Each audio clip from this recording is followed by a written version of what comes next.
Welcome everybody once again to the CFS IO 2021. We are back here. It is me, Valdez, of course, joined by G-Clef once again here in this wonderful new year. And we have a special match today, G-Clef. It's going to be a good day. A special match, and I can't tell you which two teams yet, but once we get into the overview, it's going to be all there. It's going to be exciting because I hear we're going to be playing some different modes than the usual esports that we have here.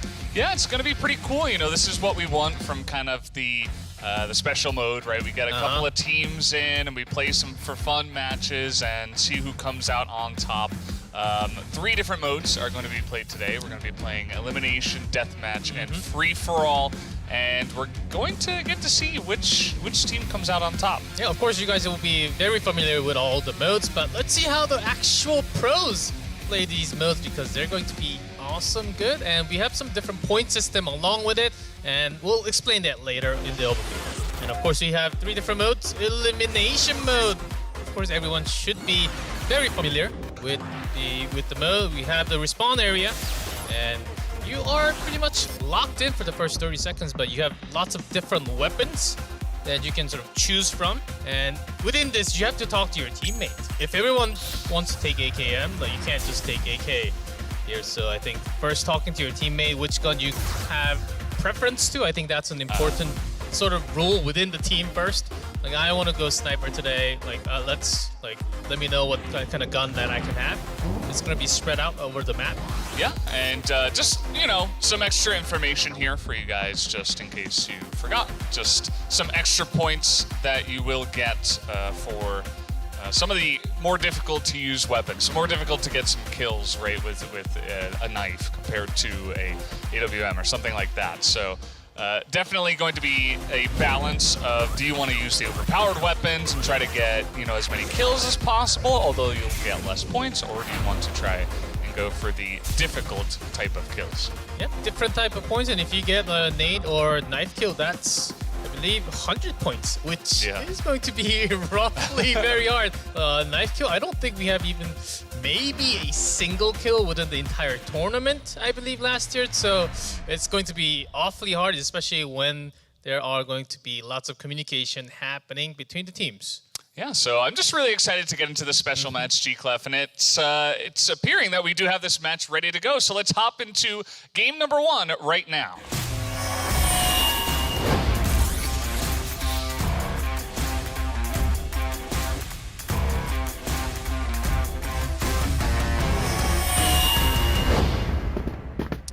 And here we do go. Of course, the 2 teams that we are going to be playing today, the special teams playing in the special match, will be Anubis Gaming up against Black Dragon. So we got 1 team from Umena and, of course, 1 team from the Americas region. And it's going to be interesting to see which one of these teams do come out on top. I know that Black Dragons do have some titles under their name, Anubis may be the challengers here, but these are some interesting modes that we're playing today. So different maps. Different maps between the set. We're going to be playing each round. First to take the 5 rounds. So we will see. Anubis, another strong team from the Umena region. Ooh, great snipe coming around the corner there. Yeah, we also saw an AWM kill coming out here from Snare, so definitely the type of player to go for that. You know, just going with the weapon that he's comfortable with feels like that's how he'll have the most success here, as he's just going to get shot in the face, though, by Adrian. So that's going to be the end of that as Adrian picks up 2 kills. It's sort of a warm-up round, and at the top you can see the point that we have it, depending on the guns that you kill. AWM, of course, you can get an easier kill with a long distance, and especially talking Crossroad, this is one of the most classic FPS maps that I want to call. So it's easier to get the kills with the AWM or the Dragunov, so that's going to be 10 points only. But rifles just counted as 20 each kill. Yeah, so pretty basic. I mean, if you pick up 2 kills, that's 40 points. That's pretty large, right? You don't have to only go for grenade kills or knife kills or anything like that. It is a grenade, maybe, but on this map, a knife kill is... Yeah. I don't think it's happening here. Not here, not here. But we'll see. We'll see. And the biggest strategy on this map is basically, can you leave 1 off to the back and make the big rotation with the 4? That's usually what happens. Let's see how these 2 teams take this crossroad. Yeah, but bunch of rifle kills so far. Seeing the AUG come out. Snare, he still has the AWM, and he will pick up another kill. But does he know that there's another one? I think he hears a shot. Ooh, nice pick off. A second kill right there. Some long-range shots here. As he will be able to pick up the one with the AK, but he will not stand a chance against the long-range sniper there. And Snare will pick up, I think, 3 kills on the round. 3 kills, but with an AWM. So that's 1.5 kill with an AK. Yeah. So is that a good thing or a bad thing? So we do have to think and see how we can get the maximum kill. Do you really want the sniper, or can you just go with the rifle instead? Yeah, I mean, you see that even though Anubis Gaming did take the round, they're still behind on points, and they actually received less points in that round by 10 because Snare got so many kills with the AWM. So it's like he's almost effectively taking points off of the map. So you see Anubis Gaming having a big rotation towards the left. This is usually what happens, and this happens so many times that we see sort of a merry-go-round rotation sometimes between the two teams. And then you start wondering, where are they? Well, this was total domination yes. here, and I think it was all rifle kills as well. So a lot of points picked up, and actually Anubis Gaming will take the lead in points now, 200 to 180. Yeah, that's a big snap. I think Black Dragons, they were sort of waiting.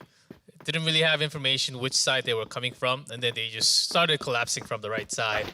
Anubis Gaming actually taking a big hit. Originally, when I thought about the event match, and after hearing 2 teams, I thought Black Dragons would have a higher end of things, especially when we were talking elimination or the other death matches.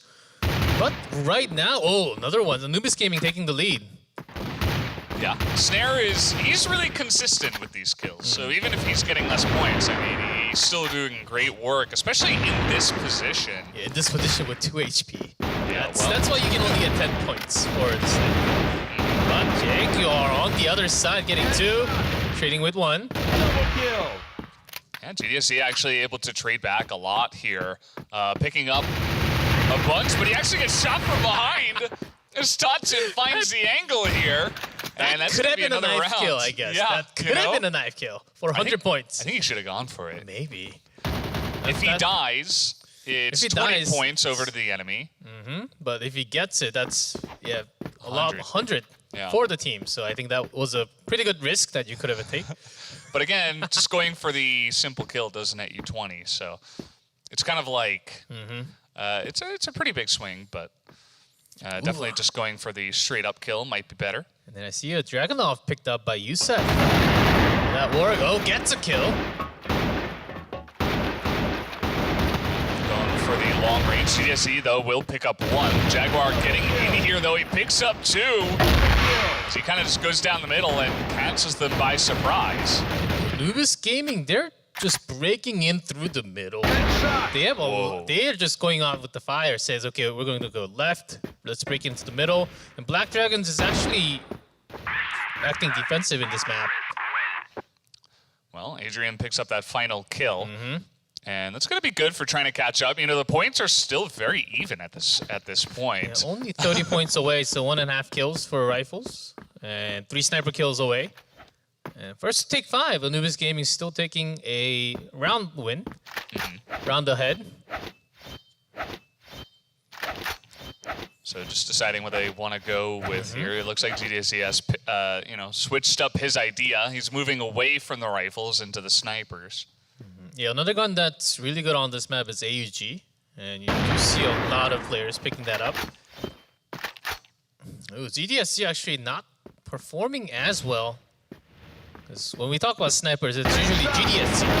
Oh, this angle is so good. He caught 2 of them. No more bullet, though. Yeah. Nice flip there.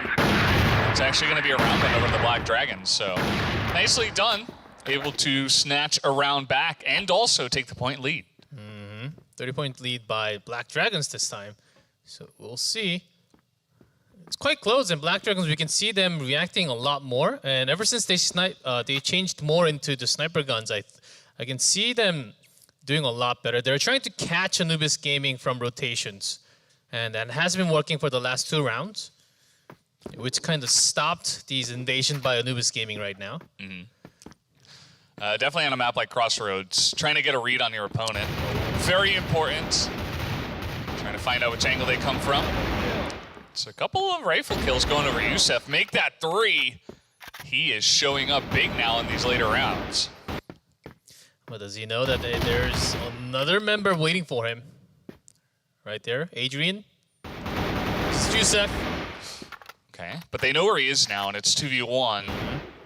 Big rotation coming in now from Snake and Jaguar.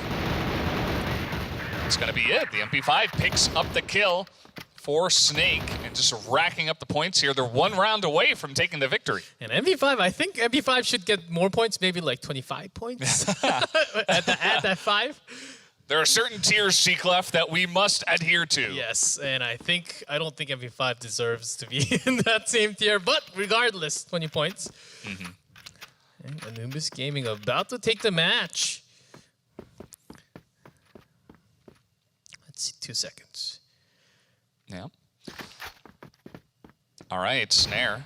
Just, taking out the sniper once again. He says, okay, all we got to do is win the round, and it's doing really good. Totson picks up 3. It's a couple of headshots, and it's looking pretty good for Anubis to take this down. Yeah, Black Dragons, the remaining 2 members, they're trapped here, and they are gone. So that was pretty cool. Anubis Gaming picking up the victory there on our first map of elimination mode. Pretty interesting. They got pretty aggressive there, G-Clef. Oh yes, aggressive rotations. I thought Black Dragons honestly was going to take the first map because elimination, oh, you guessed it, but Anubis, they went wild. Let's see if that actually continues in the second map because it's going to be different, I think. Yeah, well, guys, we do have the second map ready to go. It is going to be Tuscany, so let's hop into that second map right now. And here we do go.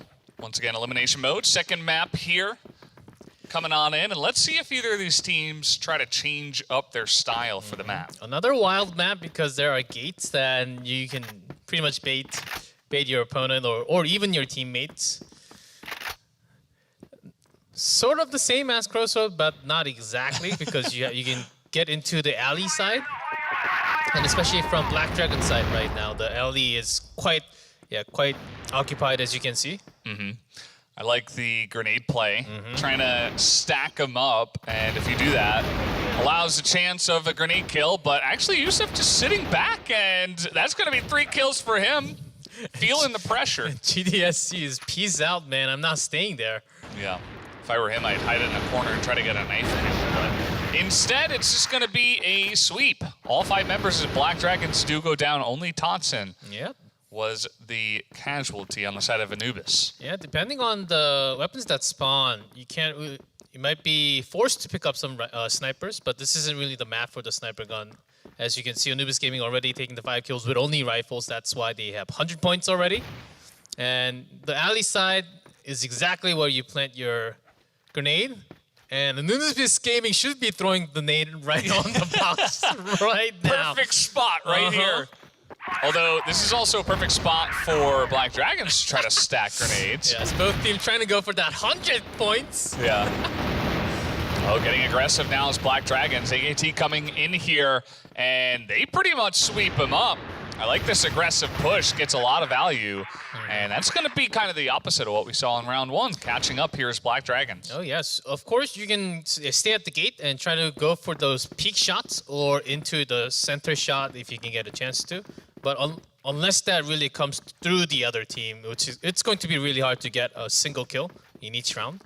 So I think the smarter idea is always to go for the rifle on the side. Yeah, for the first 30 seconds, they can just freely check, say hi. And see each other, but you cannot shoot each other. You have to stay in the respawn zone. So will Black Dragons, will they find out the box zone and get a nade kill? What is going on here? Snare's like hopping around the corner with the sniper. He picks up 2, and now it's only Adrian. He's been pretty consistent so far today. Oh, yes, and this is no weapon that you can have M4, but lacking the damage to bring anyone down right there. And still, again, Anubis Gaming in a huge lead in points and round. Yeah, definitely a big swing, back and forth. You know, Anubis got the first round, Black Dragons swept them in the next one, but I've been liking the way that Anubis have been playing. I feel like they've been a little bit more on point so far today. And on this map, the moment you go up the ladder, it's the dangerous moment. You should never really stay up there. And both teams knowing that. Ooh, Anubis Gaming changing their rotation. That nade actually did a significant amount of damage. Yeah. And also, Snare was able to open up with the AWM kill, so... Devimple coming out here, and he just gets shot in the face. No chance for him. Didn't even get a shot. Whoa, similar strategies coming around from Anubis and Black Dragons. They cannot defend their own side. Yeah, that was a clean sweep, too. Nobody on the side of Anubis Gaming died. Double the points for Anubis Gaming. This is looking like a pretty easy sweep for Anubis. What's happening to Black Dragons? Valdez. Good question. Uh-huh. What does it mean? How can they really come back from this point? Making a similar rotation, I think that's a pretty good strategy. Yeah. Or 5-minute rifle to really stay on a point, because Anubis Gaming, they have been just pushing with the rifles. I like how both teams are just throwing grenades at each other down the same hallway. Potentially 100 points. Yeah. Still no grenade kill. I feel like getting a bit of damage and then trying to finish them off with a grenade kill might be a little bit better. But Anubis, they don't care. They're just running at them. They got a really nice angle this time around. A couple of Black Dragon members are also making rotation. Nice pick off there. Oh. A Jaguar. Right through the doors. Actually, he finds AKT. They'll probably hurt him behind that door. Spotted. And of course, wall shots work. And that was an easy kill. Still double the points. Anubis Gaming, they're about to take the match. Hey, Valdez, I was wrong. Yeah, this is you know, they're setting the tone before the match even begins, before the official matches begin. Anubis are showing that they came to play. I mean, this is, you know, a special match, you know, a bit of fun, but still looking pretty good. Wonder if Black Dragons are ever going to make that similar type of rotation towards the right side to just go face to face. All right, coming on down the middle, but he's gonna get shot. Just a couple of kills traded back and forth. A lot of firefighting here as now Anubis are charging down the middle.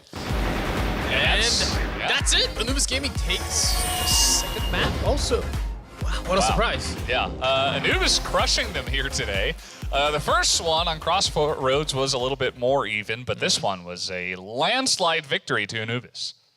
Maybe Black Dragons, they're feeling too confident. We can just spend two men and defend against the 5. But Anubis, they have been breaking through almost every single time.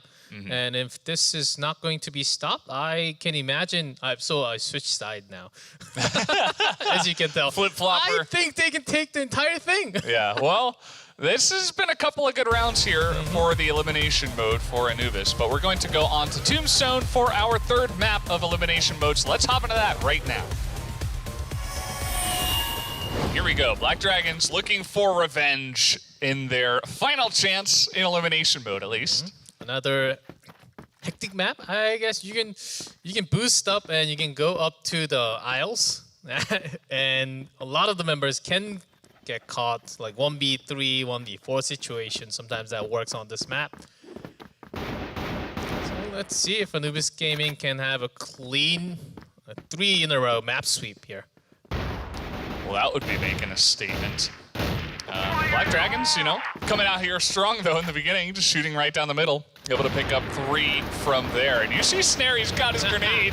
He's like, maybe I can get a bunch of points at least. But that is not going to happen. Is this a start? Black Dragon, a clean first round, 5-0. It depends on the rotation. Anubis Gaming, they have been forcing a lot of left 4 members in, and with either Snake or Snare just having the AWM on in the middle. And if Black Dragons figured that out, they should have figured that out by now after the first couple of rounds. I want to see what how their grenade strategy changes. Do we get any different strategies? Are we just checking them in the beginning?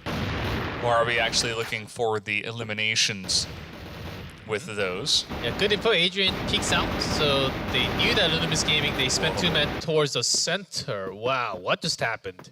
Well, they got sprayed down, I think. Youssef has got a good angle, at least. He's trying to win back some kills here, get some points for his team, as they currently have 0. I suppose a couple of kills here, they have 40, but Black Dragons this time around are absolutely dominating them. Black Dragons are back on this map, exactly as we thought. What? In a way. In a way. Flip-flopping again? Hey! Anubis day 1-2 already, so let's see. Nades being picked up. just for some damage. I don't some think cover. a kill will happen today. Look at this. Just staring at each other. 3 seconds? I mean, are they really going to do this? Gentlemen? No. Oh, I thought we were about to to see a cowboy shoot off. Oh, some nice shots through. But GTSC immediately got jumped in the face. yeah. There's a couple of kills for Snake. Jaguar coming through. Adrian desperate. Trying to do something. He's got 12 health here. He's all alone. And keep in mind that we also had a grenade kill come off in this one, so this is going to be a huge point swing in favor of Anubis, as now they have tied up the points 220 to 220. There was a nade kill? Yeah, it happened so fast, I was like, what? Just in the middle there, I think as everybody was charging, he got just hit in the face by the grenade. No wonder we have the same points now. That's going to be another factor when we have to think about the point all the way at the end. About the Black Dragons, it seems like they have caught their momentum. As Anubis Gaming, they did have 1 strike back in the previous round. All right, well, a little bit more passive to start off this one. Just trying to hold down the middle is Black Dragons, but Snare's going to snipe AKT. Get a good start here. Jaguar getting aggressive now, just trying to spray through. He picks up 1, but still a really nice round win here, going the way of Anubis Gaming once again. Yeah, whenever Snare gets a kill from the other side, the 3-4 riflemen, that rotates to exactly the opposite side of the map. Anubis Gaming, they seem to be having a lot better in terms of their shots. Yeah, they've been a bit more consistent, I feel like, in this elimination mode. But let's see how it does end up, if the Black Dragons can try to come back here. A few seconds.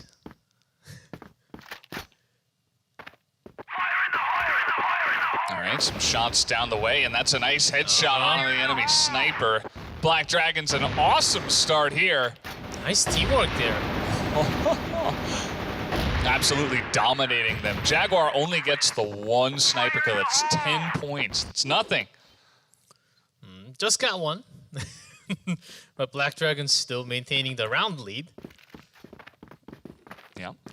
It's feeling pretty good for them this time around. And they look a little bit more comfortable on Tombstone. I feel like it's a little bit harder to just rush down, you know, the 1 lane, the 1 alleyway. If the enemy team is playing even a little bit defensive, you'll just get shot down.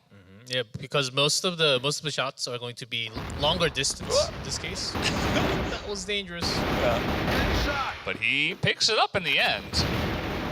And a couple of shots here. Oh, that's a grenade kill. Oh, that's a nade kill from Snare. Yeah, he picked up 1 somewhere on the map.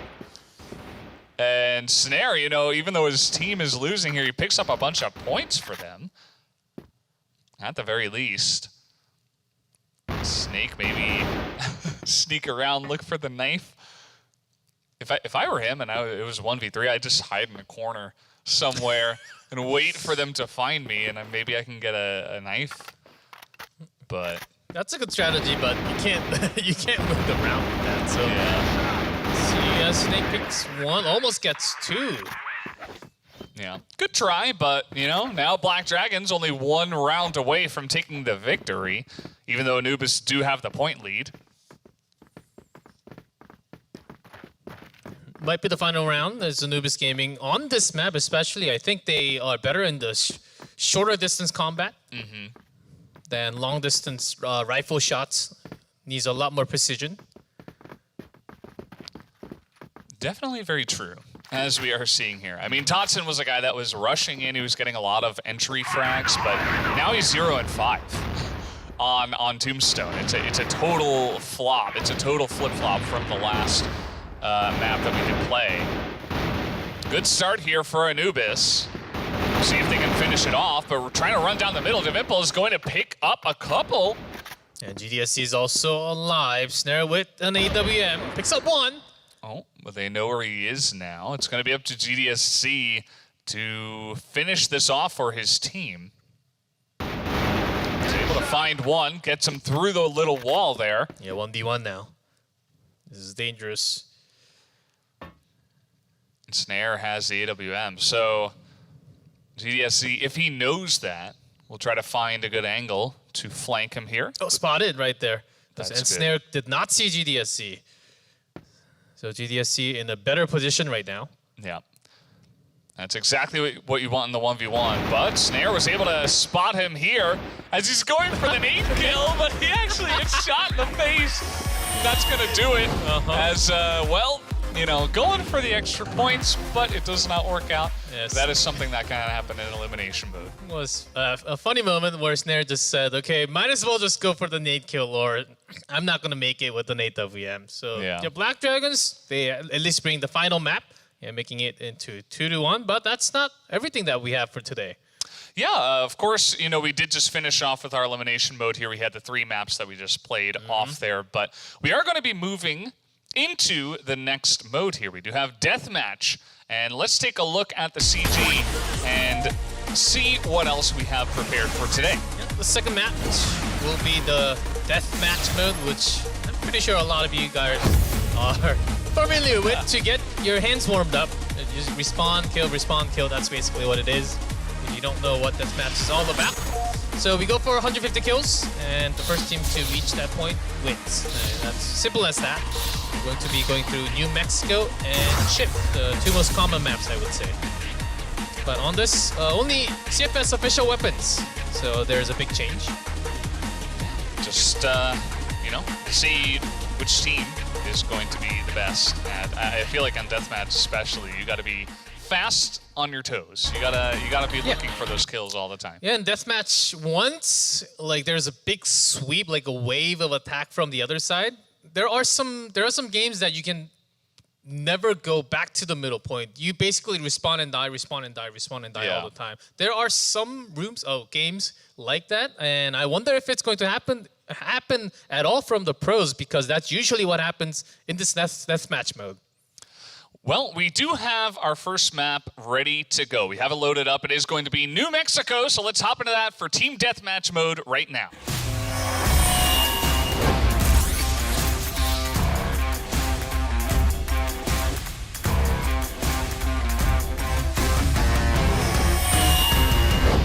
As here we go. Who's going to pick up the first 150 kills here? We'll see. Usually I do like to go up the stairs and pick them off. Immediately just rushing through. Yeah. Yes, and oftentimes when you just push one side, there's always someone else coming around the corner all the way from your own spawn. And everyone gets caught. Yeah, it's kind of chaos. It's just like everything's all over the place. This is going to be fun to commentate and see, you know, what kind of angles and crazy kills that we do have here. Yeah, this is one of the maps if you are having a AWM. Certainly a map where you just need to have that pinpoint, quick shots. Just drag quick shot. You can't even zoom up. It has to be pinpoint, right, left, immediately. Yeah, I feel like it's a good way to practice. You know, it's not exactly, you know, standard gameplay, but it helps you with your flick shots, as you mentioned. Yeah, easy mode, you can just crouch down and zoom up and wait for the opponent to come into your crosshair, but with these pros, that's not going to happen easily. Yeah. So, you know, one thing you can do, you mentioned the respawning. You kind of want to group up with your team if possible and get some outnumbering. We can see a lot of fighting around the middle area here of the map. Yeah, I can kind of see that both teams sort of made a gentleman's agreement and says, okay, no one goes around. Okay, never mind. The moment I speak, Black Dragons. Then he got shot in the back. by the pistol as Snare gets the... Now by 4. Guys? Not getting caught at the same time. Anubis, they're spending a good amount of... There are always a few members or a few players. He was just streaking really hard. You can see all the way in the back, not really pick up too many. Now they're starting to find to cut in the middle. It's a pretty substantial lead at this point in time. Good angle from GDSC. 50 more to go. Good positioning there. Being held down pretty well by Anubis. It is a lot more unpredictable if they can't see you. If they can't see you, then you kind of know. What did I just do? I wish no one saw that. Yeah, sometimes we're getting pretty close to the victory here for Anubis. They're less than 30 kills away. You just gotta hit 150, of course, and so far it has been pretty dominant from their side. They haven't really lost the lead at all in this deathmatch. Black Dragons, they had a pretty close matchup around 60, 70 kills. And ever since they lost the right core, the straight center, Anubis just taking control, especially a Snare. Did a pretty good job with an AWM. Yeah, Snake actually pushing forward pretty fast there with the pistol. Drew a lot of attention, and then his teammates from Anubis just shot everybody down. They only need 19 kills now. This is looking pretty set in the bag, unless Black Dragons make a huge comeback at this point in time. And Black Dragons actually losing focus, spreading out too much, losing more kills. Yeah, this is looking pretty sad. I mean, another kill up there on the top. Snake is holding this angle down, very close to the area that Black Dragons were holding down. So 13 kills, that's all they need. Adrian trying to find the funky angle, gets shot down. You can see Black Dragons not really going all the way out, can't be aggressive anymore, only 10 kills away. And I think we're about to see an ending to this map because Anubis so far holding down to, look at Snail who just went down. 35 to 24, that's impressive. Yeah, no, just look at his scoreline, don't look at his health. 4 more kills, that's gonna do it. And Youssef, he's getting aggressive here with the pistol, gets a bit of damage down. Yeah, by this point, you just go up with the pistols as, oh, even if I don't get it, someone else will get the remaining 3 kills. You just gotta do damage. When you have this much of a lead, it's like you can kind of do whatever you want, and that's gonna do it. 150 kills, Anubis, yet again, are going to take the victory there on our first deathmatch map. And so far, if you include elimination, they're up 3-1. Yeah, that was solid play for Anubis, even if there were some sidekicks happening from Black Dragons.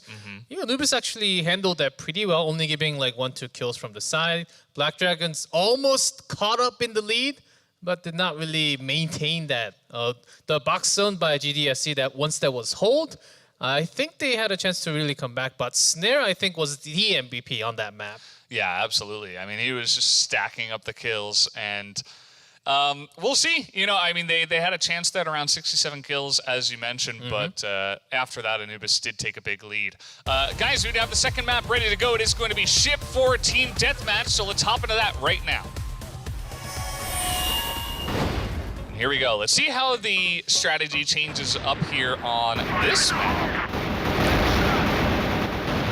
This is what I call the peekaboo map with the rifle. You can just peek up and down so quickly. And let's see if these players can actually find these kills. There's also a lot of boxes. You mentioned the peekabooing. We're already seeing a bunch of that, but there's a lot of, you know, running around the corner. There's so many angles to hold down that it can be really difficult. It makes for a very fun deathmatch. Yeah, it's going to be a lot more packed and lots of snipers, long distance shots from their base side, from their respawn. And Snare controlling the diagonal angle there. Once you get that controlled by at least 1 or 2 sniper, it's a big lead for the entire team. Yeah, I feel like this might not be the map for a sniper. Although, I mean, of course, we do have players that are very comfortable on those guns, but usually you stay all the way to the side, towards the left back side of your own respawn. and look for that diagonal line that you see right here on this angle, or just jump onto the box and try to find anyone that goes on top. Yeah, I mean, as we're seeing, the players do like to go for it, but just not my preference. And he ends up dying, not staying on that box. Yeah, there's only so many peekaboos you can do before it's the end. Yusef up here in the front, gets shot in the side. With the help of a sniper all the way from the back. Black Dragon's actually pushing all the way up. Was able to pick up 4 kills with the sniper. Oh, this is the... But Black Dragons are nearing 70 now. AKT, he's been pretty consistent. He's good at finding these angles. He got 4 in a row. Black Dragons plus 14 now. What? You can see, like, there's so many kills going the way of the Black Dragons, and then there's that one lonely grenade kill. Ooh, and him going wild, rotating all the way into Noob's Gaming side. Yeah, that's also the reason why Snare on the other side could not do as much when you keep on losing the sniper duel. Totson, he was getting angry. He's just running at the enemy now. Sometimes that's the way you want to go on deathmatch. I mean, Moo's coming out here. He's just spraying. That's 4 kills now for Moo. He gets a 5th. Can he complete the 6? He's looking for it. He gets it with the pistol. I think he got 2 or 3 kills with the pistol. Is this the comeback Anubis were looking for? Well, in that time, Black Dragons, they were able to catch a lot of the kills from the side. Still a plus 12 for Black Dragons. Yeah, and we're getting pretty close to the wire now. I mean, there's only 25 kills that the Black Dragons do need. Although, a bit of catching up now from Anubis. Yes, Snare's position is quite hard to actually pick them off, so even spending a lot of nades. Liked that support coming in from Anubis, and now they're only 5 kills behind. Really, anything could happen from here now. Yeah, Snare's super low in HP, but he's staying up there just for the attention to distract Black Dragons from the riflers. He's got a really good viewpoint as well. That's true. He eventually went down, so Black Dragons, they have somewhat of a relief now, but only plus 4. Oh, they're coming back. There's only a 1 kill difference. Make it even now. It's any team's game from here. Well, Snake did go a little bit too far, right into the respawn. Yusef, though, shoring it up for his team. Black Dragons will take the small lead for now. But again, it's any team's game from here. Once again, we're even. Slight lead for Black Dragons. Only about for Anubis. Only about 11 or 12 kills to go until we finish the map. Let's see both teams. Okay, take slower steps. Oh, this is so close. Nice angle Even for again. AKT. Adrian picks up 3. How far can you go? 7 kills. That's all you need for either team now. Totson, he's getting a little bit too aggressive. Oh, Black Dragons 3 kills away. Yeah, they're sweeping, but Snake is able to pick up 2. And only 2 kills left for Black Dragons. They get, nope, they don't get any. They get the 1. Pushing it is Adrian, but he can't sweep it up. Just 2 kills for Anubis. Oh, and there it is. They finish it off. N&M gets the last kill of the deathmatch. 150 to 148. Doesn't get closer than that. That was insane. Anubis Gaming, they were down by 14 in the middle. And then we kind of saw a Black Dragon saying, okay, this is going to be easy. We can just maintain this lead and just let's go all out. And when that moment happened, Anubis Gaming just turned the tide and almost made it back to 149. 148 was the limit, though. Yeah, so pretty cool stuff there. That was really fun to watch the deathmatch come through as Black Dragons did finally get the revenge, at least, each team taking 1. But we do have the final mode of the night that we are going to be playing here. It is going to be, of course, free-for-all, which I'm very curious about. So let's take a look at this. Yeah, the third mode we have for our special match is going to be free-for-all player challenge. And when that's all over, we say individual. That means you don't have any team. Yeah. No team here. That's it. You just go for the maximum kills. It's going to be interesting to see how this one does come through. The 2 maps that we do have are New Greece and Warehouse for this free-for-all. And so we will be jumping onto New Greece first and seeing, you know, who's the best player out of all of these 10? Yeah, of course, you do get a penalty if you go for your own kill, which never happened yet, so I don't think that's going to happen at all. But let's see, because free-for-all is one of the match where, yeah, depending on the player, you like to go, okay, I like to be on my own instead of just having an entire team. Yeah. Then you just go for, and free-for-all is actually I think one of the hardest, because everyone's your enemy and you just go for the kill. And from my understanding, I think we just add up all the kills that we have from the team and then see who's the winner all the way at the end. Well, guys, we do have the map ready and loaded up, so let's hop on a new Grease for our first free-for-all map right now.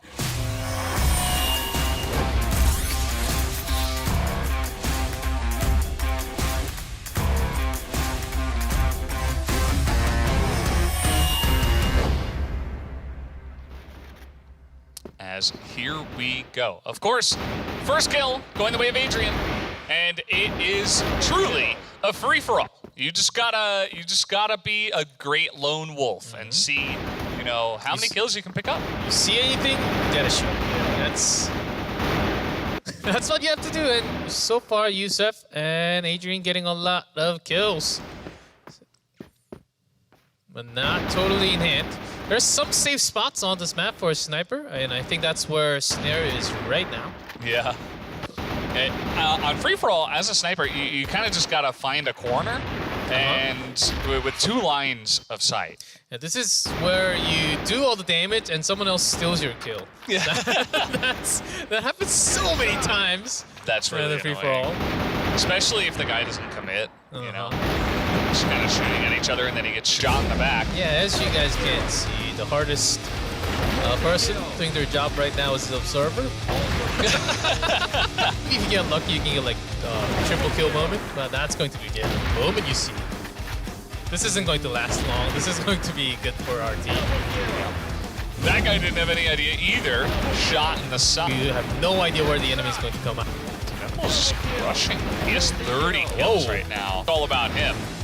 He's the team carry. Gets shot now. GDSC is really his main competitor. Yeah, first to reach 30 kills. Ooh, controlling all the way in the back alley. Nice double shot there. Oh, that was sick. What? That's what you want to do. You want to take out your main competitor if possible. Oh, nice headshot there by just the flicking. What is going on with this guy? Up to 25. That's incredible. That's like 63%. He's up to 62 kills already. This guy is pretty insane. He's got the sniper once again. There's another one. You didn't see that guy? I guess he turned right before, but still finds a kill. Oh! And just lining him up. He's always there at the right place at the right time. 66. How far can you actually go? Minute 45 left. Yeah, there's not much time for anyone to catch up to him. That's for sure. To imply, I think he's got this on lockdown at this point. Snare, you know, he's trying to get something done, but no can do at this point in time. Todson, he's the closest right now. He's got 53. Means he has to kill 15 people. Half shot. Still gets the kill with the pistol. Yeah. Make that 16 kills now in 1 minute. What have you got? What have you got, Todson? Is this the big comeback? Is this the moment? Yeah, no one's gonna reach 100 kills to finish before the time. Yeah. But I think we all know who's going to be on top at the end. Yeah, I just want to see how far he can go. Just looking for the shots as he's falling. Oh, man. He's just having a big day out today, isn't he? Yeah, wherever you go, you see a right target. Sometimes you have good days and bad days. I think this is totally one of his better days. Yeah, absolutely. And the shots, I mean, they've been on point as well. So, 73 kills right now. He's trying to go for like the 360 no-scope, but... Yeah, that was a half shot still. Yeah. Incredible skills. That's what we want to see. You know, this is a special match, of course, but 10 seconds only, though. it's all about showing off your skill. And with 5 seconds left, it looks like Devimple should be able to secure it for himself. 73 kills, as he is not able to pick up yet another one there. After 12 minutes, we did hit the timer, of course, and Devimple will pick up the first victory. As we all already sort of knew who is going to be on the top. Also, the observer just ended up staying with him because, okay, might as well just stay with him because the rest of the players are just falling down every single time I click. It was hectic, but it was awfully a lot of fun. You could also tell who's in the best shape right now, and it was Devimple. Yeah, he's looking really good. And if I were the observer, I would follow him again. As we are ready to go on to our second map here for free-for-all, it is going to be Warehouse, so let's jump into that right away.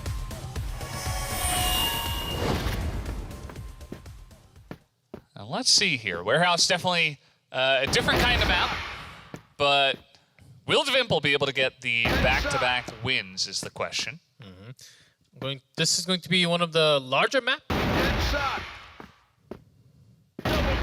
As before, we had kills happening, like 5 kills every second. This map will be slightly slower compared to what we just had. It's definitely, yeah, as you mentioned, you know, the central bridge that you can kind of cover half the map with to see how far you can get, although this time. But we got a lot of players that are at 5. And not necessarily as good as the last time. Devimple's on 1 HP. Not the case, as there is a player on the side of Anubis. It is Yusef. This is so funny. He actually missed the kill. He didn't get it because somebody else shot him. Nice. Here we Okay, go. let's go. Oh, another one comes around. Oh my god! Assassinated. No, I want that speed back. Yes, please. No, Snake.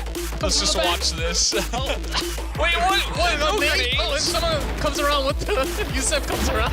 He thought With this an was AK. elimination. He's like, oh, grenades are the same as knife. He moves to try and go for that X kill. Still players going for the turret. Devimple actually got a kill with the machine. Yeah. Well, you get a couple. All right. Come on, Knife battle. Left, right, half shot, Ooh. and another immediately nice. Moose, he's been practicing this entire round. Snake and Moo, the 2 best knifers. Snare, he has a knife kill, yet he is here on the grenade launcher. Picks up a second one. Oh, ducks down. That's a skill. Ducking down, jumping. Yeah, you gotta get the angle. Ooh, sometimes you get him in the side. Snake. Moo is still waiting around the corner. I think we see a lot more knife kills than actual pistols or rifles now. Yeah. Trying to get the kill with the grenade up on the turret mount. Oh, nice. Snake shuts that idea down. We had 3 knife kills in a row on the kill feed. Even Yusef is on the X now. Yeah, it's just devolved into knife battles. Yeah, knife only.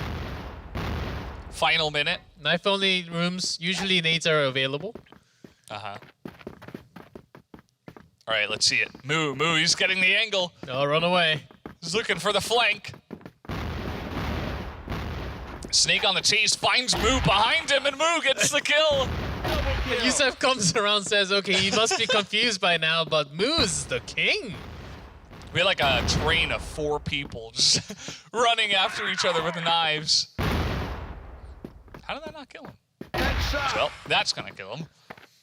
Yusef on top, 20 seconds left, 45 kills for this guy. Looking for 46, he gets it. And 47. Oh god, 10 seconds left. Not able to get the 48th. And Final few seconds, I bet someone's going to use their pistol. well, And some bullets. Oh yes, exactly like that. okay. Well, that was fun, G-Clef. We just finished off all the maps here. And that last free-for-all was taken by Yusef. So congratulations to him. Incredible. Of course, along with a lot of rifle kills, some knife kills also added in there. So yeah, that warehouse plus right before that, it was crazy. That's the power of free for all. The moment you see someone, you just go for the kill. Well, at the end, I think a lot of players were just having fun. Of course, this is a special match, but let's see at the end who actually came on top for the free for all winner. Yeah, so we do have some results ready to go. So let's jump into that CG and see just who was able to take the victories from today's special match. Yeah, so in elimination mode, just taking a closer look, Anubis was able to take 580 to 470 points in that first set, taking the victory there. In the second set, 480 to 230, a dominant victory there. As the Black Dragons, they did win the third set, but it was pretty close, 530 to 490. So at the end, 1550 to 1230 in total, and Anubis did absolutely crush them in the elimination mode. Yeah, of course, not just by the round, they also had a couple of grenade kills, which helped to boost them up in total points. I think that worked out by quite a margin, like a bonus point. Yeah. Yeah, they did take 2 sets. I think they were going to win regardless, even if those grenade kills didn't happen. But quite a big lead by 220, a big win for Anubis in total points. Yeah. So taking a closer look now at the death match, Anubis, they were able to take 150 kills, of course, to win the first one, but Black Dragons were only able to get 130. And then you take a look at second set, Black Dragons did win, but it was 150 to 148, so much closer. And at the end, of course, the totals here, Anubis were able to take the victory once again on Deathmatch, 298 to 280. It was incredible, as we thought there were lots of chances for Black Dragons to come back in both maps, especially the first map that we saw. And set 2, they ended up winning, but only by 2 kills, so that didn't really help to catch up from the result that they had from the first map of what they had in Deathmatch. Yeah, so definitely looking good for Anubis so far, and then we will jump into the results of the free-for-all. And as you guys can see, Yusef did end up on top, 103, as he was able to pick up 47 and 56 in the 2 free-for-alls. Devimples coming in at a close second at 100 kills. Yeah, Devimple got a lot more in the first set compared to the second. Yeah. He was just having fun when Yusef went full out engage mode in the second set. I think that covered a lot of the kills in total that happened. And Yusef ended up getting the first. I thought Devimple was going to get first, regardless. But Yeah. Yusef tried really hard on the second set. Yeah, he got the victory and absolutely deserved to take that. Shout out to Totson, did get third. He was pretty close, actually, especially on that first one. Not too far behind the Dimples. So good to see there that they were able to take that one down. All right, well, that's going to do it for the special match that we did have today. Some really fun Crossfire was played. I really enjoyed watching the professional players playing in all those 3 different modes, and seeing them, especially having all that fun at the end, was really cool. Yep, because we see them on the tournament maps all the time. We don't exactly know how they play as a team on different maps. And we got to see a lot of different maps today, which I fully enjoyed at the same time, Valdez. That was fun. I believe also players, as we can tell from Warehouse, the players also had fun at the same time. Yeah, that was really awesome, the free-for-all at the end. Definitely hope that we can do more stuff like this in the future, and I hope you guys did enjoy it as well. But that's going to do it for today. Any other thoughts from the day? Oh, this just excites me a lot more for the actual CFS IO. That's going to happen not too long later, so in the near future. So that's going to be the real exciting, the real fight that we're going to see. As Black Dragons, Anubis, I hope they also do well in this tournament as well. Yeah, and we'll definitely be here for those tournament matches as well, and as I hope you guys are as well. But that's going to do it here for the special match. I hope you guys do join us for the tournament in the future, here in the near future. But until then, we will see you for more of the CFS IO 2021. Have a good day.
Welcome back, everybody. We are here for the CFS IO 2021 for the America Division, and it's the final day. We decide our champion today. Of course, the playoff matches before we do get into the grand finals. I'm Valdez with G-Clef, and it's one last day to decide it all here at America. Yeah, today we finally have teams dropping off. Starting from the first match, we have 3 matches, 2 best of 3s, and the grand finals with the best of 5. We do have the Black Dragons waiting on top. Let's see who makes it all the way to the grand finals. It's going to be a big uphill climb starting from the first. As we expect, I think still Imperial seems to be the one that sticks out compared in the other 3. That should go against the Black Dragons, but we have seen some upset from EU MENA region, which we might do exactly the same for Americas. Yeah, especially in these best of 3s before we do get into this. As we are going to take a look at the overview. And just, once again, we're here on the final day. It's the 4th of July. And $50,000 for the prize pool. Of course, all the maps and all the teams. All the teams do make it into the final day. It's just about who has the better seeding into the final match. And as you can see here, the standings after the first couple of group stage days. Black Dragons on top. Imperial, Vincent Gaming, and Extenzi will be the seeds here. So, of course, our first match will be 3rd and 4th place, and then we have the winner of that go up against the 2nd place team. Yep. And then the winner of that go up against Black Dragons. The result from the group stage, I think, was what we expected, what a lot of the viewers also expected, including the pros. We will see, because Imperial, they did have a lot of weakness in certain maps, especially during the group stage, so it is not impossible that the winner of match number 1 can actually defeat Imperial and go against Black Dragons. And Black Dragons, they also have to wait and see who their opponent is. It seems like they're the Great Wall. They cannot be penetrated by any means.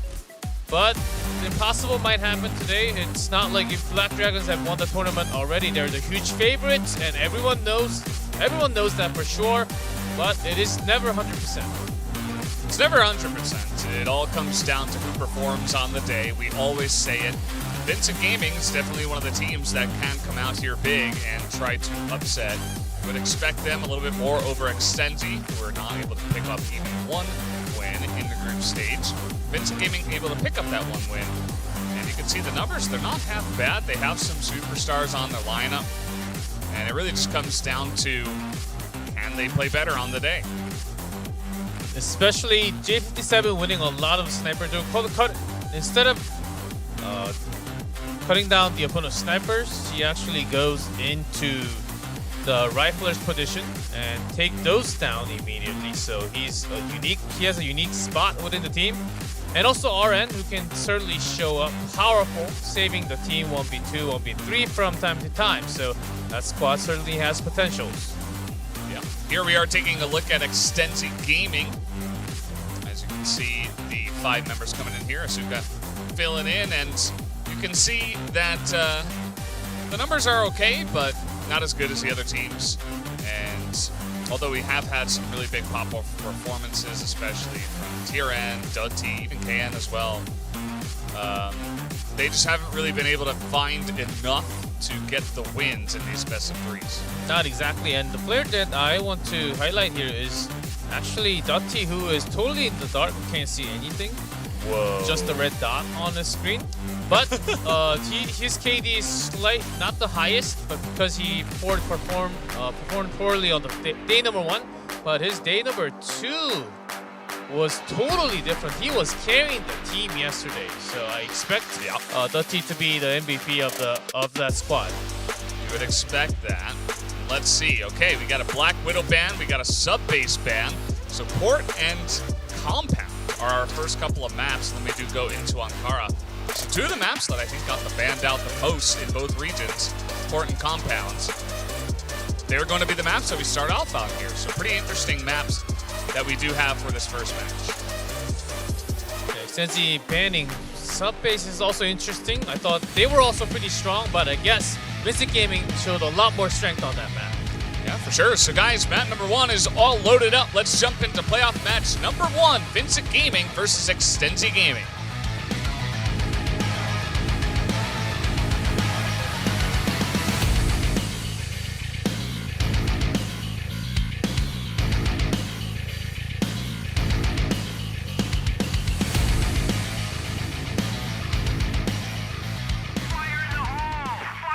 Alrighty, off we go. Extensi Gaming here, starting off on the blacklist side.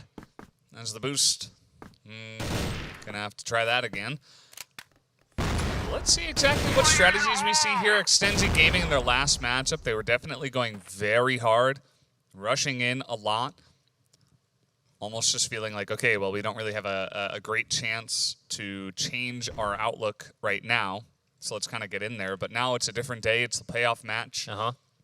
And upsets can happen. And on port, Extensi Gaming tried a lot of pokes from the breach area.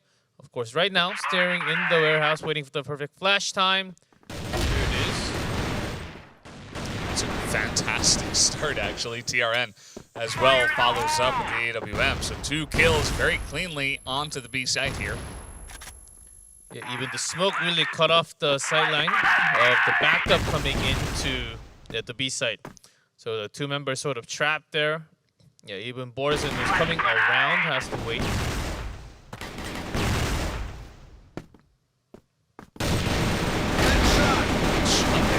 Trying to defend as GK tries to come over the top, but after that clean entry, it was going to be difficult for Extensi to lose that one, and they closed it out pretty cleanly. Yeah, because Vista Gaming spent a lot of the beginning few seconds trying to boost up to the sideway and couldn't find any benefit from moving up. Extensi Gaming didn't really know what was happening on the other side, but because of that fashion, worked perfectly going into that B site. Again, going to boost to sideway this time. Yeah, this time spotted. Better luck on the boost, and you can see RN is going to take a little bit of damage from the off angle on the long A. I think Borzen was looking for some better result. His shots were not 100% on the target this time. When you boost up, you are at least looking for like 2 kills, maybe even more than that. Because you also risk your teammate for going up there. And also weaker defense towards B side. Yeah, so a 1-for-1 here. Gotta feel good if you are Extensi. Taking their time with the push. Not really deciding where to go just yet, as the rotation looks like to be over towards the B site. And it worked very nicely in the first round. So let's try it here 4v4. Ooh. J57 actually losing that one. Pretty uncharacteristic to lose that one awaiting shot. Yeah. Sometimes if the rifler knows exactly what spot you're going to be on, he can just kind of line up the headshot before he does peek and then fire one shot. And that we did see. As TRN here looking to push, and no flick will come in here. RN is going to be clean and shut that down. Yeah, RN came out at the perfect timing where the sniper was supposed to look up to a top. So that angle was really hard to kill the rifle with a sniper gun. Sometimes AWM doesn't really help. And with that, Extensi today on the second round so far, taking it slower than their usual speed, I would say. That push, though, shut down pretty hard as they didn't have too much time. They had to check so many angles in such a small amount of time that they just kind of ran it in. And easy defense comes through for Vincent Gaming. And now even Vincent Gaming goes to their regular position with J57 up A top, who's actually making a switch into A side. After checking that there is at least some pressure from Extensi Gaming towards the bridge. Ouch. This happens often. Even teams like Black Dragon was actually caught a lot of their members trying to stay near the bridge because Extensi Gaming, they like to boost and go up to the sideway and then just wall shot.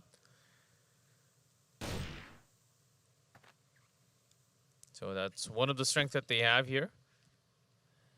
And from that, they want to build it into an A-side attack. Borzen's ready with the nade, A top. But other than him, it's pretty much open, so he has to stay on top. Just trying to defend, trying to back off, wait for his allies to come over, but that's not going to work as Dutty Picks off the headshot with the pistol. And now it's 5v2. Not looking good on the retake here, although J57 is alive. Doesn't have a kill just yet in the contest. He's looking for some heroics here, perhaps. Yeah, but can't see much through the smoke. He gets 1, 2. Okay. Couple, I mean, that's all you could really ask for. Headshot comes through, 20 seconds. Rare's in 48 health. It's definitely doable, although... He needs to run, though. The time's ticking. I don't think he will have enough time. Yeah, I think he waited too long here. Not able to get that shot anyway. Dutty is going to shut that down for his 4th kill in the 2nd round for Extenzi.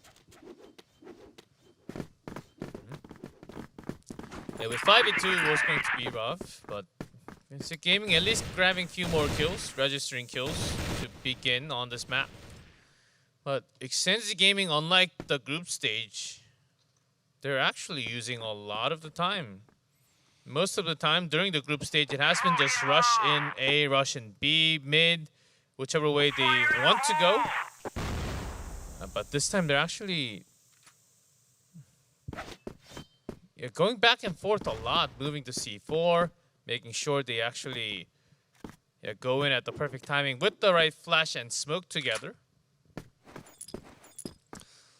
Looks like one of the players did hop out of the lobby. But I think KN does have some damage. Yeah, 4 so damage. This round should count. Yeah, I mean, they can wait as well. And I think that's why they're just going to sit in the back and play it passively.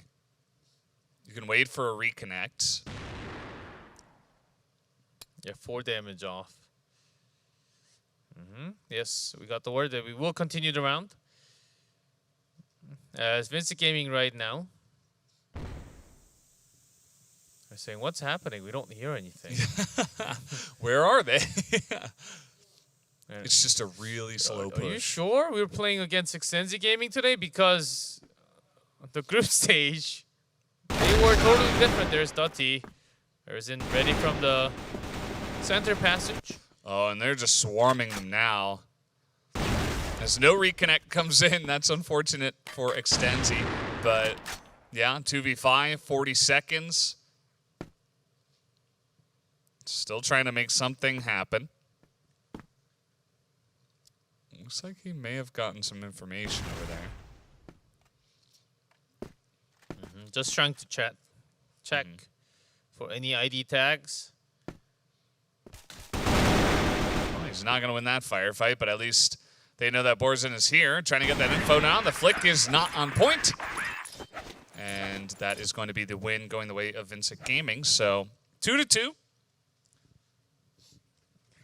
Only 2-2, but Vincent Gaming is now really forced to be in their own position. I think they have found a really good position for now.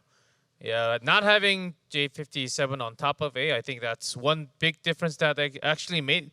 After checking a few rounds of Extensi Gaming, saying, okay, they are actually being very tactical. It's as if they wanted to hide their strategy until the last day. Yeah. And today they're actually playing with details, as we mentioned yesterday. We felt like, okay, they're having some nice rush timings, but it's way too early. They could have waited, draw a few flashes up first, and then they get smoked away, so it deletes some angles from the side. They're doing exactly that. So I think they have a great chance, actually taking a lot of matches. And okay, so apparently we are redoing the last round. So I think we got a replay. I think they did a replay that he might have took the damage right after the disconnection. We'll see. Okay, we did get the confirmation that one of the member from Extensi was disconnected just before the damage kicked in. So we checked it right after, so didn't really know. I didn't even notice that he took damage because it was only 4 HP. I mean, what was that, like a shot through the box or something? Like, I don't know, maybe just grenade damage. Did he fall off the top? I think fall damage actually is... If it's self-inflicted, does that count? Because that could potentially benefit you. I don't know. that You know? that I don't actually know, but I'm sure the production did a replay. They always do. Yeah. And the damage came after the disconnection. So Yeah, like if you fell down and you took damage, technically that's damage, right? And maybe if your player think- disconnects, then that's like, oh, it's no, unfortunate. But if not, I believe what I remember from the rulebook is the damage from the opponent. Okay. So the That self makes more damage sense. doesn't that doesn't count. And your opponent, if you didn't take damage from the opponent, your opponent doesn't know. yeah, So True. that doesn't count. it's funny either. how many rules there are for for disconnection times, but Yes, you need It to be is what it is. specific for this for all kinds of situations. yeah, you got to have the rules in place because if there are no rules, then it's like, what are we gonna do? The referee, there needs to be a referee, and the referee needs to make a decision. And that takes time, and that delays the Oh yeah, the so you games need and rules, stuff. you So need plans, you need strategy, you need everything. just like in Crossfire, Just like in Crossfire and how Brendan handles things. yeah, true. You need a plan, a discussion. You outline what's gonna happen. That's definitely not what I do ever. Not like Actually, I'm the not like exact opposite. Parasite. Yeah, I'm just You need plans, and make plans and make it happen. yeah, it's true. Generally a good idea. Generally not advice that I follow myself. But only into round. I guess not. I guess we're going into 4 now. Yeah, But so far, quite quite interesting that Extensi Gaming, they're showing a total different self, as they had some like almost if they were two-faced, as they're showing the other side of their whoa. characteristics now. Yeah, As the first 2 days, okay, we're just playing normal. Let's try to reveal the strategy of the others and not show any of our own. the problem with that is that you're gonna reveal it on the final day. Oh, yeah. So even if you make it through really difficult matches, you're gonna tire yourself out, reveal a lot of your strategies, and then you have to play against another strong team. Hey, but the best part, if you go up, you get more prize. Yeah. That's the thing. But if you did well But if you from the just group place stage, better, then you would already place higher. that's also true. Although, you know, let's say in the case of Imperial, if they lose in the second match, then they actually get third overall, which is not, you know, maybe that was the strategy. Although I honestly think we're thinking too deeply on the on the seeding strategy. Honestly, I think you should just play your best, and maybe you want to hide some strategies, but not all. Another boost comes in here from Borzin. And so we're back. This is round 4. We are redoing round 4.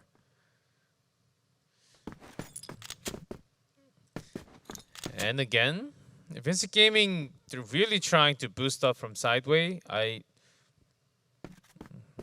It's at least 1-1 trade, but it's not working as well as they thought, because this is already the second time they tried. It usually works better when Extensi Gaming is focusing A site, but this time they're focusing much more towards B. Guy almost did a backflip. Not able to line that one up. And J57's aim plus reaction time today it doesn't feel the same to me so far, Yeah. Maybe he needs a little which bit of worries time. me a lot. Maybe he needs for a little bit of Vincent time Gaming. to warm up. Mm-hmm. And 1v4, he's going to push through the smoke. 20 seconds. Half shot, nice. Okay. And he gets 1 kill, but at the end of the day, Senzi Gaming will move ahead 3-1. It was 1-4. The best he could have got is few kills. Half shot, which is okay, but plus the headshot from pistol, okay. Now he's going to be playing just like he did for the last 2 days. And Extensi, no rush, other than the very beginning of the B site. And since then, no real, the big outburst pushes.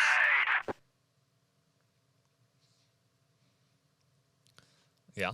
Let's take a look. I mean, this is a really nice start for Extensi. Especially, you know, having this 4th round going their way after an unfortunate disconnect. And also very a passive sniper placement with Borzen just checking from top, and then J57 taking one out from the side.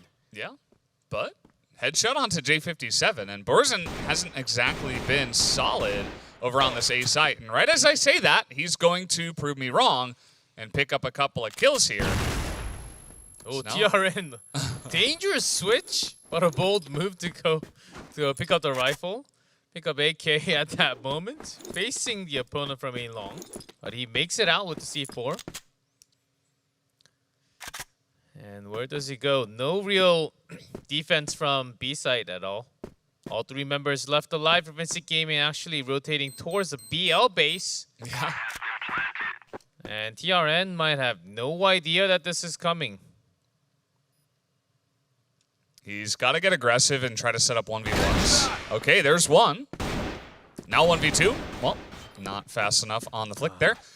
Not expecting them to rotate as fast as they did. That's going to be a nice win here, going to the side of Vincent Gaming.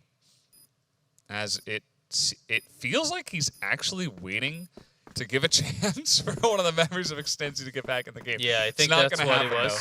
Yeah, I think he was waiting for Extensi to actually give them some more time to reconnect. But we will actually yeah, because it takes more time to actually remake the room and everyone to join. It's better to just have one person move than having the 9 others to move in and out. Absolutely. And so back to us again. Yeah, we haven't really seen too much out of the games. Just 5 rounds so far, 3-2. It does, initial impressions are Vincent Gaming are starting off a bit slow. Extensi Gaming are changing up their strategies to be a bit slow. So we're getting the word that actually we need to restart some computers. So that is fair. Might take a little bit of time. It depends. Depends on the computer. True. And also depends on the last time you really formatted everything with the new Windows. Does that actually, what does that do? It refreshes the entire system network, and you can reboot much faster. Just like when you got the first computer. Do you not reboot? Oh, but isn't that just like removing everything off of your hard drive, though? Not everything, just on the system drive. Like, you have multiple hard drives, right? Mostly. Yeah. And you put all the system windows plus the programs on one, and most of the games on the other. So you don't have to flush both. Okay. Why do I get the feeling that you just got it? No, I have a SSD, and I think I have... You have multiple SSDs, right? No, just one. Really? Yeah, one SSD, one hard drive. That's all I have. Okay. So even with just one, you can divide sections. Yeah, but the games have to go on the SSD because they need to load fast. Yes, and Windows has to go on SSD because it needs to load fast. Yeah. But you can also... So it's pretty full. I mean, but I do have a lot of, other stuff on the hard drive. Like games that I don't need to, that I don't play all the time, or, other files and stuff. Oh, yes. So I guess, Brendan, you need to... Because I reboot and format at least once a year. Sometimes twice a year if I need to. Is it like a special day? Yeah, it's like a special day. Sort of. What is the anniversary day of your computer? I guess it should be December this time because I just went through a format a few months ago. Just a few months ago, so which is about 7 months, so like December-ish. Okay. All right. Yeah. I've had my computer for 5 years.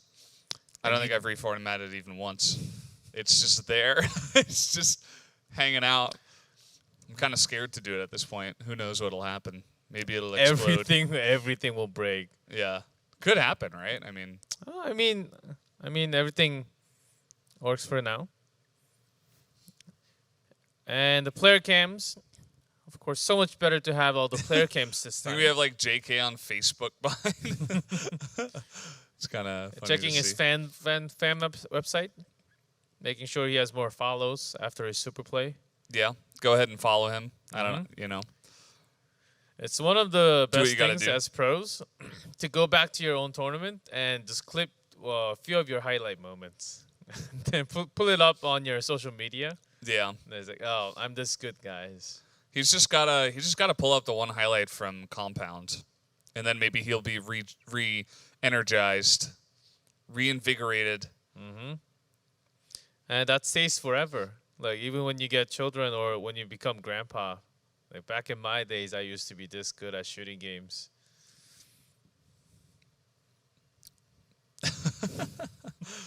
In the future, we're just going to have, like, VR. I don't know if I would want to play an FPS in VR. I actually don't know how That's it's scary. going to work. I think I would probably avoid that. But if there were a Crossfire VR, I would play that. I need a VR first. Yeah. No, I think we're pretty far off from, what is it, like Ready Player One? Oh, that's way in the future, man. That's like maybe in like 40 years.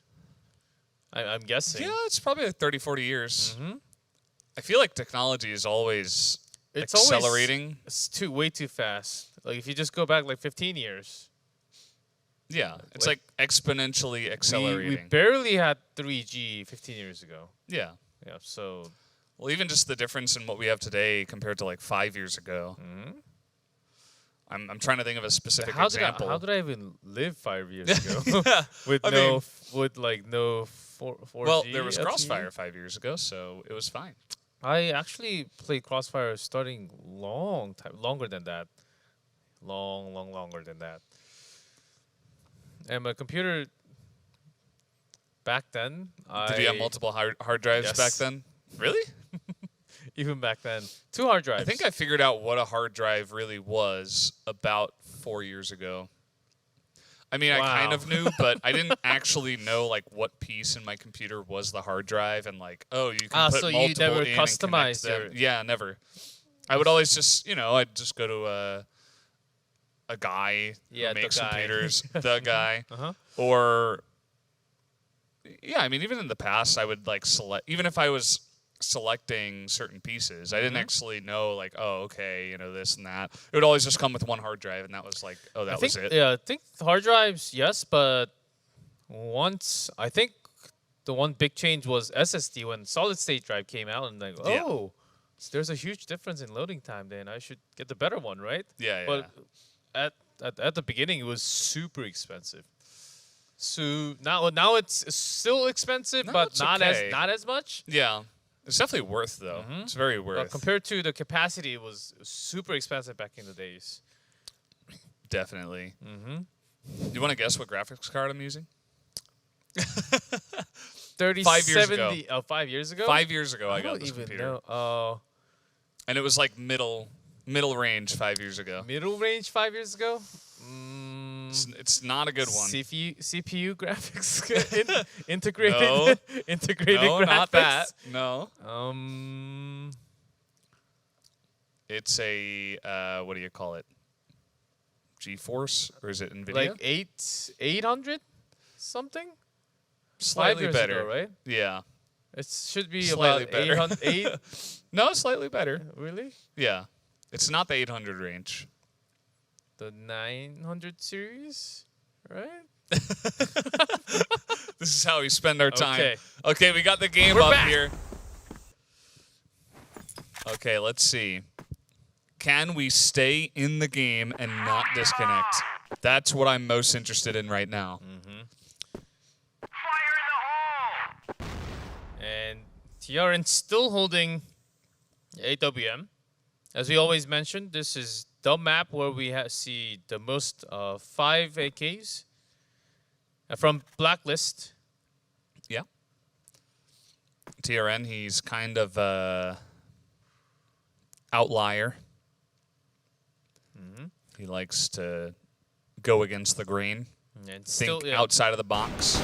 checking that he was tagged. Yeah.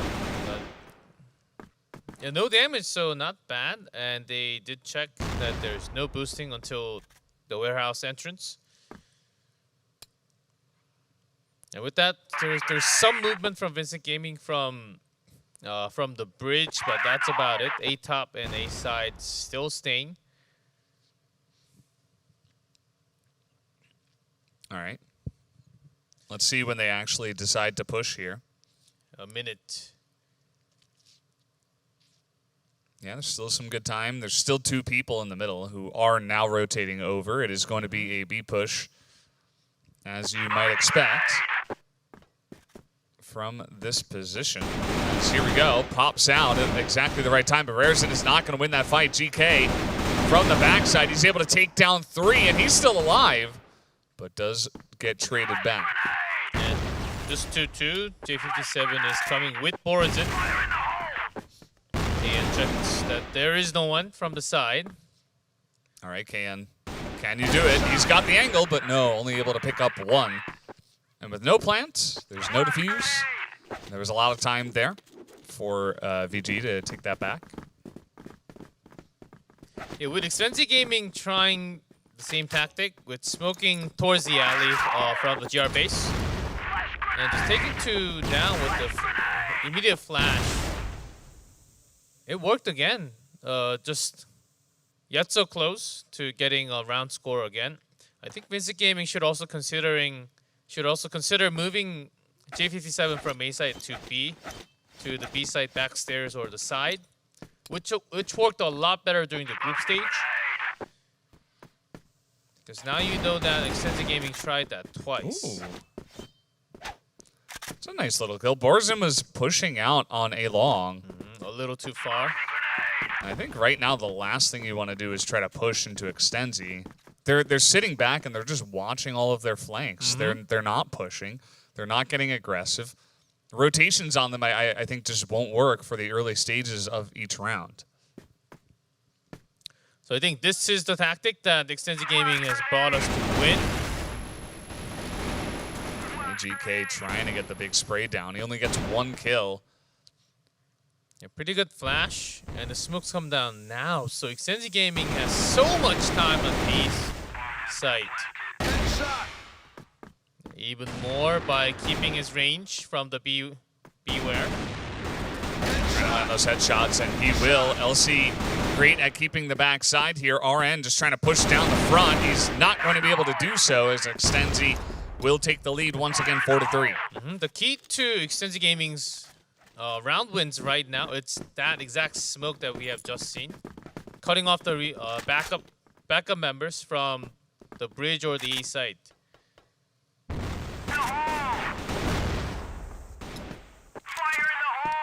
And Extensive Gaming actually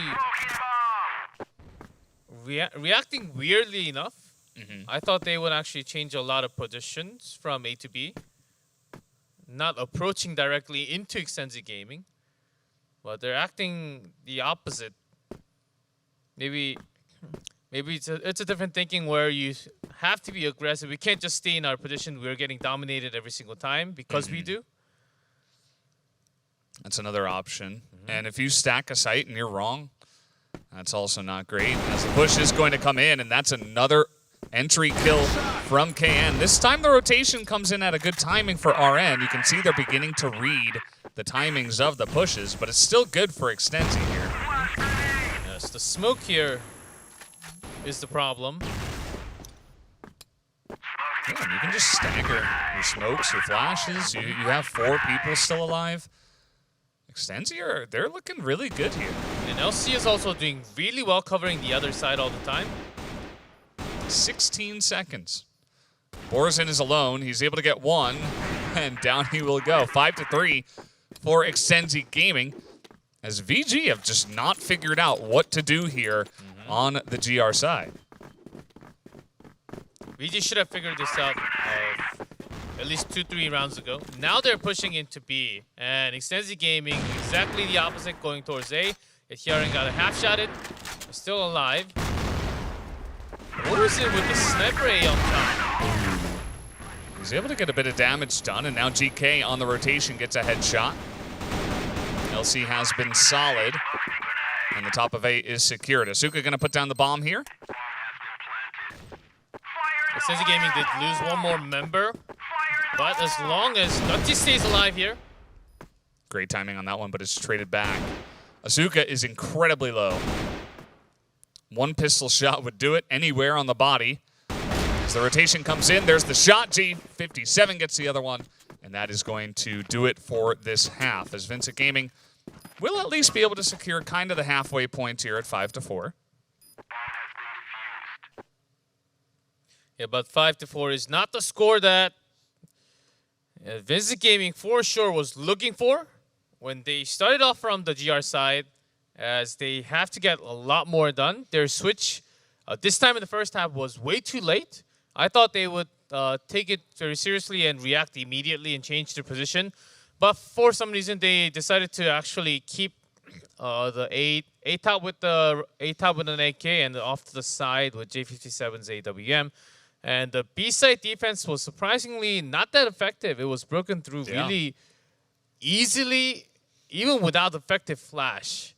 So, which is a big worry when it comes down to the second half, because their defensive force from the B side, they lost their confidence because from losing every single fight from the B side, and which actually also led to a lot of round loss.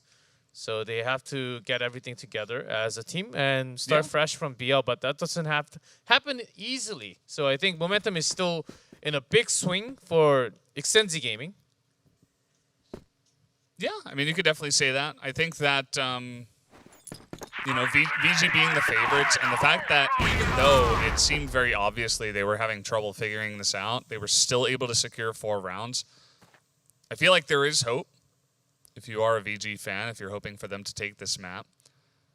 But again, we're going to have to see how it looks here after swapping sides. We've seen some crazy swings where one team goes 8-1 and then the other team goes 8-1 on the same sides, and we go to tiebreakers. So it's been a crazy tournament so far.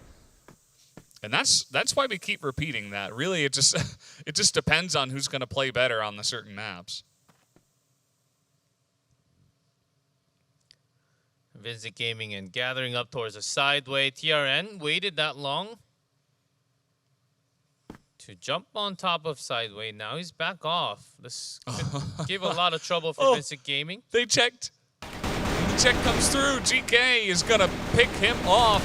The snipe does not go down as well. The push is working very nicely here on top of A. And the bridge flashed. The bomb has been planted already. With 2 low HP members, what can Extensi Gaming do now? Yeah, Rarezen's pushing. They know they're both super low here, so yeah, flash comes in, Borzen just sprays them both down, and that's going to be a pretty clean win here for VG, tying it up.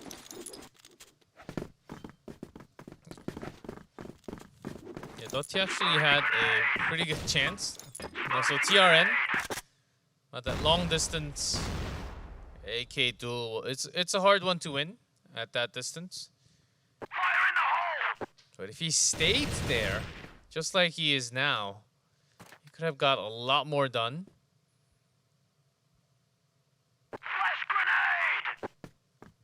VG again taking this one slow.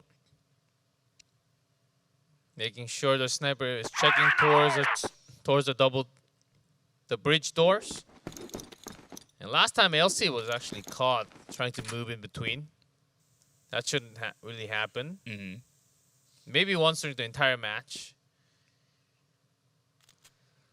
Looks like we might just push under the bridge here. Oh, no. Just rotating through. Potentially. Okay, here we go under the bridge. Smokes are good. LC tries to pop out. You see him, but he's able to get a headshot, make that 2. KN also shuts it down on the off angle here to B. And also spotted one more.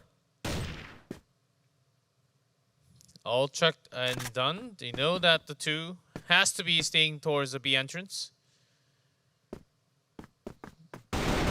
Some more information here to GK. TRN just keeping his position. Just in case there's a big rotation, but Asuka does clean up the rest, who has been silent for many matches before. Finally getting some kills. Even had to change into AWM last time.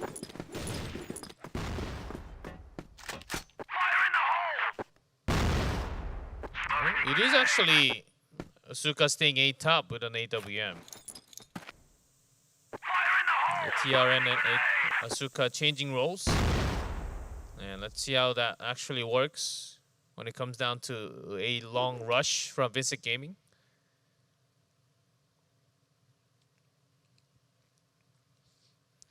Another mid push, perhaps. They're all grouping up here. Thinking about it, might just go AC into A. And it looks like that is what they're going to do. There's one guy, RN, over by the B side, trying to make a little bit of noise. But the actual push will be coming here towards A. Asuka will be put to test. TRN coming for help.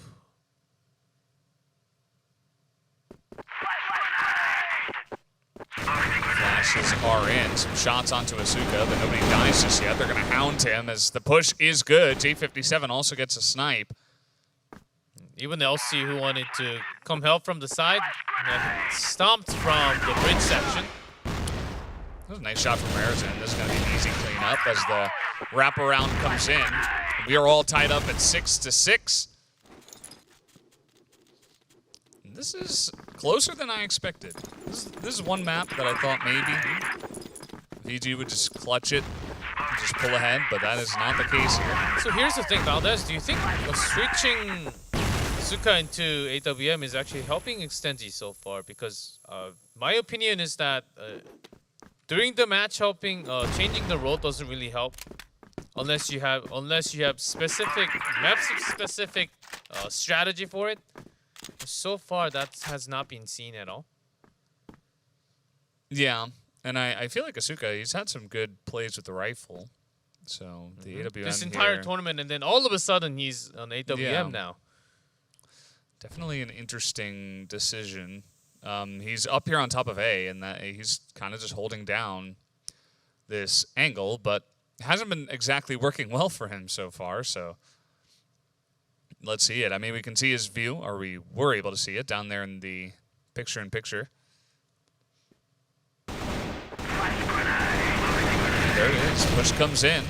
Yaren was there for a trap, but again, A side totally open. Even LC is brought down by J57, covering the side angle. Not able to get that. KN picks one off, but still from the top of A, they don't even have to plant, and that push is just continuously working. Yeah, I think VG will continue to do exactly the same. Maybe change it up once and go back. Because Extenzi Gaming is totally feeling that, okay, whatever Extenzi Gaming is trying right now, it's sort of weird and it doesn't make sense, and it's easy to break through.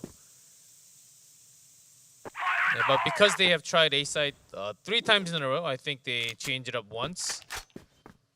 Or at least hint that they're going B and then go back to A.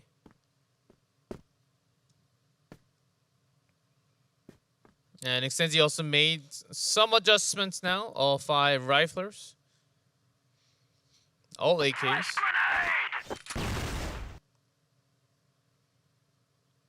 Just baiting with few more flash. Okay, a couple of smoke and flash to B now into A top. And also a few more smoke through the bridge. Really trying to block off all vision from that bridge area. Nobody on the side of Extenzi is really pushing up, trying to get information. They're all just leaning back on the sites. So it depends on the timing. As they still have a long push. They can pretend that this will be like a long push to begin with. Fire a few shots. And then a flash into B. Right, the push is coming in. Asuka has taken a bit of damage, but they're just pushing on to B here as Can will finally go down. Nice snipe from J57 to secure the site. And Gaming will do the same. Smoke off the side. Very low health bars here on the side of Extenzi. And they're up against J57, who's one of the best pistolers that we have. No bomb down just yet. They're just waiting. See if any push. Yeah, Vincent Gaming had a few more seconds at least with the smoke. So no need to worry, but it will be about the timing.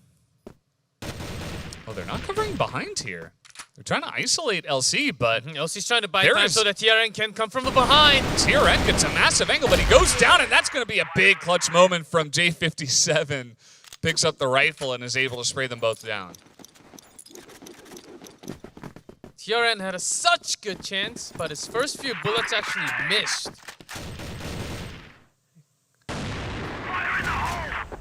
And LC with low HP bought them a good amount of time so that he could come from the side. Yeah.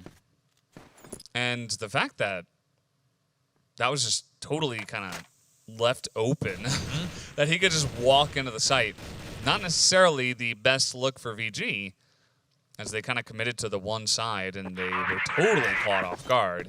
And it just turned into kind of an execution play. Because both of the remaining members' HP was pretty low, it gave them some extra pressure when it came down to those heroic moments to come back. Yeah, but second half, Vincent Gaming stepping it up. And that's already 3 or 4 successful attacks in a row. Yeah, feels like they've woken up a little bit here as the push is coming in through the middle. LC locks it down but cannot get the kill as now J57 snipes one. Asuka will be spotted. RN picks him off and trade for a lot of his health, but still advantage here to VG.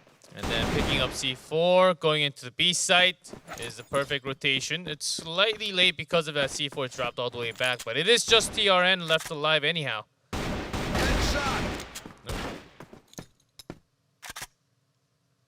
And comes down, perfect read on that one. TRN seems to have kind of a sixth sense at a lot of different times. And now with 1v2, there is a chance that he could hold this off. Doesn't really know where the attack is coming from because he's seen 2 members from the bridge and all the way back to BL base. He's got a good smell and seen that Resident's going towards B. Yeah. But that was only a 1 member check. Okay. 1v1 now. For this, the shot's not coming through. GK comes up, but actually it's going to be TRN who pulls off 1v4 in an extended round here as he's able to get the defuse. Literally carrying the team by himself here. As I'm definitely sure that Vincent Gaming, they had the C4 all the way back and thought, there's no way we can lose this 1v4. But that's exactly what happens if you let your guards down and just pretend like you've won the round already. That was not a round that Vincent Gaming should have lost. They should have won that round easily. Just had to carry the C4 to B side and plant it. They had all the resource, all the men towards that B where. But instead they decided to fight, which it gave a great chance for TRN to make that 1v4 save. This is the playoff, and they can't pull rounds like that anymore. Oh. I think they saw each other there. It is extremely hard to react to that. GK is in. Not sure that they know, but they should be able to get this information as some grenades are thrown in. Here comes the flash. GK trying to get back to safety. He will. Shot will not land. Not even a half shot there.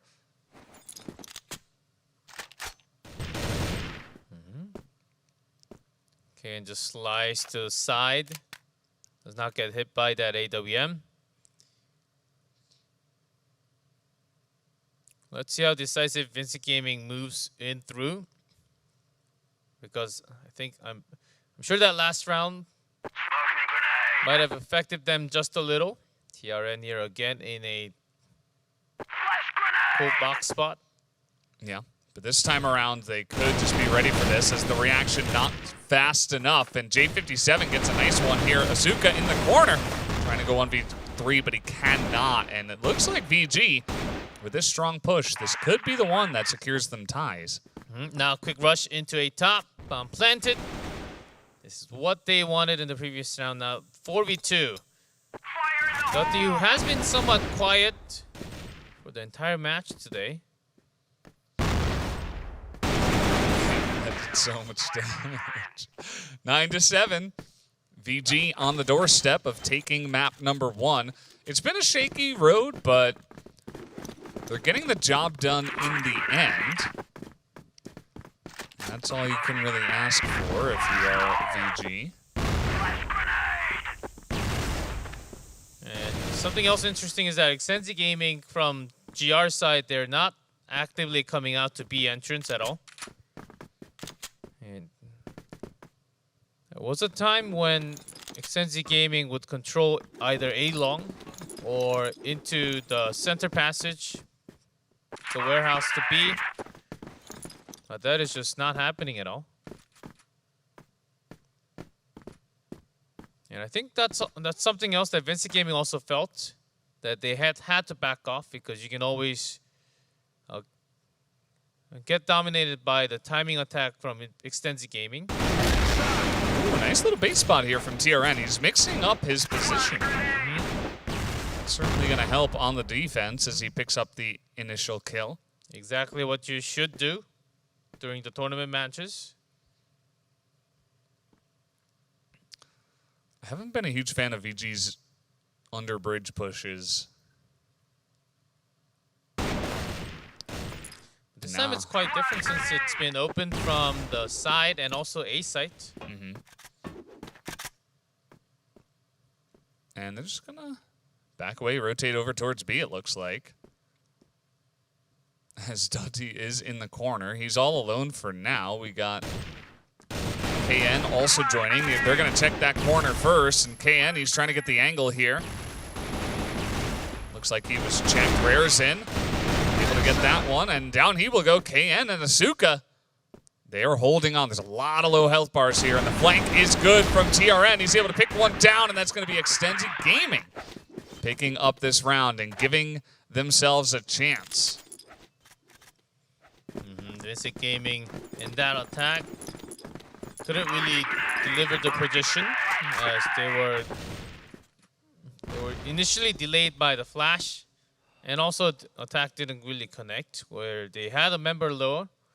It all started from TRN surprise attack from the boosting spot.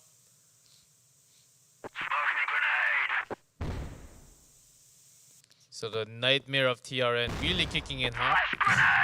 That nade was actually sick. Through the top of the building here is KN. They're going to check it. Nobody's in the corner. They get on, but KN and Dutty, they're holding this down. Berzin trying to trade one back, but now it's all up to Borzin, and he's 1v3. It's looking likely we do go into some tiebreaker rounds here, unless Borzin can be the true hero for VG as the push is trying to come through. He's trying to check all the angles at once. Still has 100 HP. But these are the times once you are so focused in game, you forget to reload sometimes. And all you need is one more bullet to win. Oh, spotted. Well, the C4 is at B site, so he has to go in. About a minute. Some good shots here. That's true. Catches the other angle, but I like what Extensi are doing. They're just backing all the way to the C4 into the room. Just saying, okay, good luck. And they're just going all the way around. Interesting decision to do this. It is also because their members are also super low. They want to extend the angle where Borzin has to check. They think this is... I don't think they realize that the C4... They want to do a full sweep because they have time. This is really interesting. Okay, let's see, because I think it's still possible because they're all coming together.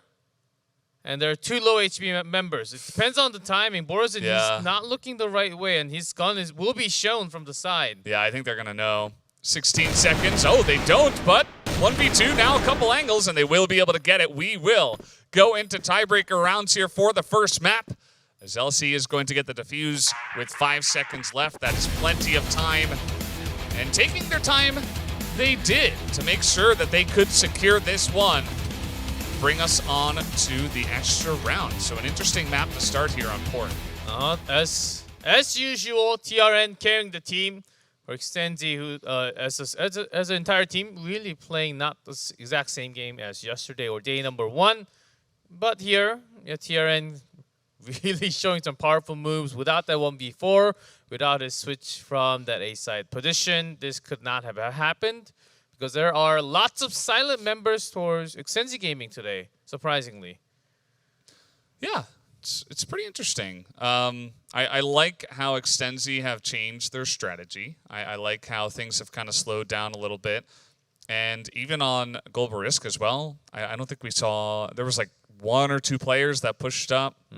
Other than that, especially towards the end, they were just kind of like sitting back, waiting for the push to come in, and it was actually working. A couple of clutch defenses there on the B site that I wasn't exactly expecting, and here we are into tiebreakers right from the get-go.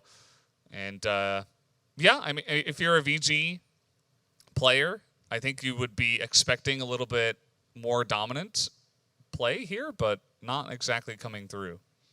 Yeah, just being critical once again. That 1v4 literally should not have happened from Visit Gaming.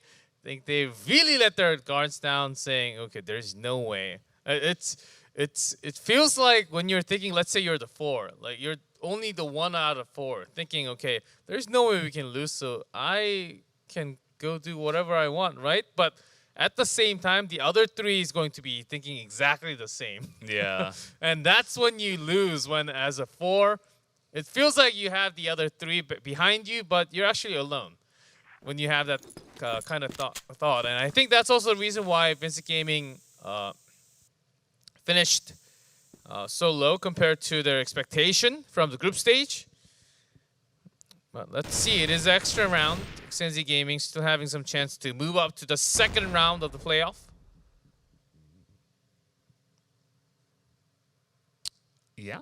And now in tiebreakers, what is going to be the strategy here? Vincent Gaming on Global Risk, and they're very much pushed out on the left side of the map, as you can see. They've got pretty aggressive angles, but Extenzi might be able to just avoid this by pushing onto A right now, although that's going to be a nice pick-off from J57. A real nice pickoff because the C4 was supposed to be carried by TRN coming from the back. Now, these 4 guys, they're in A site, but C4 is all the way back there. Yeah. This doesn't matter unless they get all the kills. LC has an important role to get the C4 back, but fails to do so. Yeah, this is not the round that Extenzi were envisioning. I guarantee that. Okay, go in A. Wait, what about the C4? Go in first. Nobody's here. Yeah, that was good pickoff there to start, I suppose, from J57, and Extenzi just kind of collapsed. They had every other material that they had every other material to use, but they needed the critical source. They needed fire to molten everything, and the C4 never really came through. Agreed. And it looks like Extenzi maybe just This time they're carrying C4 along with them. yeah, good idea, guys. TRN just as a backup to cut off anyone going past. Nice one. Yeah, there was some extra damage done from the grenade, and okay, there's going to be Dutty picking up 3 kills. A couple of headshots with the pistol. There he is. He finally woke up. And GK right next to this guy. Ooh, GK pushing in is actually really going to help J57 as well. Yeah, real good push timing. Trusting his teammate to watch from the back. Push now, that's another shot here, although coming in from behind, and now it's a one-on-one, as coming in is GK, able to be super clutch here for VG and get yet another round. What a teamwork between the two. J57 with such low HP with the snipe, so GK was able to push. Even if he went down, he trusted his teammate to at least make a trade. Yeah, this time, Extensive Gaming, their BL push is not really coming in hot. Nice spray here from GK, but the trade back is strong. Asuka picks up a second kill with the pistol, and Borzin is alone. But the response was so good this time from Extensi.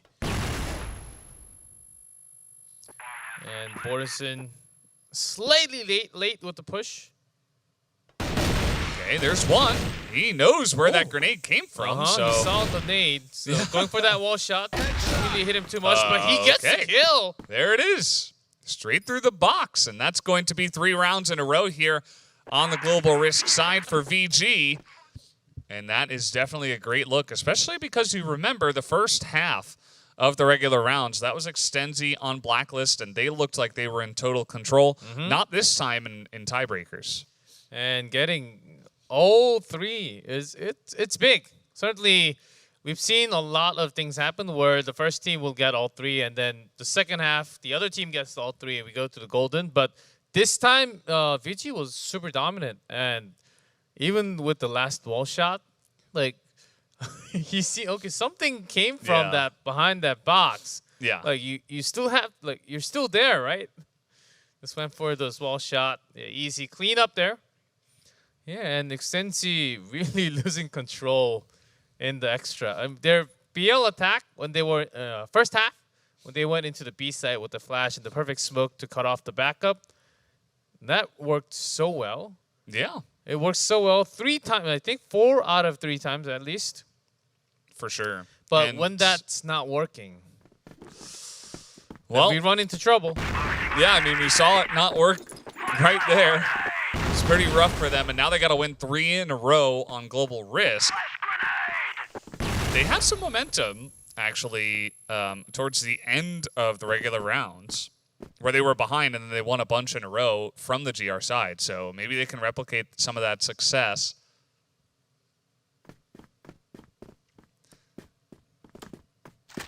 And they'll take it slow. I like the fashion. The fact that Vinci Gaming is not really just going, okay, let's just go into a side, we'll win at least one. Taking small snaps at a time so that Extensi Gaming has no idea. Smoking up bridge so that they have less information of anyone passing through the BL bridge. But 2 members actually on top from A site.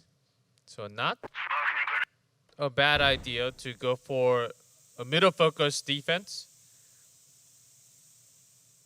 And Extensi Gaming actually having a pretty good feel that they're all gathered up near the bridge and sideway. Yeah. Flashes are coming in from AC, and look at this. GK gets a nice angle, but LC able to shoot him down too. But now the defense is decent, but they didn't quite see the wraparound here, but it might not matter as TRN is so clutch. But no, it is not going to be the clutch play. It will be Raresin that pulls it out there towards the end. The pistol shots come in, and all 4 tiebreaker rounds that were necessary will go the way of VG to take map number 1.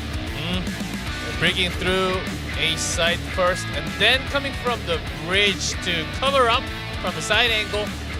Extensive Gaming could not really deliver any round in the second. In the extra rounds, even if the Dutty came along super late, this entire squad couldn't really carry any rounds in the extra rounds. So Vinci Gaming moving up to the second match of the playoff.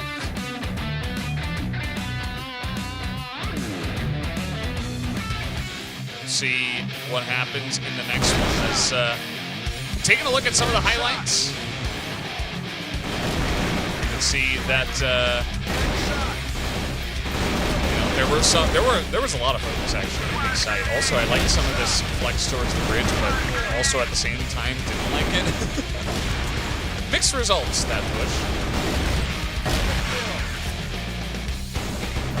Well, let's see, because this momentum will certainly carry them a lot more to the second match. Excuse me for carrying them to the second match. I thought, oh yeah. Something just flew on top of my head for a second there. It happens. As They're flying around all the time. Sensi, maybe it's costing them too much for changing too many different things at the same time. This was the moment where Dutty, it felt like, okay, there's always chance, and this could be a start of Sensi Gaming coming back into the map. Yeah, but then Vincent Gaming always had a stronger finish. Look at this finish. Rare is in. It's like a final shot there right before he was about to go down. Either way, guys, it does look like we have map 2 loaded up. It will be Compound for VG up against Extensive Gaming.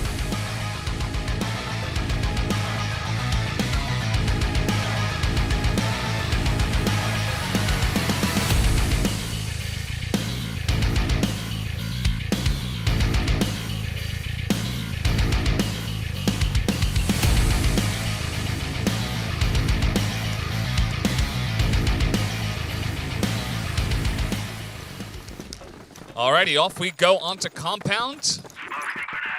Definitely we've seen some interesting rotations and strategies on this map, as is always the case. We saw Black Dragons really kind of almost get run around this map at times. And there's fun things you can do in so many different areas on this map. That's why I actually really like it, although I do know that it is difficult to play. And there's always a different position from the sniper, especially from the GR side, depending on the team's color. Some sniper always just keeps on to A side, making sure they have no one passing the center, which is, I guess, one of the more common spot where TRN is at right now from A side. But some of the teams actually looking for the backup into the B side, where you go for the GR spawn. Ooh, stays alive. Yeah. Stays alive, and they say, okay, well, there's a guy on A, let's push B. And that's not necessarily the way it goes, of course. But he takes full damage from Nade. I often think that Nade should do more damage, but that's just me. Oh, it's not just you. Oh, smoking up so that they can buy some more time. As I think Extensive Gaming also spotted the towers, with J57 getting on top. Ooh. Okay. Asuka is certainly having trouble taking his shots today. Dutty's like, what's down there in that drain? Seems clean I for never now. thought to look down there. Yes. Right before the break off. Flash is okay. Dutty's got a really nice place, but he's not actually able to do much. Siren's actually getting most of the work done. And now J57 alone with 20 seconds. Let's see it.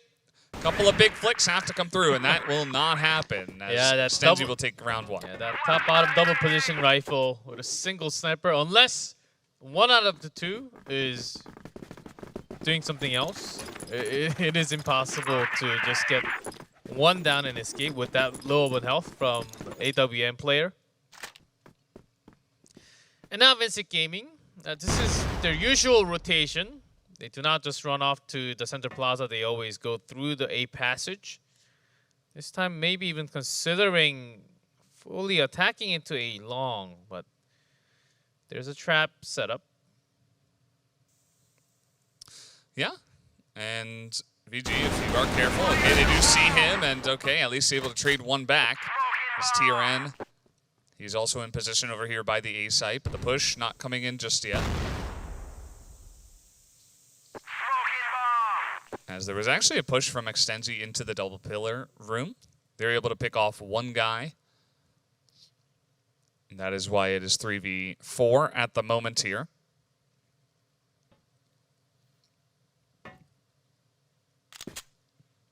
As TRN is feeling that he's getting surrounded, I think. But he has to check for a few more. It's almost like they both knew they would be there.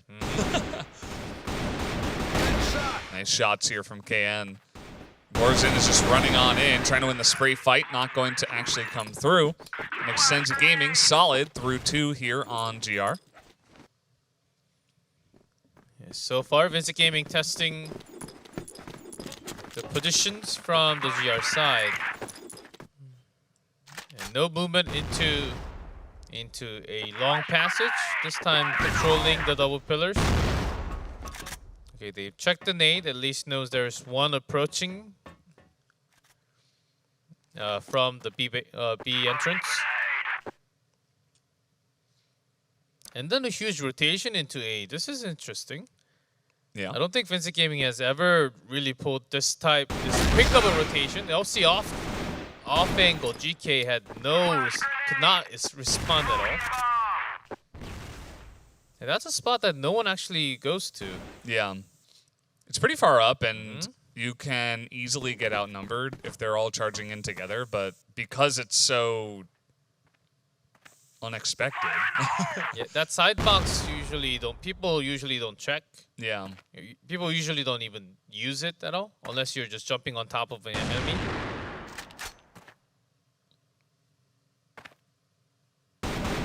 57, just pre-firing just in case. KN snuck out in the middle of this attack. Yeah. Raresen he's getting a nice little push off by himself here. With the sniper, he's going to change back. And he's now all alone, unfortunately for him. That's another headshot coming through. Raresen's coming in with a big round right now. And he has the C4. So 1v1, this is absolutely winnable for him. And Dotti expects him to make a B rotation. Even if it's an A plant, he can immediately jump on top. Doesn't spot him from going out A long.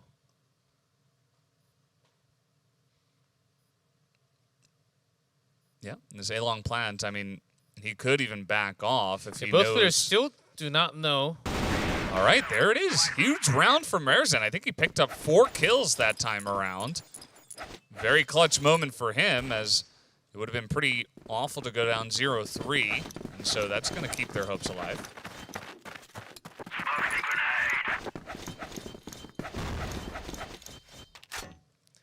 Yeah, Visit Gaming.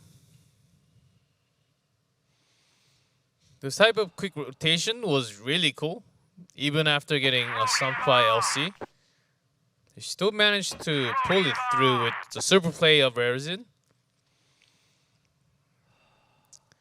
But now they have checked most of the initial position from Extensi Gaming. And again, they're focusing awfully a lot on a long. Yeah.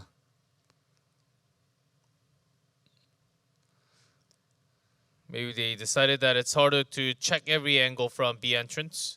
And there has been lots of first nade into the double pillar. This is a full committal. Here we go.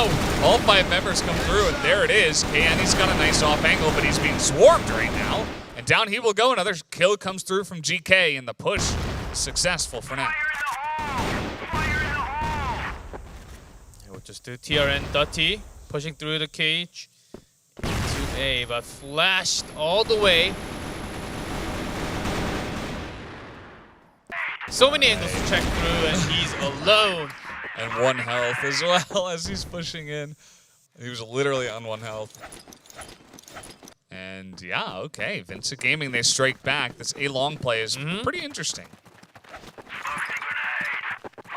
There are a few things that are certainly working well from Vincent Gaming.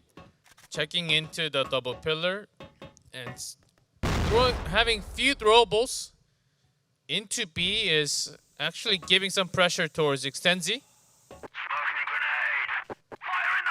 Let's see where Vincent Gaming focuses this time. Raresen's actually getting free access here.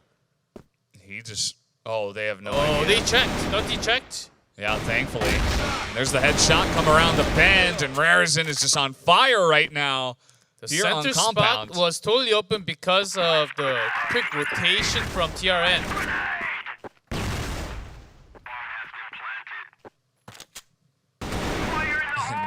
And TRN's just going to get shot down from our end.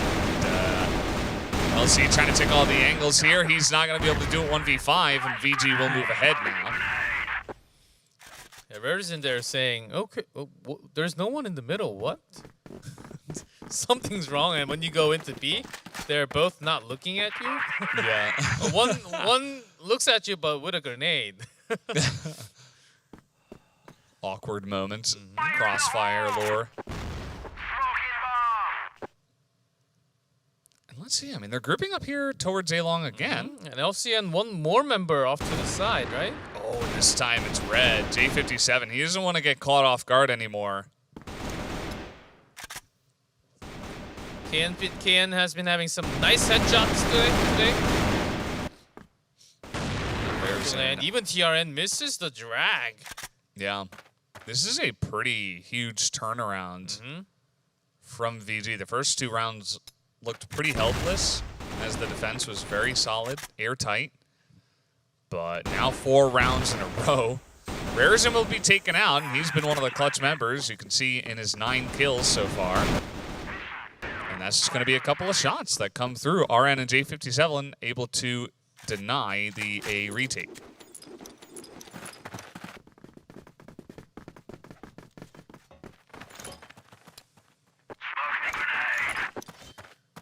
And Extensi Gaming has to change a few things up.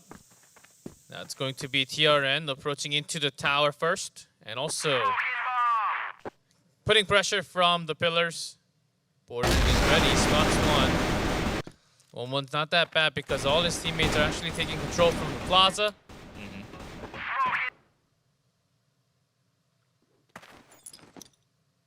And TRN, even with that aggressive position, couldn't deliver any kills. So not too bad for either teams. Slightly better for Vincent Gaming, I would say. Not sure how this push is going to work, though. We got TRN and LC in position.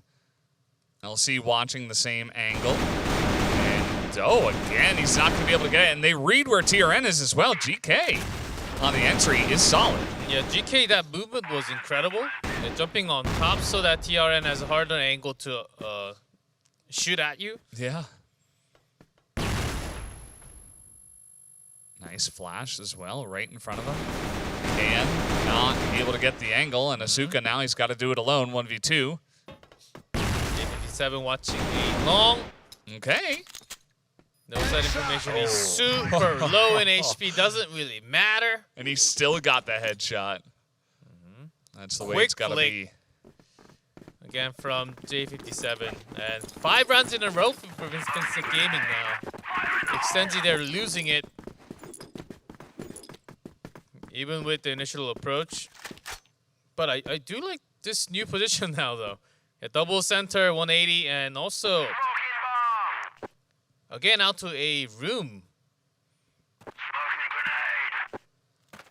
5 rounds in a row is it's kind of crazy here. VG trying to make a statement now that they are the stronger team. They deserve to move on to the next round. Because it's 5 rounds in a row. They were also able to win 4 tiebreaker rounds in a row. And now that TRN's actually focused on B, and has spotted one of the members going out A side, very likely Vincent Gaming will continue to push B. With checking of the member on the opposite side. Close shot.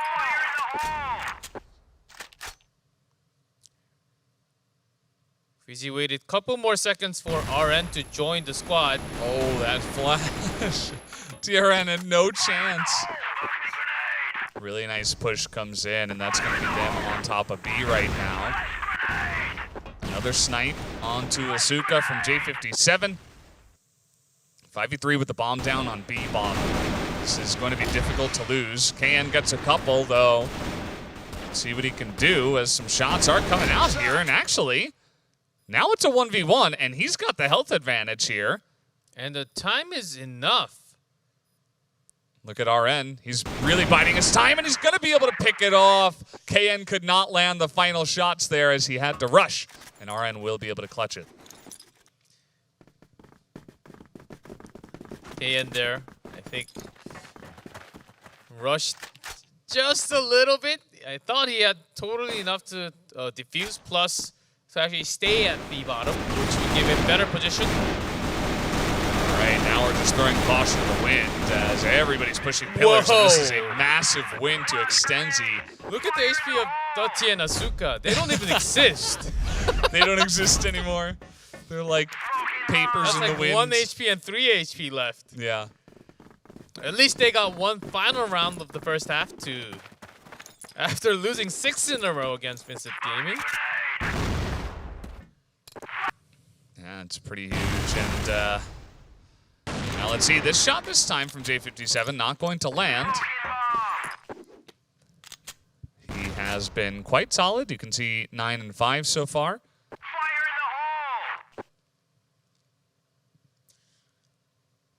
Vincent just A side focused. And RN just as a backup member, 2 from the bottom. At J57 off to the side. Oh, the gun. Yeah, good bait. Did not even shoot. There it is. Waits super patiently, and that's going to be a big pickoff before the push.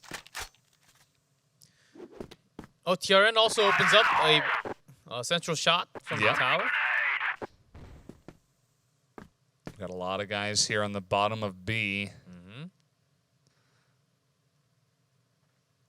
And VG also knows that TRN can come from the center. They got to check this. TRN, he's got a nice little angle here. And that's going to be the free kill. Pushes in, and down he will go. As KN picks up another one, and it's all up to Arn and J57 to try to get this. Nice headshot. Expected the rotation to come later. And with the flash delay, buys good enough time for the plant. Ooh. The OC ran into his crosshair. Yeah. And Dottie's also really low. And they can just push in together. Yeah, with the pistol, I think it's a better idea. Yeah. Flash first, pushing together. And there it is. Just one shot, actually, with the AK is going to be enough. When did he change? And that's going to into be the rifle defuse. already. And the momentum continues with Vincent Gaming.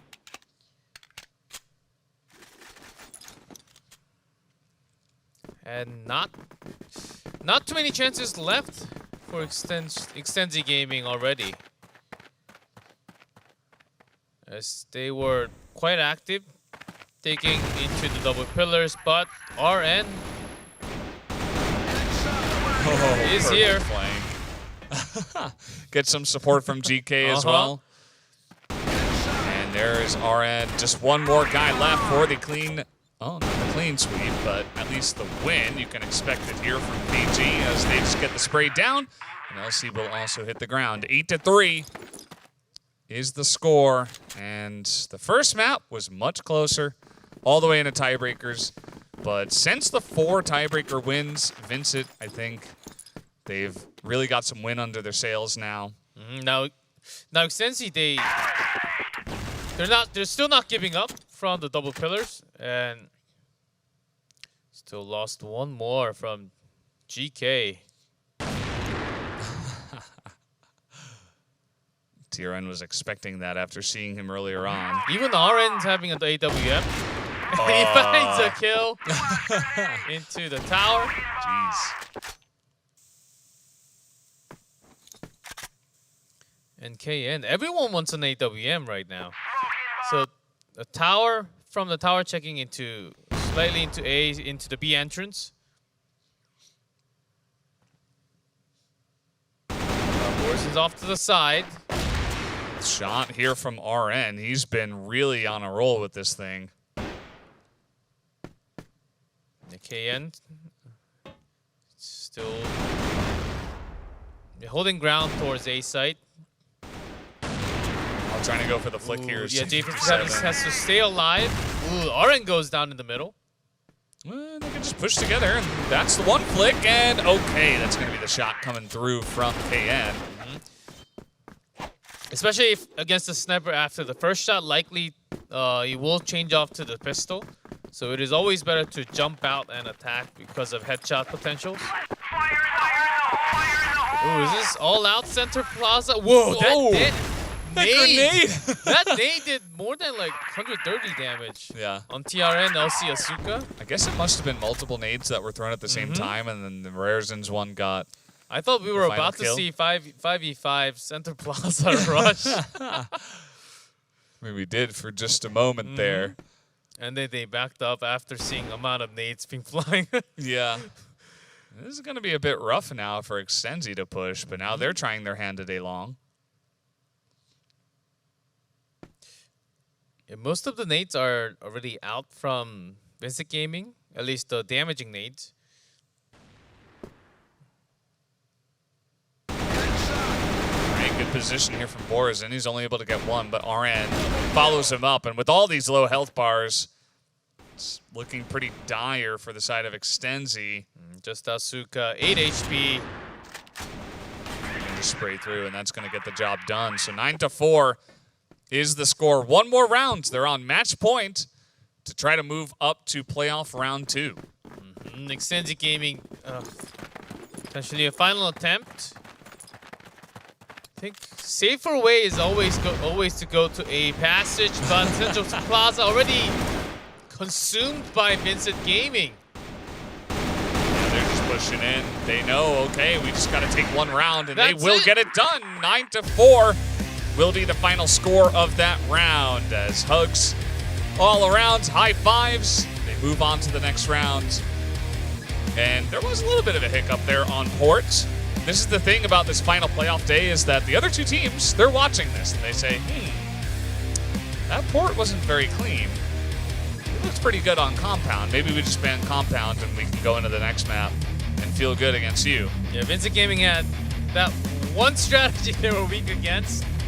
Yeah, that B attack certainly gave them a lot of trouble. A lot of trouble to begin with. And we almost thought, okay, Vincent Gaming might actually have a shot at this. Of course, it didn't turn out to be like that. And Vincent Gaming moving up to the second match. Yeah, but first one, extra rounds. Yeah, That was 13-9. certainly something. 13-9 is pretty interesting because the fact that we got there and it was so close, and it was a lot of round wins in a row from Extenzi to get there. I think it was 3 in a row. We like 9-6, then we went to 9-9, and then 4 rounds in a row for VG. So, you know, they were so close to avoiding that. Anyway, we're gonna have the interview ready, so we're gonna hop into that right away and ask some questions. Guys, hello, J57. Nice to see you. You've had some awesome play throughout the tournament. And how does it feel to move on to the next round? You were able to get through Extenzi 2-0. And how are you feeling going into the next one? Juan, você tem jogado muito bem ao longo do campeonato inteiro. Vocês venceram de 2-0 agora. Como é que você se sente? Eu estou me sentindo muito bem, muita gente sabe que eu fiquei muito tempo sem jogar e o rendimento que eu tô tendo também, tipo, pra mim tá sendo gratificante. E agora é tentar bater na IMP aí. Meu time tá melhor que ontem, que a gente entregou uns rounds muito feios. E hoje também aconteceu isso, mas espero que não aconteça pra partida que vai vir agora contra o Imperial. I spent a long time without playing anything, so coming back now and having this level of performances, it makes me feel really good. Yesterday we made a lot of mistakes, today we made some as well, but we fixed most of it. And we hope to be here on that. Of course, congratulations on winning your first match, moving into the second. I have a question about map number 1 today. You guys had lots of issues and trouble defending B site on port. What do you think were some of the problems there? Vocês tiveram muitos problemas defendendo o Bomb 7B na Porto. O que tu acha que aconteceu lá? Não aconteceu nada, o problema do B da Porto tá muito difícil mesmo, todos os times estão falando por causa da M4, que tá varando 100%, e não tem muito o que fazer, tá difícil de segurar, e não é só nosso time, entendeu? Não tem muito o que fazer naquele B ali não. Na verdade, o mapa da Porto todo tá difícil de segurar por causa da M4. It's not just our team, every team is complaining about that. The entire map of Port is very hard to defend because of the 100% penetration rate of the M4, and especially the B side is the worst defense. Yeah, well, you guys were able to eventually push through, which was nice to see. But you've made it through the first round, and you're going up against Imperial in the second round. Where is your guys' confidence level at going into the second round? And as a second question, who do you think is actually the stronger team between Imperial and Black Dragons? São duas perguntas agora. A primeira é: qual nível de confiança vocês têm partindo para a próxima rodada e qual time vocês acham ser mais forte, a BD ou a IMP? O nível de confiança tem que estar sempre 100%, né? Não vamos peidar pra ninguém, o que vier a gente vai tentar bater. E é isso. E entre BD e Imperial, pra mim, tipo, no momento é a Imperial ainda, pelo fato de ter ganho o CFL e esse campeonato ainda não acabou. Então, pra mim é Imperial. Imperial won CFL playoffs, so I think Imperial is better than BD because this tournament isn't over yet, and our level of confidence has to be always 100%. All right, well, looking forward to that confidence in the next rounds. Congratulations on making there, and thank you once again for the interview. Best of luck in the next round.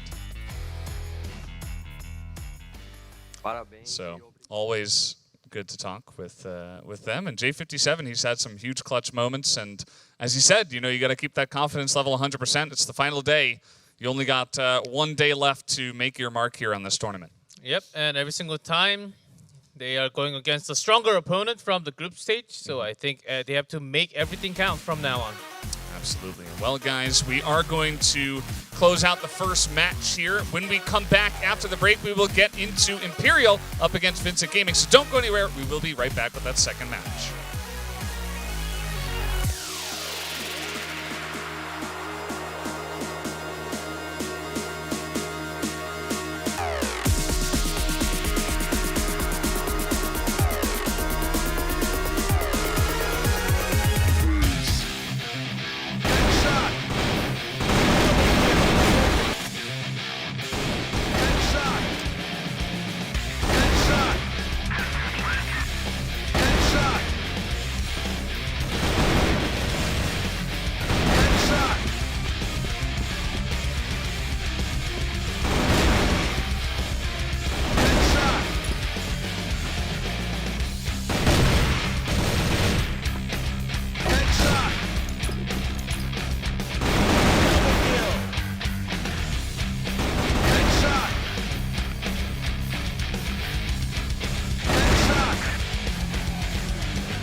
Welcome back, everybody. We are here at the CFS IO, just about jumping into our second round of the playoffs as VG have passed Exenzi Gaming in the first round, and they will go up against who everybody considers to be the most difficult opponent in Imperial here in the Americas regions. What are you thinking about this matchup?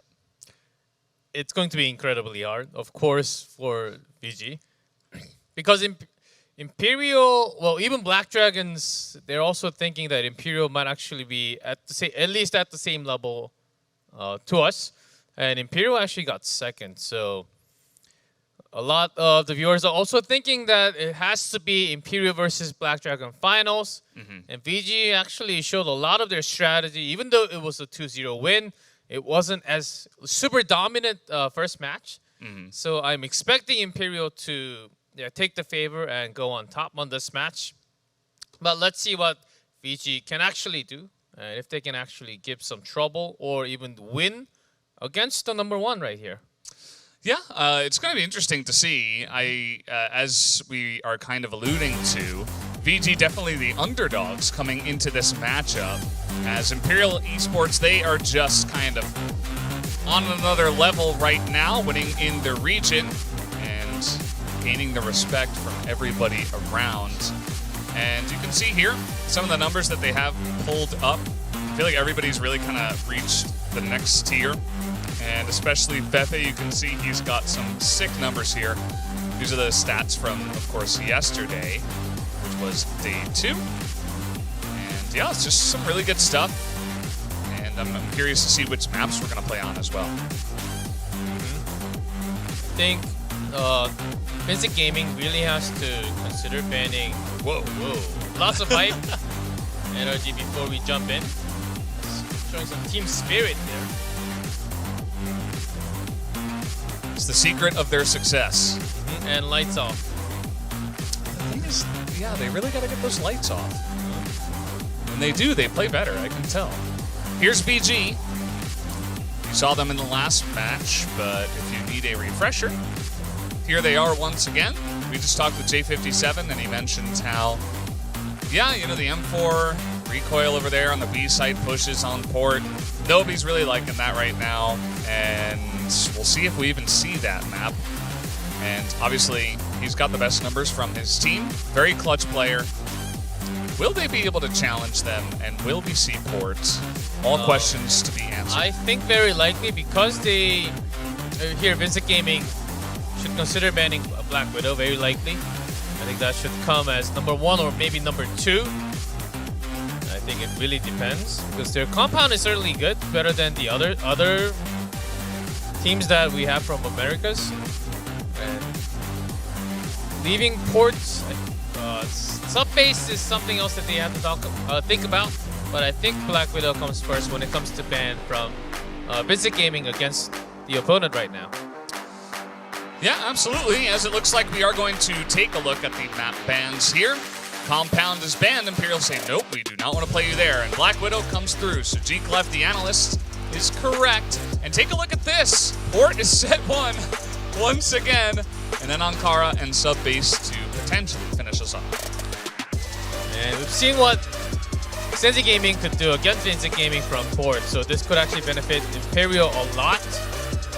Vincent Gaming was hesitant about making some big changes with the defensive GR positioning in the previous match.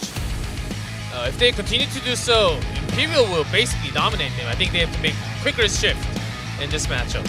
Well, here we go, guys. Second match of the playoffs. Imperial waiting for Vincent Gaming, and here they will be challenged. Let's jump on to port for the first map of the match.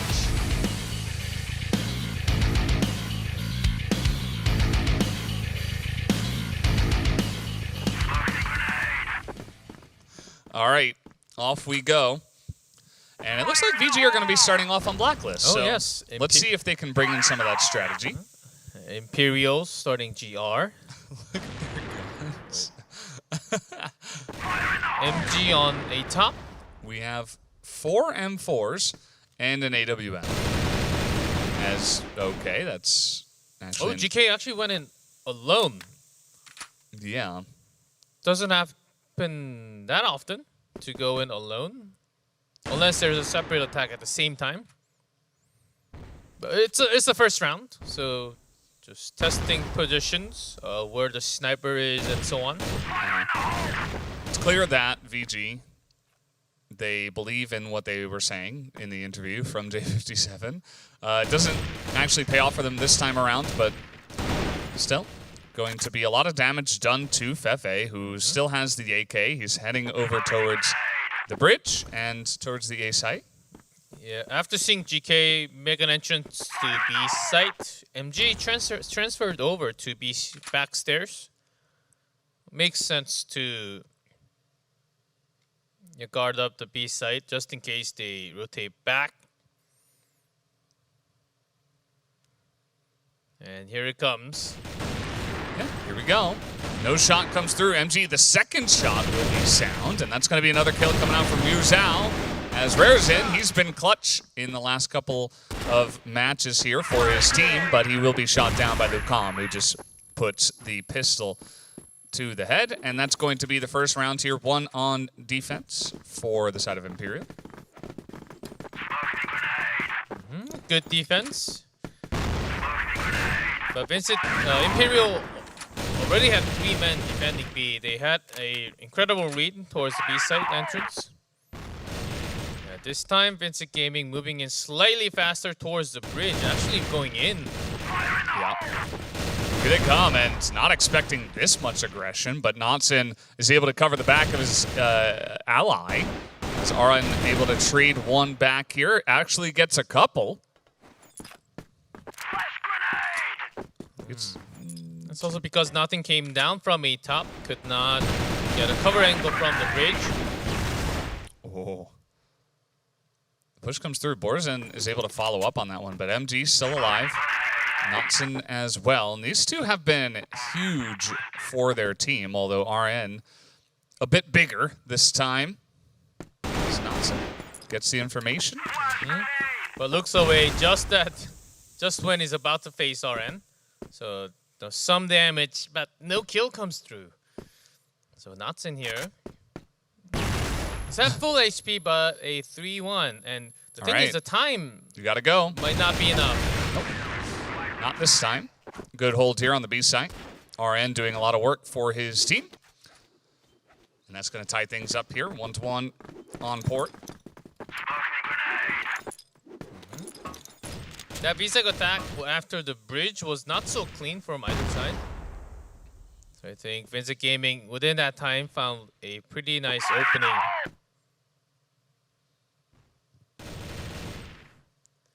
They're getting one back. Imperial again pressuring into the B entrance. And they've heard the sound from the bridge, so they know that a couple members from Vincent Gaming is actually taking over the sideway. A few shots been fired towards A long. And Lucam doesn't spot anyone here, so they're expecting a push. Yeah, very passive on that side of the map from Vincent Gaming, and that A push you were talking about is looking likely here. There's a lot of shots fired under the bridge. Yeah, Fefe also steps over the line. He does have smoke, but comes back safely with taking some damage. So the rotation is being so well read by Imperial. Both ready, and MG off to the side just for the snipe. Oh boy. MG ready. As you mentioned, it's just totally red here. Oh man. This is not going to work. RN's got a nice little angle, but he has 5 members to take out, and that's not going to happen. Imperial all surviving, and it's now 2-1. Yeah, they're super confident about their read. Into rotating into sideway. Especially because they checked the B entrance for such a long time. It was as if Imperial was moving together, and knowing the movement of Vincent Gaming. Fefe taking a lot of damage without taking a single bullet to himself.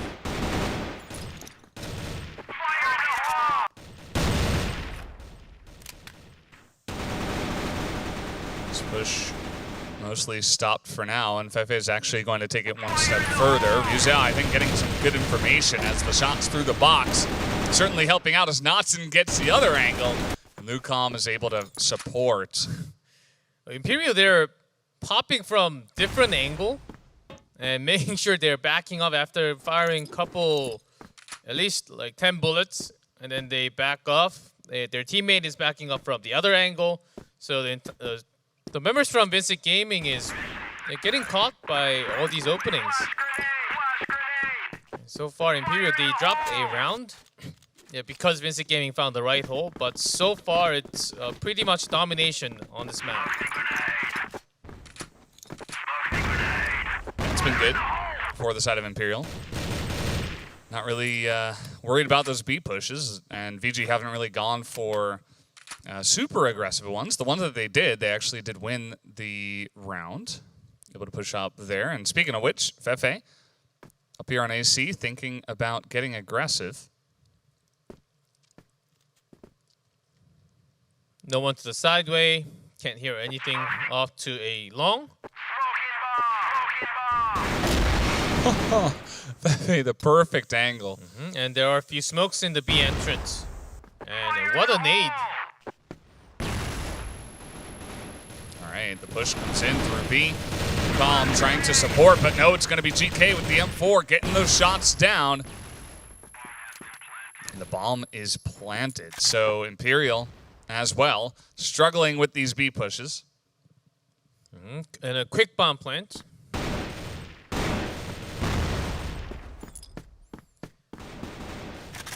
Imperial, they got men ready. Rizal plus Fefe coming from the back.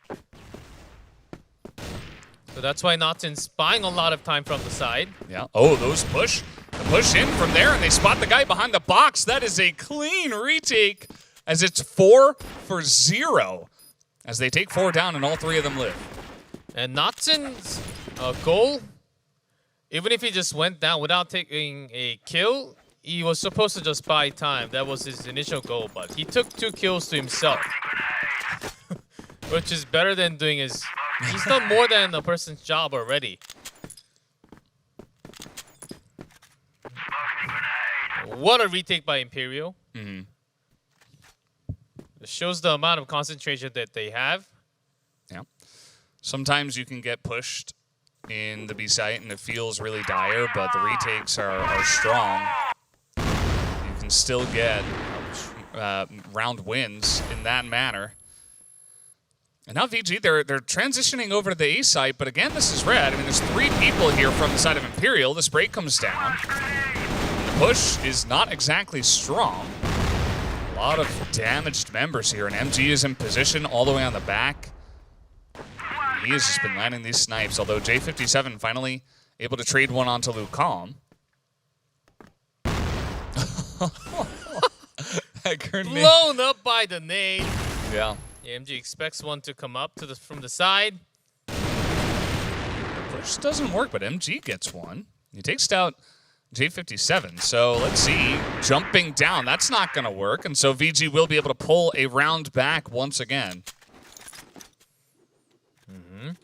As Vincent Gaming, they didn't dive into a site. They wanted to wait for the backup members to come so that they actually get the damage first and take few members down that are coming around. And then they went for the A-top because A-top, well, they still had the nade. I wonder why they were holding the nade for such a long time. But regardless, they got the kill with the nade onto Rizal. So I like the fact Vincent Gaming is trying to control the tempo. It doesn't have to be fast as long as they win the round. Yeah, they look pretty practiced on this map. And now the push onto B. This is unsurprising. And J57, he's still got that AWM, trying to make moves with that on the push. They're all up on the top side. And let's see how it goes. Although, as I say that, they all back away, so rethinking their push. And Knotson's already at BL base. Now with that info, they will switch back into the bridge. So for Vincent Gaming, I would actually go back to B. Yeah. It's always this dance. Because you showed your moves already.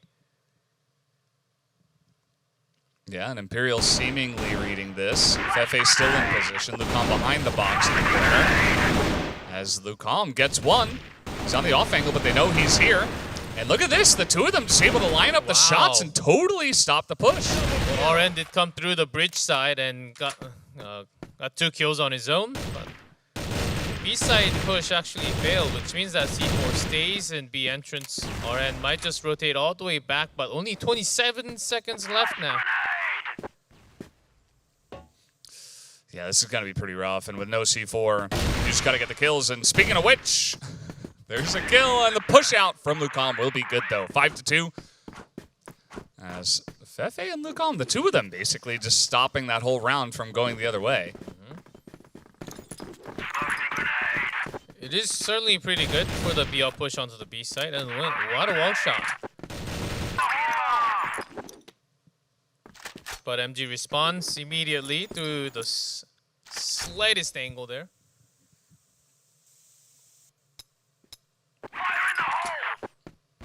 So once you stay behind the box from B side, the quad box and the short stairs, you can actually dodge a lot of those flash.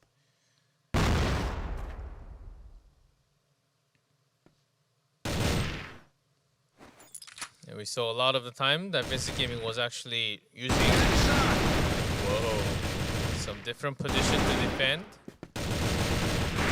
Oh, so aggressive. You could see how confident he is. I mean, there's like 3 people there. And just with his pressure alone, he trades 1-1, but it kind of pushes them off of the middle of the site. Now VG are like, where do we go from here?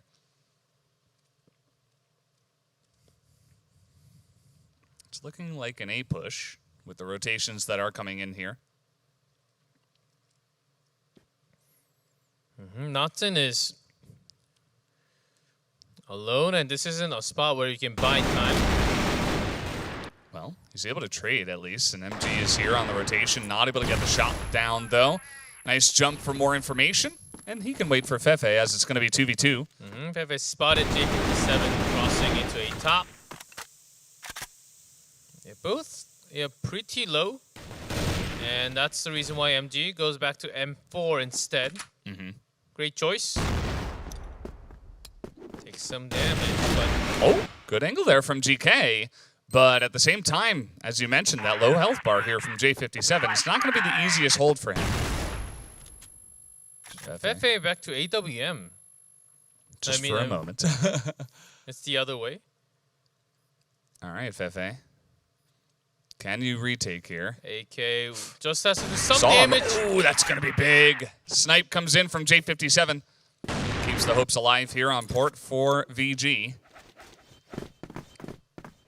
One more from BL. Certainly, they scored that they wanted to have back.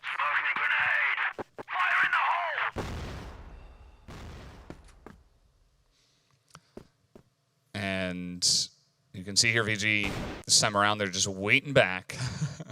It's the last round before the half, so you kind of take your time.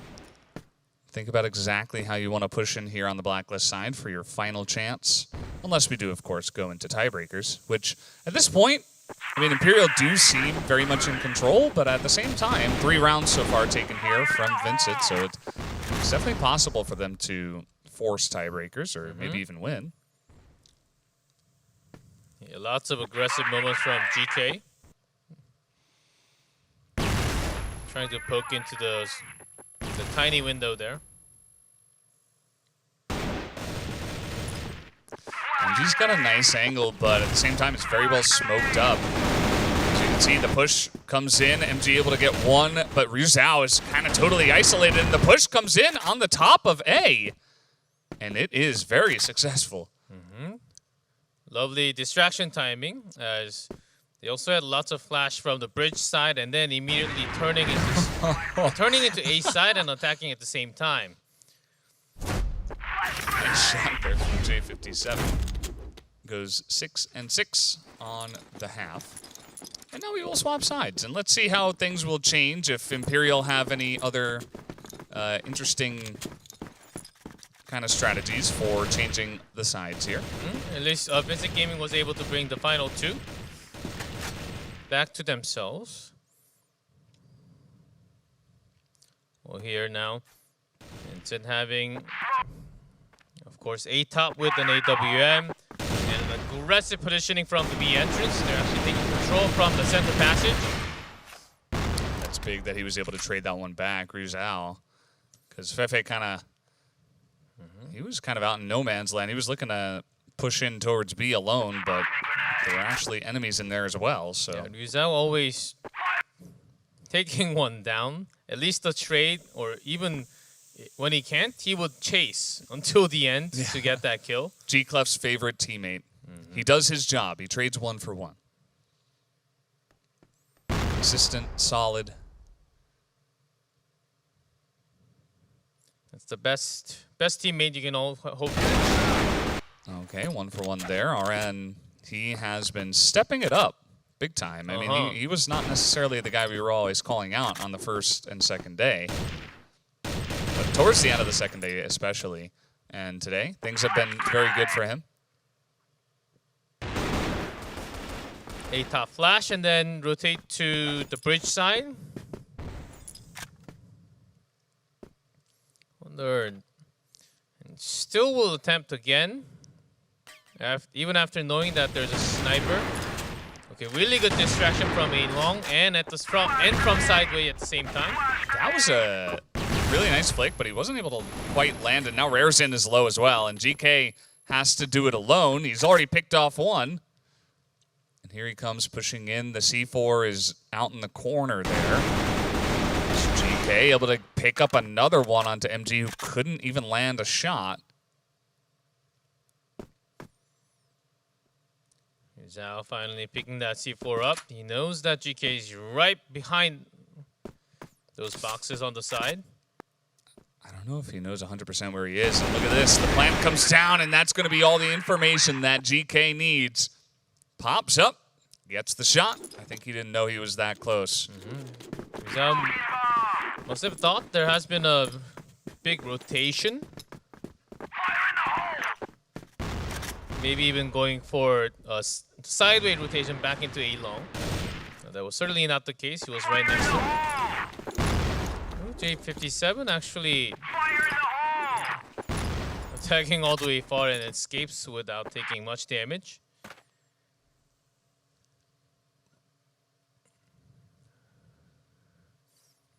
Yeah, here so far, MG actually has been losing a lot of the duels. Yeah. As long as he steps up, the entire squad of Imperial should be able to break through slightly easier.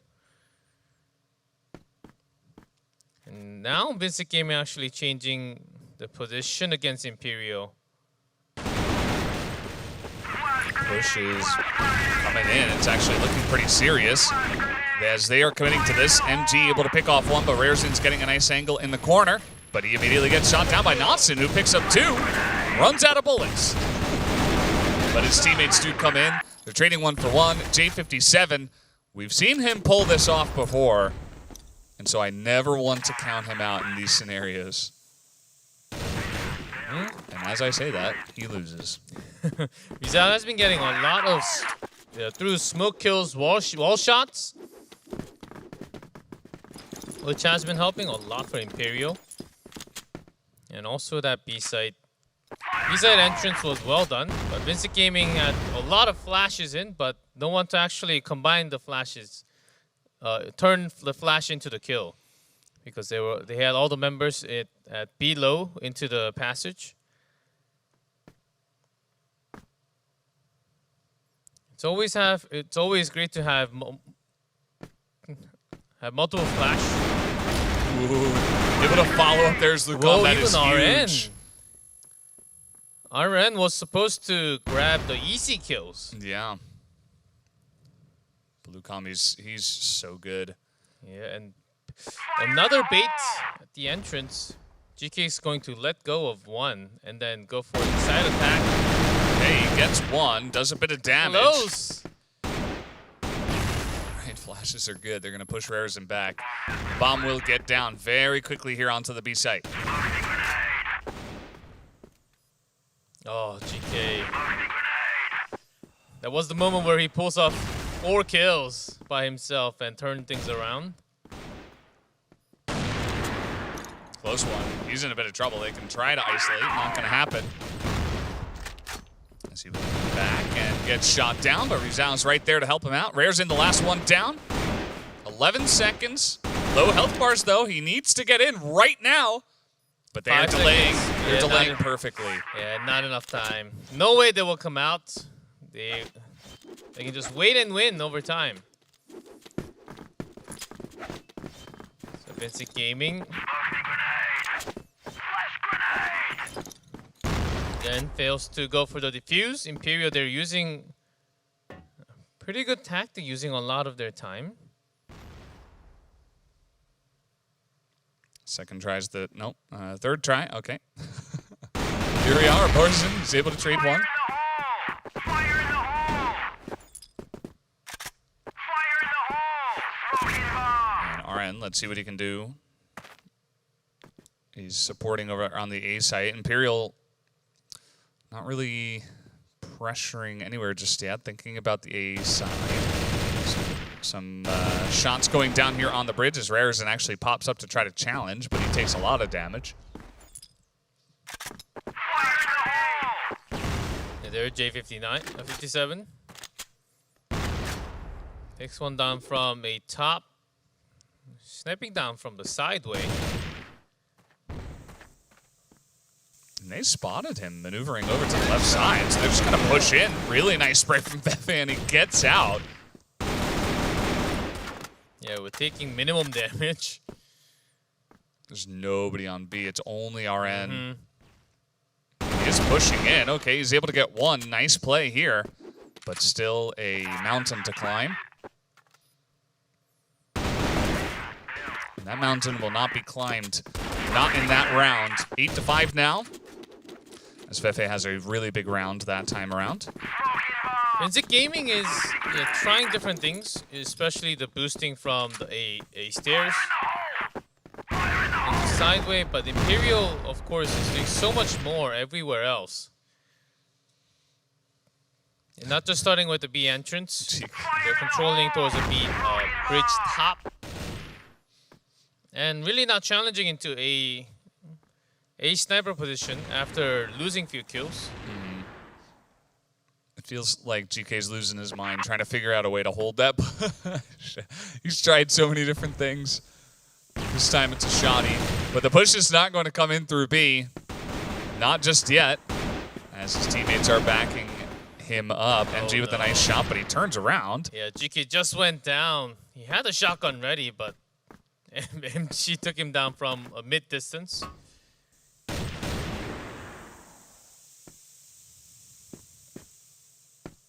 All right, grouping up here is Imperial. The two members are now pushing in through B. Yep, sniper rifle duo from both. Which is stronger, though? Okay, they saw him. J57 actually in an awkward spot now. He's got his teammate nearby looking for the quick peek. It's not going to pay off just yet. MG is on the off angle, so he'll wait for the actual push. Surprising that he's not up to all the way back, all the way towards the GR spawn. Comes in with the shotgun. It's not going to work. Rizal survives with 8 health and picks up the 9th round here for Imperial. 9-5. They only need one more, and they will get the lead here in this match.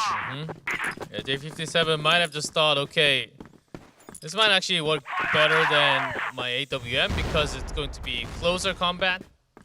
He's here again. At least gets one, but instant headshot from Lucao. Harrison couldn't even shot a single bullet. Yeah, I think this is going to do it, unless J57 has more heroics. And nope, not this time around. 10-5 is going to be the score here on Port. Quite the clean win from the side of course, Imperial, which is what we did expect. I really got to shout out Fefe and Lucame. I thought the two of them together were really putting on some huge plays there to try to carry. Especially Pepe just sweeps through a side and escapes with 1-2 kills. Those type of play actually stopped Vincent Gaming's movement throughout the map a lot. Whenever they were off to some type of rotation from A to B or even to the sideway into the bridge, Pepe or Ryuza would just go through and shoot or just wall shot and they would get a kill all of a sudden. Then Vincent Gaming is saying, whoa, we were supposed to have 3 in our attack, but now we have 2. Or now we have 1.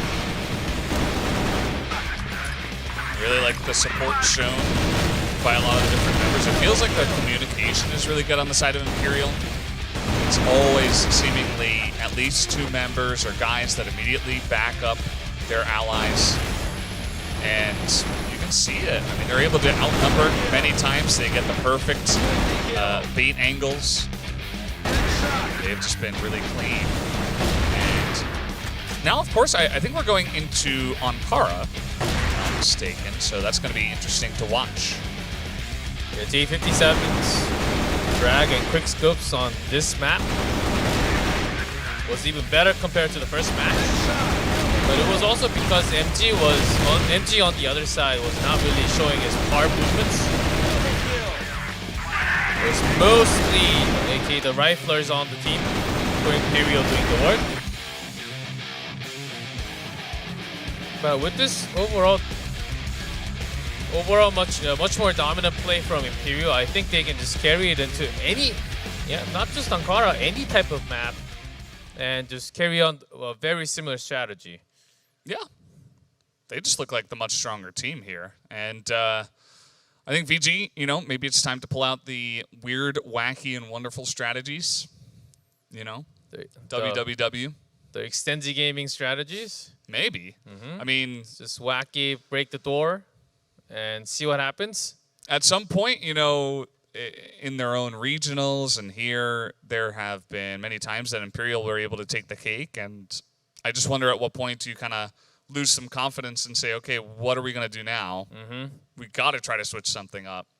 I don't think you do that right in the beginning, but I think if you begin to fall behind on Ankara, you begin to really pull out the weird stuff. Oh yes, I agree. It wasn't. It was certainly big win for Imperial, 10-5, but it was not a crazy score like 10-2 or 10-3. Certainly VG, they made the rounds work, but the stronger finishes actually landed for Imperial to have massive comeback, even into 2v2, 2v4, or some 3v5 situations that Imperial was able to have that retake from having less man, which was actually incredible, breaking through that B site. If that can be done against any opponent, even Black Dragons might actually have to be, really be on their foot. Yeah, guarding the bomb after. Yeah. Ankara, a pretty fun map.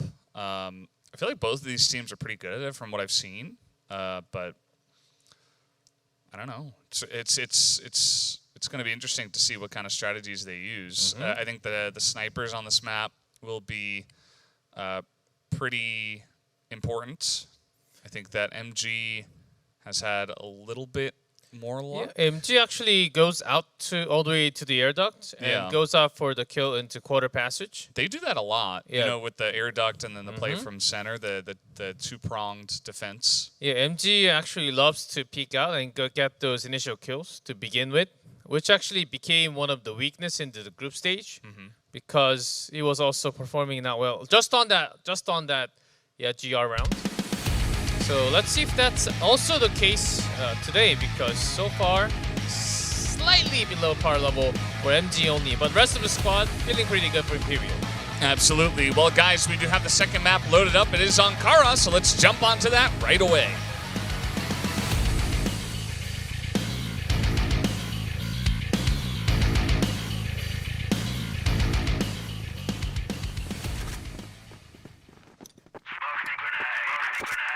And off we go.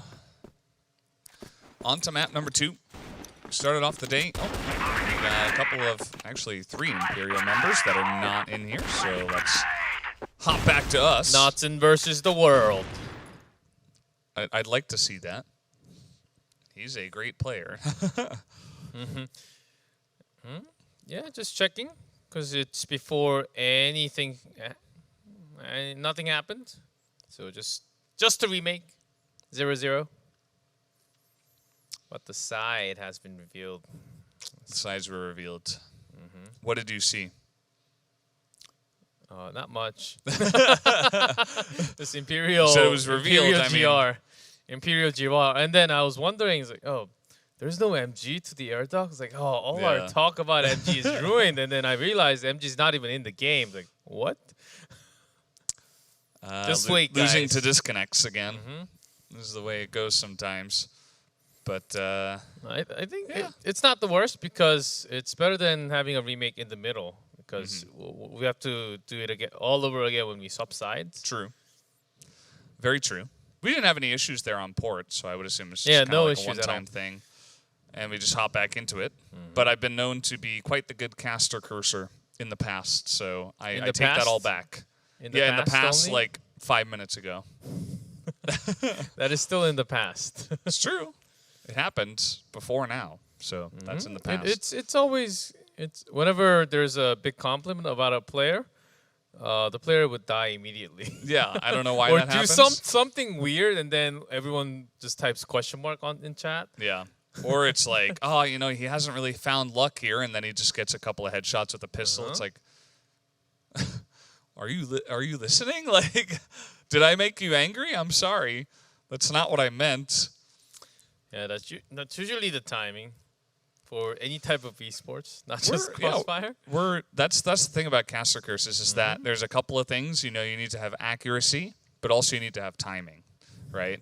You can say before the match, like, oh, this player's great and he's awesome, and then he does great in game 1, and then he doesn't do well in game 2. That doesn't count. That's not like a caster curse, right? The timing is off. It has to come within maybe 45 seconds. I think usually. Still 45 seconds is okay. Yeah. Maybe 30 seconds. That's usually the best. Generally, that's kind of the guidelines in the official book of Caster Curse. Caster Blessing, that happens from time to time. But more often the curse. Yeah, no. For sure. I mean, I don't know what it is about Caster Curse, but they do seem to be pretty prevalent nowadays in 2021. I think maybe they improved the chance drop rate, probably. And a very interesting choice from Imperial. 3 straight up from B side. They're just getting charged down right now. Okay, didn't expect him to just shoot him from that close. Is okay. Didn't expect Lucom as well. He's going to be able to pick up 2, maybe even 3. Nope. J57 is there from spawn. He's able to help back him up. Yeah, Lucam could have bought some more time. I think staying on top waiting for his teammate could have been a better play right there. But still getting 2 kills is going to help them immensely. 2-2 now. Rizal not in double rifle. And the fact that J57 is up on top with that AWM is going to give them lots of trouble. That's the reason why. Natsun made a rotation. Yeah, he missed. Okay, never mind. He hits on the second time.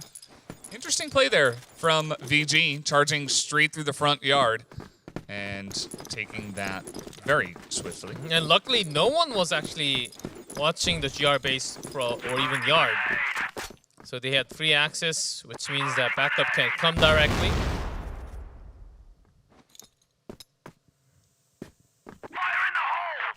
And now with one more member going towards a top. This double position is for Lucam to actually give flash so that a bottom helps. And Fefe watching the center and just MG, but all the way back the position so that he could go for a backup immediately. A very passive spot. Basically, somewhat leaving the B open. Yeah. We've definitely seen this before, although it is not super common, as we're alluding to. And G, he has the angle and he's playing it pretty passively as well. He didn't go for the quick shot on the first guy. J57 takes a bit of damage, and now we see rotations coming through from the side of Imperial. Rizal looking for the office guy, and he will find him. And 2 men down. Vincent, they still have beat on control. Oh, not anymore. All right, that's going to be the sweep. MG comes in, couple of headshots from Lucom. Fefe able to pick up one as well. And there is the defuse. So Imperial immediately take a round back.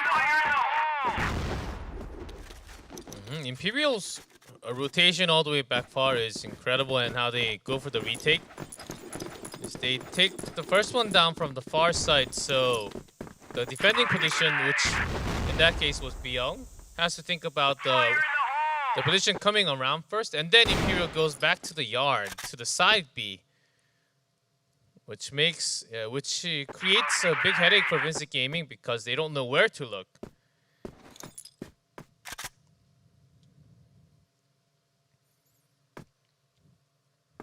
Brzin is basically just on the backside trying to stop any big rotations.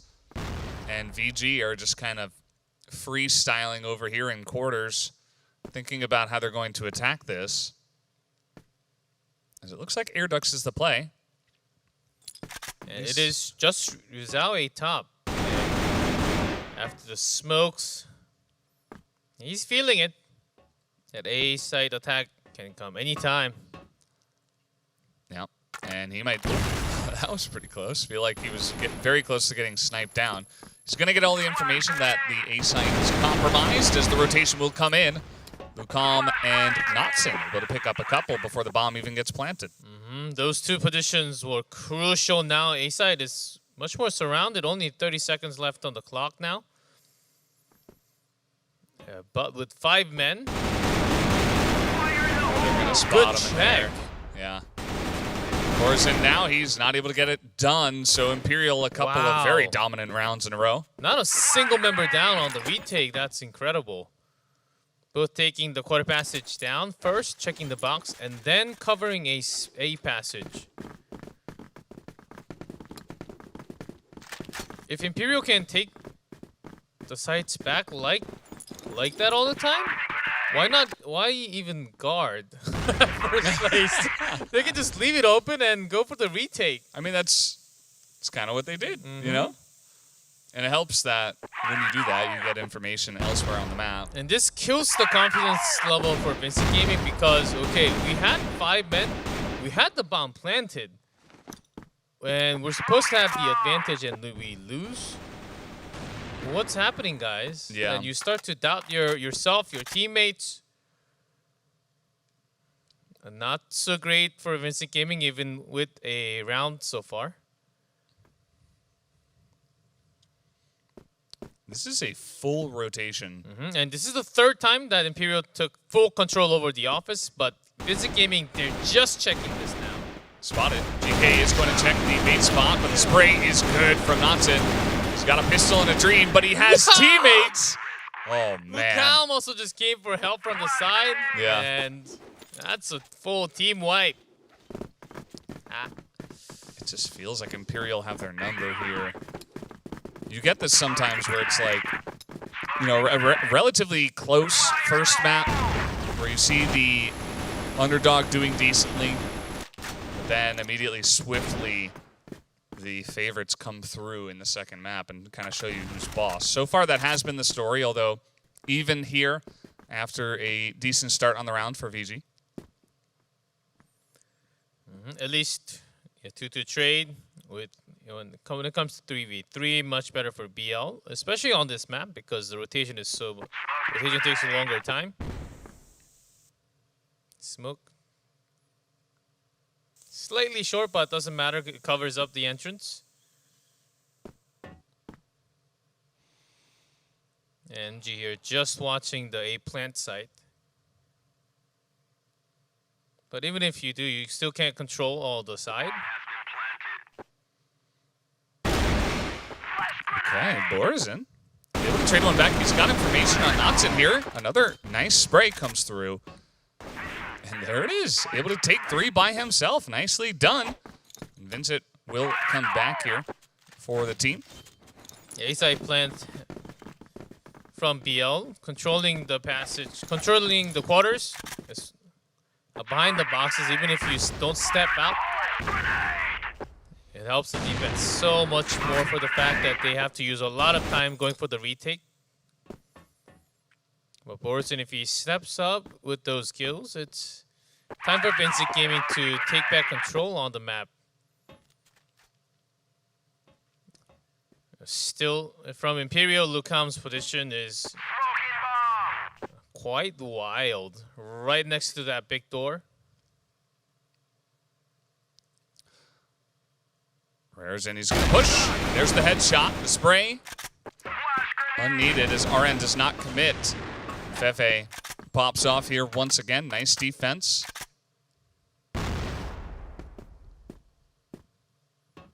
Fefe's movement checking with the opponent is so good. That's the reason why he can start with the first bullet in.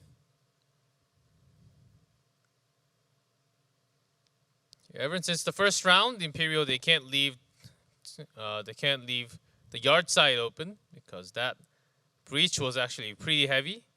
Good info from Knotson, but it's traded back here. It's 4v3 for Imperial. They're looking to make it 4v2. Not quite the case as nice flick comes through from MG, knew exactly where they'd be. Now they can kind of push through. A flash comes down, Fefe gets one. As that's a really nice angle snipe. Now 25 health here. And that will do it for that round. Ryuzao will support and pick up that kill.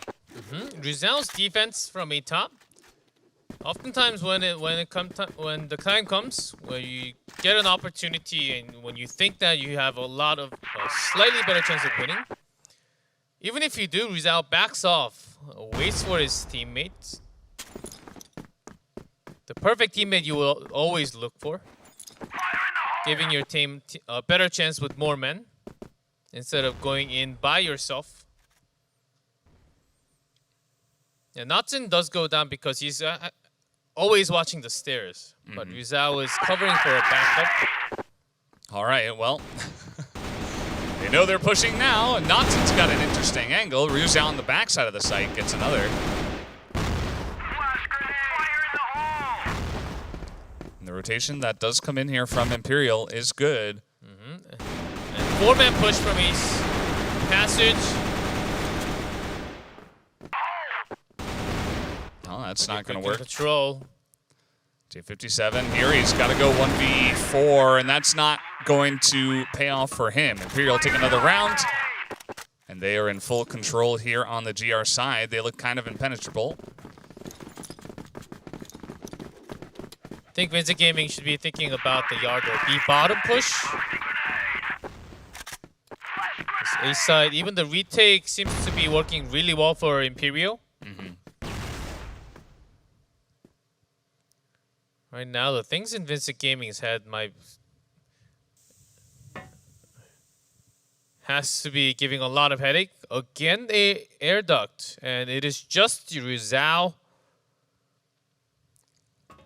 He's got an interesting angle. He gets the information, pops out. This time the spray not as good. Does a bit of damage, and here's Knotson coming through the middle, finds one. Push, actually on the backside from VG, doesn't quite pay off. Fefe gets a headshot and has full health. Or at least Fefe holds the line from the passage. That's good. Great news for Imperial. Oh, look out. He is just too good. With a pistol again. He's so on point today. He and Fefe, they are really the ones doing huge work for this team.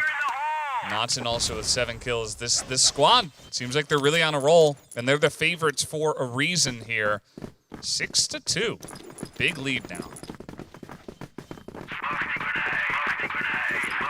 Time to change up. I think A-side attack was attempted way too many times. So Vincent Gaming going with round 1. Yeah, the round 1 strategy. This time Imperial looked a bit more ready for it, but they still not quite able to hold it. The flick doesn't come through from MG either, as he gets one.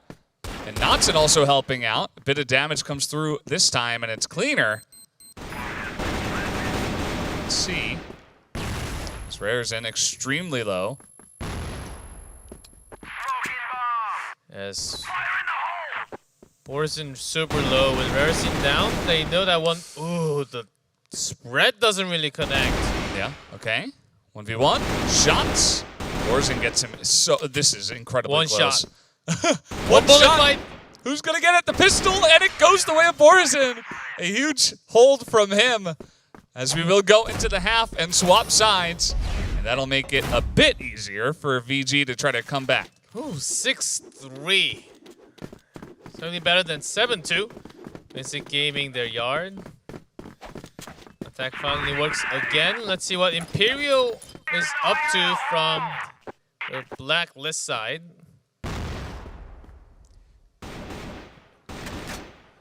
As Imperial certainly focused a lot towards taking control over the office the first half. Now slightly changing into carrying that C4 into the yard. This wall shot is intentional. Yeah. And you can't plant that C4 over there, of course. Oh, not able to get there in time to read the rotation around from office. Erzin made an adventure around the map. But no valuable information because Knudsen was all the way back there. And the B bottom. Vincent Gaming, they do have 2 members. But RN already went towards the office. And they're able to make their way through. Lucom gets that opening kill. RN here on the backside. Ooh, shots fired. Yep. He is found from the side. Waiting for his teammates to come. I like this push through the office. It allows them to trade 1-for-1, and that's always trading up when you're up guys. Spot him. The sprays are good, and down he will go. Borzen has to do it 1v4 now through the smoke with 20 seconds, and down he will go. And MG slowly, but surely has been gathering up lots of kills on this map. There were some quick flick shots from the site. And also the movement seems to be on top. Imperial, they're not really stopping as much. They like slow pushes on this map. Especially when it comes to the B side. A side, they do have a lot of rush in.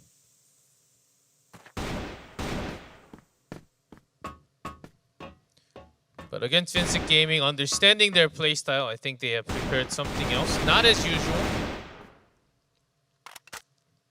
Which is sweeping through the quarters first and then focusing a lot on the yard passage.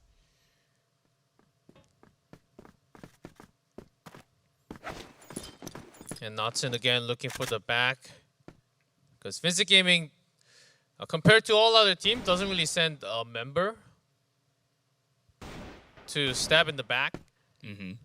But just in case, Imperial is putting a lot of their men for safety. Now 2-3 split. Oh. Nice snipe comes in through there as Lucom tries to jump through the door. He will have support though, so that's going to be good for isolating. But the spray comes through from Borzen. This guy, you can see he's got the most kills on his team. He's trying to step up where maybe he hasn't in the past.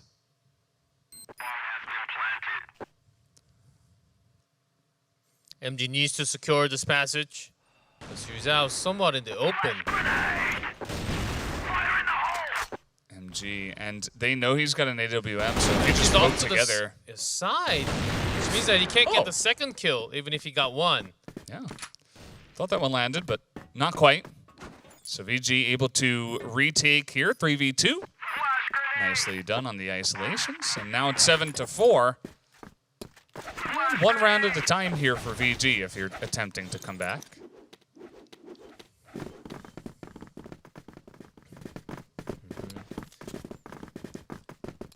And here, Vincent Gaming, you can see the yard push. The trio. Kicked a little bit all the way into the door. Doesn't spot anything. But wait, J57 just went down? Yeah. From the side stairs? All right, GK, he comes out here. That was a nice two-man push. Really kind of caught them off guard. That's going to even things out here in the numbers. RN is spotted. He gets another kill. Everybody's just trying to run in here and challenge him. But RN has been solid in that spot. Just Rizal Notson left for Imperial. And C4 is in the middle. Rizal comes for the revenge, but it is going to be Vincent Gaming keeping the control over there. Yeah, they never left. They didn't know exactly how they were going to get on top of that C4, but the answer was they were not. VG with a nice defense on that side. I can feel like they're a bit more comfortable on this GR side, but let's see how the rest of the rounds go.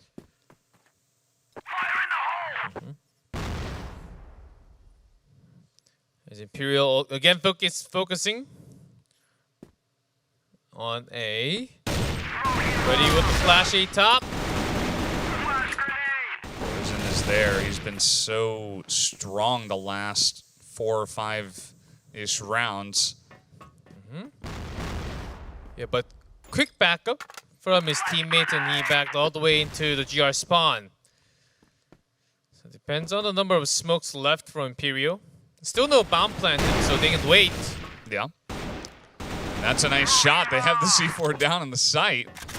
The poke timing was wonderful from Vincent Gaming. Yeah. Okay, Rizal's going to pick that up, and now they got to get the plant down and put some pressure on a VG so they can't just rotate forever. All right, they spot Rarison, who goes in alone, trying to face check that one, and now RN's going to go down. Lucam, it's hard to break through this player. The timing's off. They know the rest of the squad is from the passage. Now, this retake wasn't exactly clean. And now they know that J57 is here, and they're just spamming through the smoke. And he comes out with a knife. He's like, I'm going to get you guys. Oh, he tried because the time was ticking. It was about only 11 seconds left. You have to take 3 members down within 11 seconds and then go for the defuse. Only if you have a rocket launcher that kills all 3. Which doesn't exist. Only in Crossfire 3. Crossfire 3, I'll wait for that. Yep. The VR version.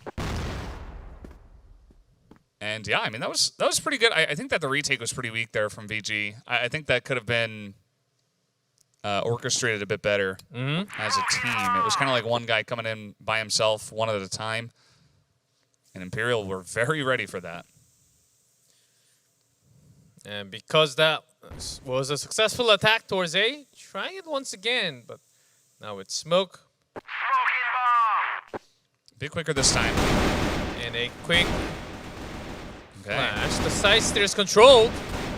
And that's good. The snipe comes through, and Lucam gets the headshot. And this time even worse because Rarison's all the way up back in the office. Yeah, still MG's in the back position. And wins that fight, which means that he still controls over the A long. Forces RN to make a big rotation, and the time is ticking. J57 with the AK. There it is. He gets a couple, but now there's going to be RN from range. 20 seconds now, and Rizal has a massive health advantage. I think as long as you don't peek and you just wait for the push, probably win this as Rizal. So you get the information. Now you just wait. 6 seconds. All you got to do is avoid dying. And there it is. Actually going to pop out with 4 seconds, knowing that regardless, he will take the win. And that is the 9th round going the way of Imperial, now on match point. Yeah, with that wave, Vincent Gaming. Will it be an attack again? You really have to think. And that's why they actually went out. Going for the connector might actually catch the back. Oh, they know. FFA spots them. Yeah, there were way too many flash used on the way out. And now it's just chaos. Look at the minimap. Everybody's everywhere. Split right down the middle. We got a bunch of 1v1s going on. Fefe goes down. MG gets his own shot. Rare isn't able to win the 1v1 against Rizal. Now 3v3, but B-sides are more controlled by VG because they got both sides. Yep. But Notson at B long has Oh man. Easy shot. 15 seconds. Knots in. And Lucom, rather, they're going to get the shot down, and it's only fitting that it is Lucom that is able to finish it off. 21 kills at the end of Ankara. What a performance from him. And these guys absolutely deserve to make it into the finals with a performance like that. And this is going to be one hell of a final, Shiklev. Imperial, they don't even have to use full strength. We could clearly see against Vincent Gaming, who made it through into match number 2, but it is what it is, and we have it, guys. Imperial versus Black Dragons. I think that's a real big match that we all waited for tonight. Yeah, and it feels like the prophecy is coming true, you know? It's what everybody expected. Imperial expected it. We had even VG saying that Imperial were the stronger team, which kind of leads you to believe that they even expected that it was going to be a very difficult match. And Black Dragons expecting this as well. 10-5, 10-5. All about these symmetry here. So you can see the 2-0 win is going to go the way of Imperial. One best of 5 to decide who will be the champions of the Americas region. Imperial set 1-2. Overall, just better in focusing, and also what helped. What we could see, the big difference that we could see from the team play was the shot call and the movement of all the teammates moving in together for the retake into the site. So in terms of teamwork, the shot control was overall just a lot better for Imperial. Well, guys, we have the interview ready to go, so let's hop into that and listen in. So hello again, Fefe. How's it going? Another great performance from you here and the team. A very dominating 10-5, 10-5, and of course 2-0 victory. How does it feel to get that swift victory to move on to the finals? Oi de novo, Fefe. 10-5, 10-5, 2-0. Como é que vocês se sentem com essa vitória dominante? Nós nos sentimos normal, acho que a gente já esperava esse resultado e a gente está bem preparado. We're feeling okay. We were already expecting this result, and we are well ready for the final. All right, if you guys are totally ready, how do you guys expect to go against the Black Dragons, and what will be the score that you guys are expecting at the Grand Finals? Como vocês acham que vão sair contra a BD e qual o placar vocês acham que vai ser da final? Espero que nós possamos sair vitoriosos, independente do placar. Acho que não há risco. Hoje é um outro dia e jogar é jogado. Vamos ver o que vai acontecer. Regardless of the score, I just hope we get out with the victory.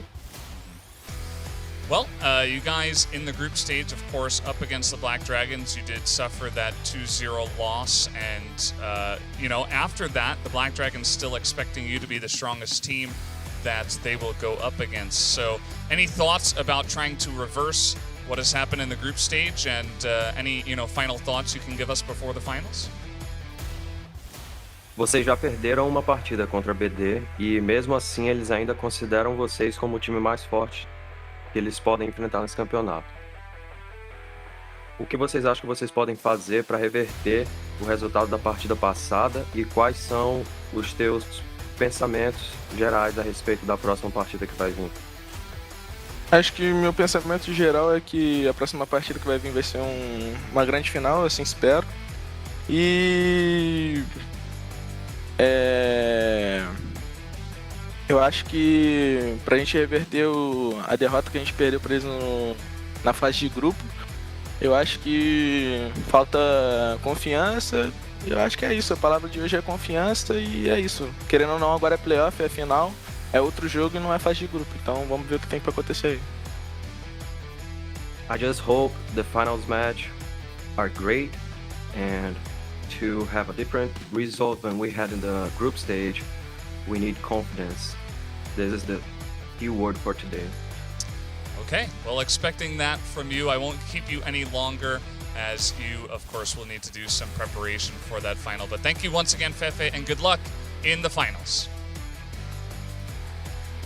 Fefe, obrigado e boa sorte. Valeu, obrigado, thank you.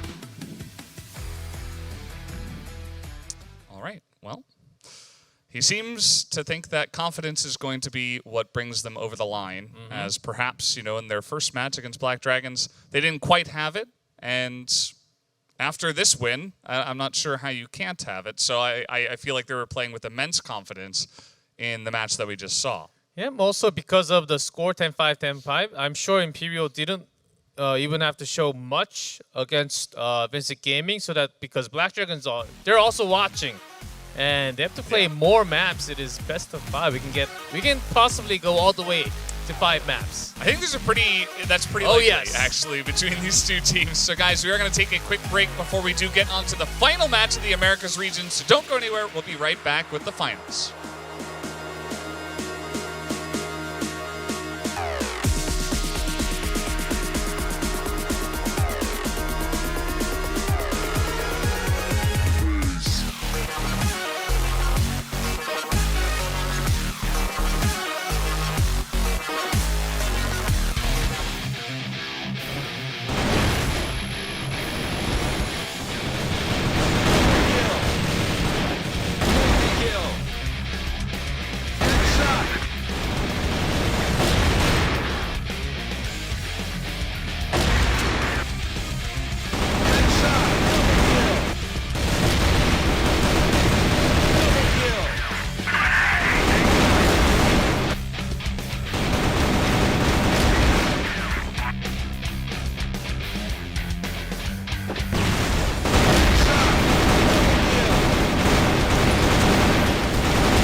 Welcome back, everybody. We are here for the grand finals of the Americas region. We got Black Dragons up against Imperial for one best of 5 to see who is going to take away all the marbles and take down the victory here. G-Clef, thoughts on the match? It all comes down to this. I really think we are going all the way to map number 5 because these two teams, it's a matchup of history. And there has been histories and there was lots of back and forth. Right now, even though Black Dragons are on top and they're standing from number 1 stop from the group stage, that's why they were waiting in the grand final spot. But more votes from what I'm hearing for Imperial. So this could go totally back and forth, or it just might be pure dominance from the Black Dragons, who has been waiting and studying a lot more. But Imperial didn't really even show much from the match number 2. So I'm imagining it has to be just 50-50. Yeah. I usually don't call it 50-50, but this is literally 5-5. It's really, it's like 55-45 maybe. It's hard to call, though. I mean, it's definitely going to be a close match. I don't think we're going to have any 3-0s. If we do have that, that's a surprise. I don't think anyone on either side is expecting that. And I'm curious to see the maps and see kind of the order of them, because as we've seen before, the momentum can really get things going for your side. Here are the Black Dragons. Now, these guys, we haven't seen them today because, of course, they're waiting on first place. And the numbers, pretty insane. Goken on the first day, he had a 2.4 KD. Now he's got a 1.7. It decreased, but it's still insane. And you can see that overall, the team has just been performing really well. They were also able to take down Imperial 2-0 in the group stage.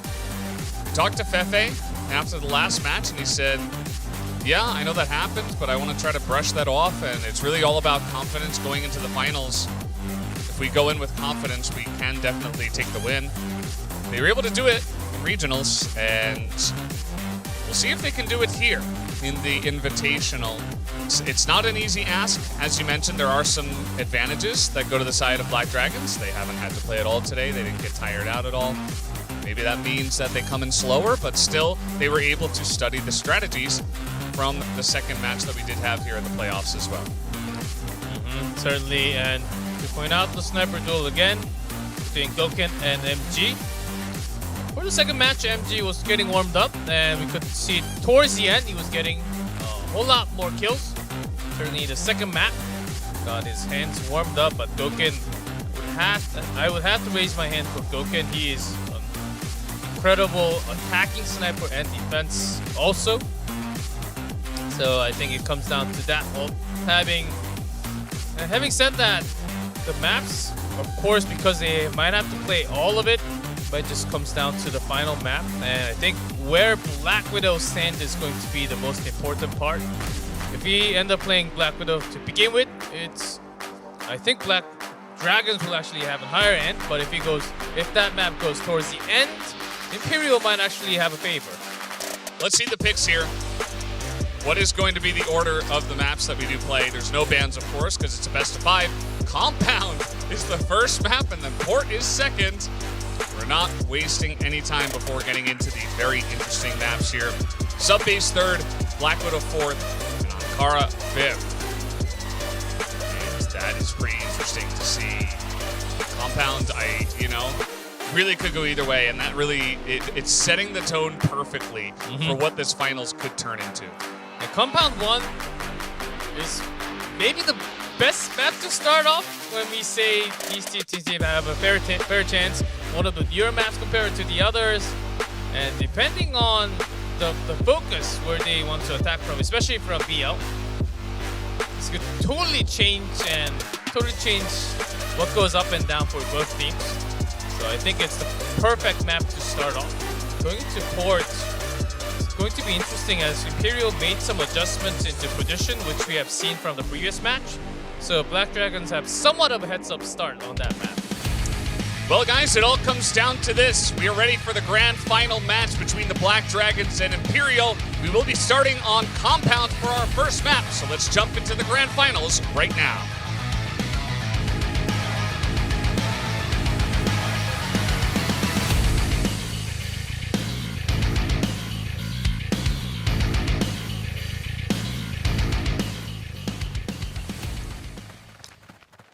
All right, in we go to the first map here, Compound.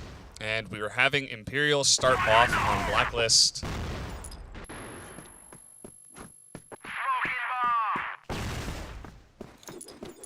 And no direct check into Central Plaza from Imperial. Actually, early check into a room. The trio is there, and Goken on the box from the side, even with the smoke. And also, Black Dragons did not even check into Plaza. They're all the way up. The 5 men really lined up towards the end. Goken felt a check from a room, so that's why he's backing off. And they haven't really got any further information from the center part. Yeah, the timing is very interesting, and the patience from Imperial might just pay off. The push. GDSC, though, you can see he's locking this down. Smoking from the center into A, so this is a bait from Imperial so that the Black Dragons put more attention towards the center when they have 2 members up on A-long. Yeah, this is a really tricky push. I mean, this is... It's GDSC, the double sniper acting and buffering both A site. That was the turn. That's what they were waiting for. Fefe picks up 2. He picks up 3. Make it 4. And the headshot does come in, but it doesn't matter because Fefe just pulled all of the weight, sitting there in mid to B, picking off 1 by 1. You mentioned the sniper battle, but definitely the riflers here on the Imperial side is where they will shine. Fefe just broke into the center line. Getting those 4 headshots, it doesn't really happen too many times. But if you can do that every single round, you might as well just go in by yourself. But that was done with the cautious steps from Imperial. And Black Dragons, because they had double sniper guarding A side, sort of let it happen. Because they had lots of missed timing on the Central Plaza because they let it open for the first minute. Here's EDSC just traded with that A-long kill. Did spot how many. It was just +1. But MG is also guarding from the side. And now the rotation. You see Fefe is going to come in from behind, pick up the C4. And this is looking like A-long from Imperial. All 5 members grouped up. Notson leading the charge. And action actually going all the way around. Yeah. So this has to be defended with just the 2. If not, the C4 will be planted. Here comes the push. Goken gets 1. Not able to land the second one, but Adrian's here supporting. And that's going to make it much easier to hold this push, as only 2 members are here from the side of Imperial now. And actually backs off because of Adrian guarding it from the desk side. Action could have actually came around from a room, but didn't have the information before Imperial went into that A-long entrance. 20 seconds. And some nice shots onto Adrian here, but running out of time now is Imperial. They have to make a push. And the spray here is good from Adrian. Notson is all alone now. He's going to have to get in and get the bomb down in 10 seconds. Not going to land that shot as Goken hits the headshot with the pistol. And that'll tie things up here. Black Dragons certainly making the A defense work. Even after losing GDSC, Goken is just on top. Guarding from A top. A-long never really breaks in through. And if there's a B push, he can immediately just jump through the door and go for that side angle for B. Hey, pretty aggressive here from Imperial. Not wasting any time. Do they know that how many members were put up for a long push? Actually, 4-man went for a move all the way out. And that is a clean hold here from the side of Black Dragons. 4 kills going the way of action. And Adrian helps out very well. So Nice hold. Yeah, after taking a few members down from A, Imperial thought, okay, there must be backup and a few more members coming from the B side. Which wasn't the case because Black Dragons, I believe, used at least 3 members to go out to A lane. And no one was actually spotted. So Imperial that attack. The quick attack didn't really work. Ooh, the timing from both players almost made a kill. And they have pushed up here through A long. Smoke definitely going to make things annoying, so they will back away. This time it's not the same because Imperial does have 2 members going towards the B side, at least checking for the first time. And Action, he knows that there's at least one. Yeah. That'll make it pretty obvious there as trying to get the shots through the window. It looks like Action's not losing any health and winning the trade so far. He's got his pistol out now, and he will come out and challenge and win the fight. Because there was no one else shooting through the window or movements, he knew that it had to be 1-1. Great choice to actually go out and get the kill. And coming out now, MG is going to take a shot at Action at very close range, quite low. It's still 3v4 here as the push comes out from Adrian. What a great read on the rotation. As Rizal, okay, couple kills, making things interesting. Has some time to move around, only about 40 seconds, but T4 you have to go through the central plaza. Or ish. Make the rotation, but Adrian, a better timing on that attack. Yeah. He's one of these players, you know, he's been playing for such a long time. He just has great reads in the games. His shots are also great, but that's one of the things that I notice a lot is just the timings of some of the pushes he makes, and when he peaks is very nice. Yeah, he's oftentimes in a pretty good bait spot, but bait spots don't give you kills. You have to find the right timing to poke out. If you stay on that spot, sometimes you don't even get a single kill. But I think it's also from the information of his teammates that gives him a lot better chance of poking out. Team game after all. Gotta have that communication down. We've seen some great stuff from Imperial, but also Black Dragons. Potentially why they are the 2 teams here in the finals. A lot of action here in the middle, and now a rotation through potentially to A. Leaving Ace side open. And GDSC was sandwiched in the middle. Goken pulls off a big shot. If they're going to try to retake this, chopping down 1 member early is going to make things much easier. So pushing through the smoke now. Here comes Goken. He picked up a rifle. Trying to push in. Action's getting low. Goken's getting low. And they will be taken out as Imperial will take a second round here. Imperial forcing a lot of rotation towards that B site. And then movement from the center into A was actually, it flew in really well. Black Dragons, they couldn't really handle the position because they were sort of stopped in the middle of their rotation there. And Goken stuck in the middle. He wanted to go on top of A. And GDSC so far, not really making much progress.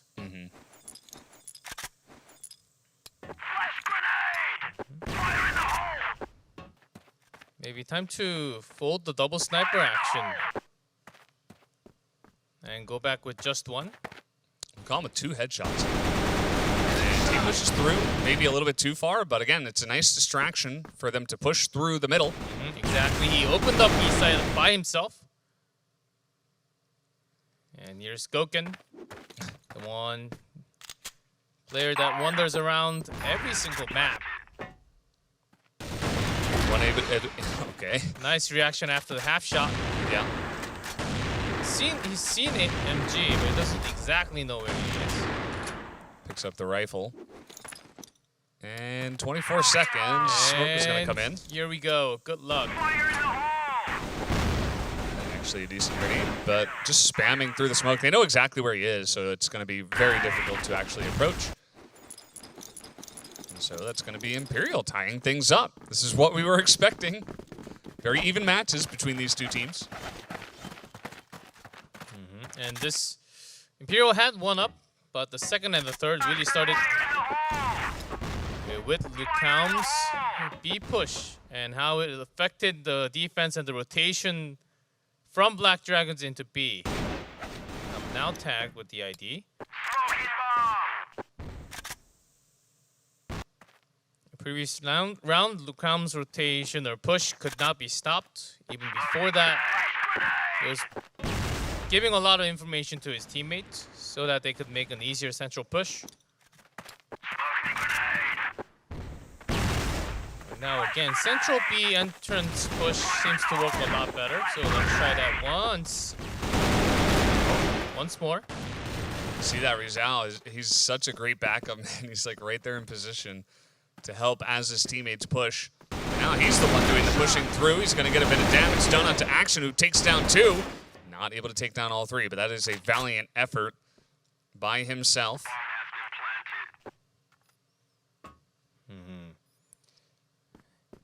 And with Natan's position, it is going to be incredibly hard for Goken to come. But Adrian has to make it work. He forces his position back to the central B on entrance. Yeah, it's going to be a rough approach once again. Fefe will pad the stats, pick up another couple of kills. Yeah, with the smoke in the main entrance, it was going to be really hard to go for the retake. And Imperial gets 4 now, up 1 instead of down 1. Yeah. Nice comeback here. They were down 3-1, and 3 in a row now is going to be good. Let's see how they want to approach this. Lukam, of course, has been on point. And we've had this battle many times. It's kind of like a developing side story. Yeah, now that, quickly enough, Black Dragons understanding what Imperial can do towards the B site and the steps they took to gather it up. Now the double pillar pressure is coming through. It is not just Nene. Yeah, with Action, they actually fall back after seeing not much from the A site. Hey, Adrian is out there pushing through a long. Exactly, good catch. Yeah. As he swept near into the pipe entrance, also into Central Plaza. He's getting so much information. And then his bait position is crucial. Some delay with the flash. Oh, that was quick. Black Dragons should be very ready for this push. Adrian's coming in. They're delaying it. And look at this. It's just the meat grinder. They're like, oh, where's the last guy? There he is. Adrian actually shot his teammate. Nice rotation comes in there from Adrian. He's got 12 kills now in 8 rounds. It's always hard, as Adrian is the player on the team that goes for the back attack. But when you're going through the other side of the map, you have to check for the places and also gain speed so you can actually join the fight when it happens. Fun little battle there in the Central Plaza. Goken pushed up very much by himself. I think he didn't get much done. I think he understood and thought that Imperial is going to push into double pillar room just like they did before. That was so quick. Half shot there too. Yeah. Man, GDSZ. This is a big round for him. He hasn't necessarily put up good numbers so far, but sometimes you have big rounds. And this surely is a fight. 4-4 tied. Rizal's here, but 1v3. Yeah. He's kind of got a... Well, he did have a good read on where they were, but... He has some time to maneuver. C4 is sort of stuck in the entrance. But still, minute 10 is awfully a lot of time for Rizal. Like GDSZ's angle here. Might have seen him.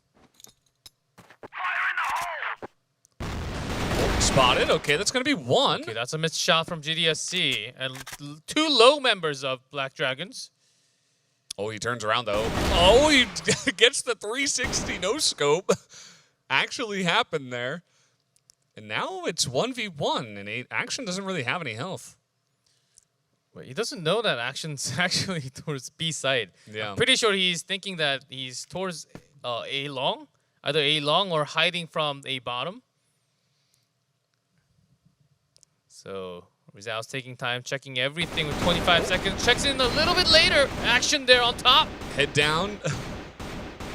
One bullet headshot fight. Yeah, it's really going to come down to this. Oh, and that's going to be good for Action. Gets the angle. 5-4 to the Black Dragons, as it is incredibly close between these two teams, even on the first map. Back and forth, and there's already some big plays from both sides. This is what we want out of a finals, and we're getting it.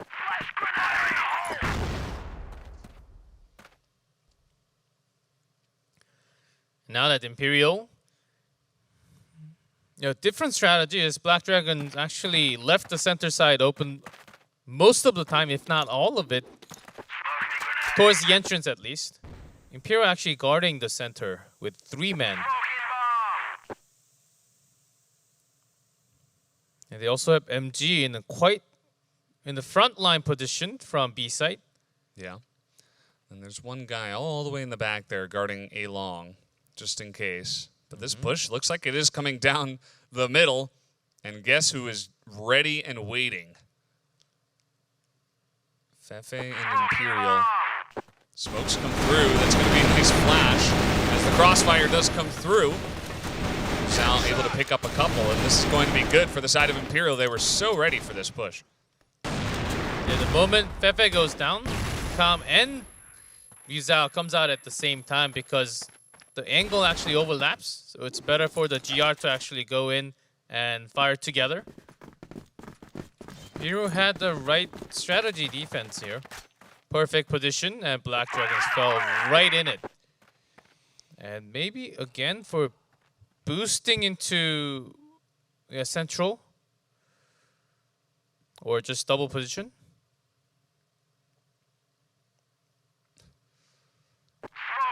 And let's see how Black Dragons want to change this up here. On the Blacklist side, some really nice grenade. They're reading, actually, that Imperial are just going to do this again. Too much damage on Fefe. Flash comes out, and they're expecting the push, but it's not coming through. Black Dragons are reading this very well. And Goken expected Rizal to be at the same spot. Yeah, quick takeout.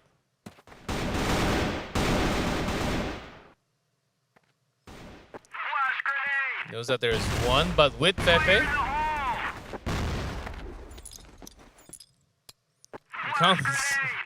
he's an insane player to make it across without giving any flash. Because he understands without Rizal, he needs to be a little closer to the A site. This is coming in through double pillars, but MG not able to get the information yet. But it's coming soon. There it is. Able to get a pick off as well. That's pretty massive. That's a spot where the sniper doesn't really stay for a long time. Maybe for the first 10 seconds and the first 15 seconds, expecting rotation from the central plaza. But not until 50 seconds left. But that wait certainly proved to be the right choice for MG. Now, even with that check, Imperial not really having a big rotation. Just one more. Some big shots coming out from MG in this round. Now he's got to make the pistol work. Actually just going to pull this out. Misses that one, as now he's got a knife. Trying to get some help from his teammates. Knotson does it, and he actually is able to pull out that I thought he actually got a knife kill because like it was so close. Yeah. Yeah, but he just pulled out the gun. Yeah, finishes out with an AWM. That actually needs no scope with that in that distance. Knife kill would have been really cool on the grand finals. But still no needed. Imperial.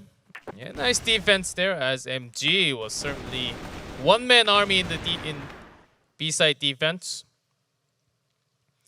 And Imperial again with these positions. Not really off to the side, but all towards guarding B side, leaving a lot of big trust and pressure towards MG. That's why he is also up here, because even if he dies, there was also time for his teammates to go back him up. Okay, he gets the information at least, and he's able to get out alive with full health. And nobody's rotating just yet, actually. Okay, we're getting some people over now. And it also takes, unless Black Dragons immediately rush into B, because they need to check, and it takes a lot of time to actually go into B before that. And usually, understanding Black Dragons, they would check for every single room. This push, once again, down the middle. So much focus over the center area in the central plaza. Kami's looking for headshots, and he gets one. This guy is just insane. The spray comes out, though. Nice flash. Gonna open up that entrance. And Adrian now spotted, but before that, ooh, not even checked. Because Yuzan actually looked away for a few seconds. Yeah, Adrian behind enemy lines, but Fefe is gonna take him down. MG still holding strong from the B site.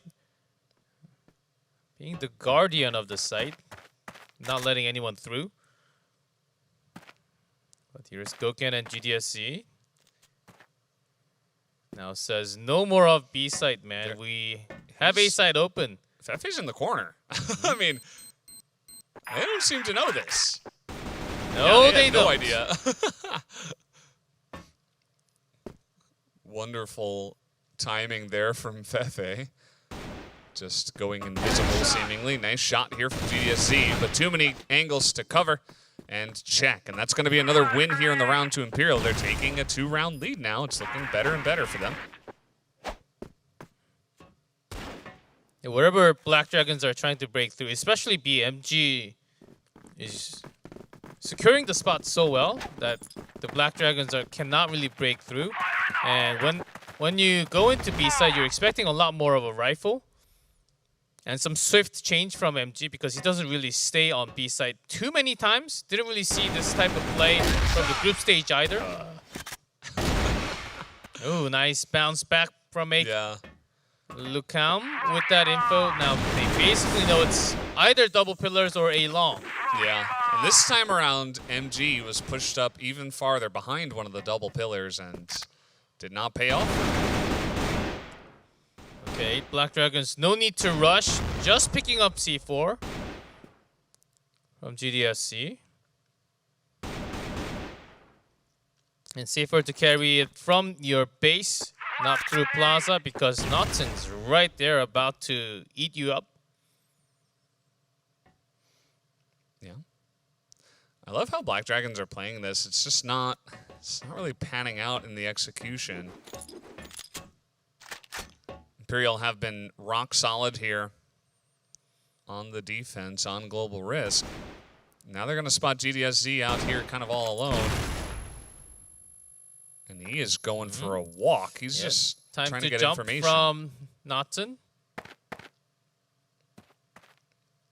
All right. Oh, okay. What? Sometimes that's all it takes. No way. And I mean, I wish you had a replay of from GDSC's point of view. yeah. And it looks like we are going to have to remake the room, as one player from Imperial did hop out. And yeah, that can happen from time to time. So 7-6. Wow. Yeah, he's. I told you it's always harder to shoot from the side or the back. When you're not facing the opponent, it's sometimes it's easy, but the moment you think you have the headshot, the opponent would move. Yeah. And Also, do you feel like harder. the models are kind of like this a little bit? You know what I mean? So like if you're behind them, the head is going to be like slightly harder to a little bit harder to hit? Oh, technically, I think yes. And it's harder to predict the movement.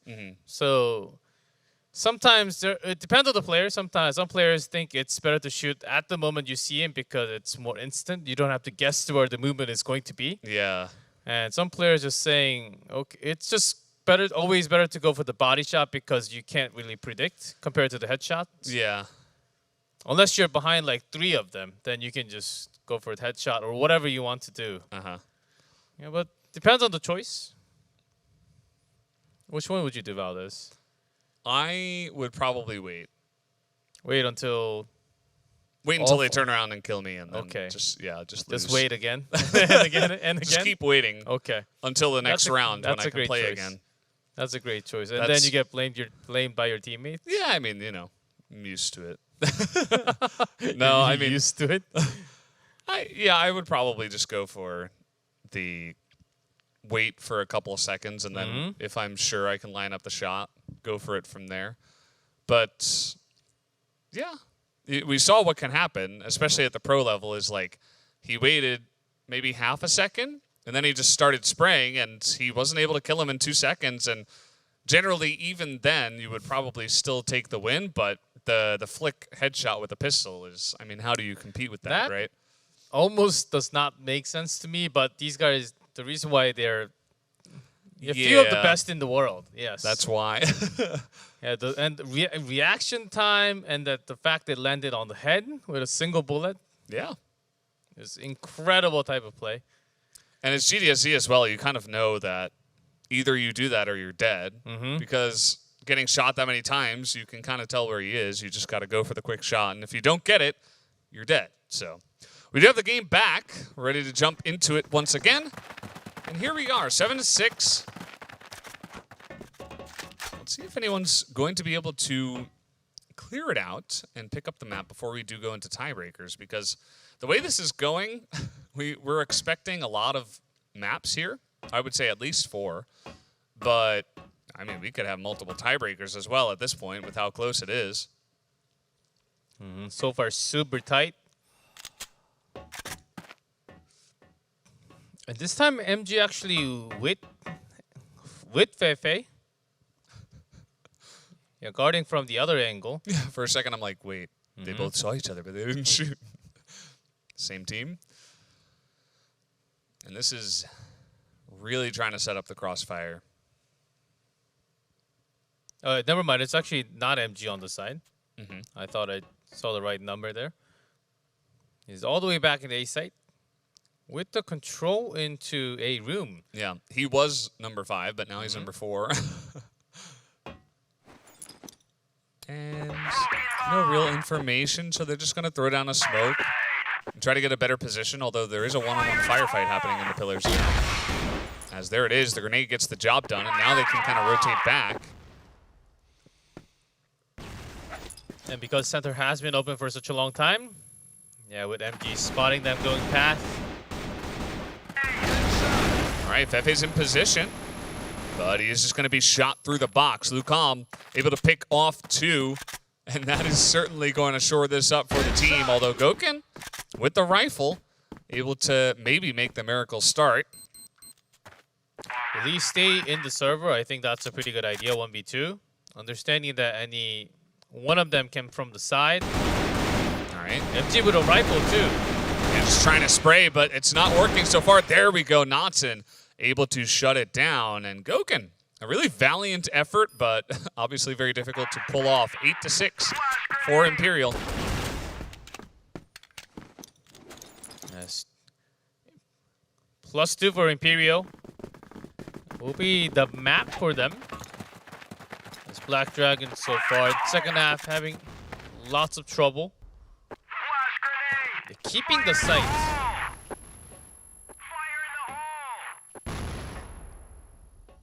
And we do see this big attempt into double pillars with 4 men.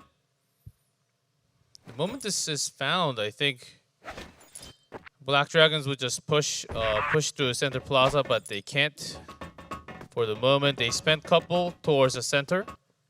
Smoking up now.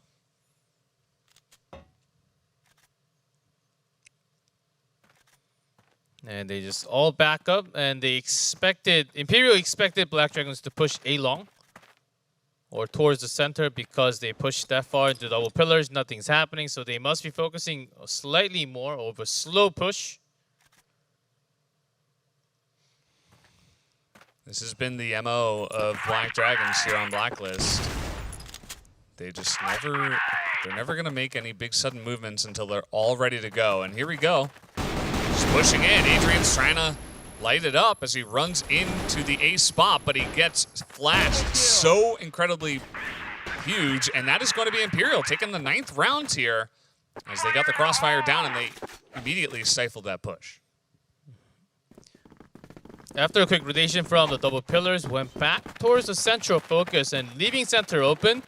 But because Imperial, wait, hold on to that thought, because they're going A. Oh, poor action. And they're all spotted. And Black Dragons, they can't even go into double pillars. They're going to push this 4. They're being so cautious because this could be the last round. Yeah. If not the last round, I think they would have pushed B already. Because Action was spotted, and he spotted 3. Yep. No flick from MG. Not this time, and B side is open now. So Black Dragons making it in with the C4. And they are just swarming like a hive of bees getting ready to attack. Nutson already using those flash. Might regret towards the end, but let's see. 3-man army from the other side.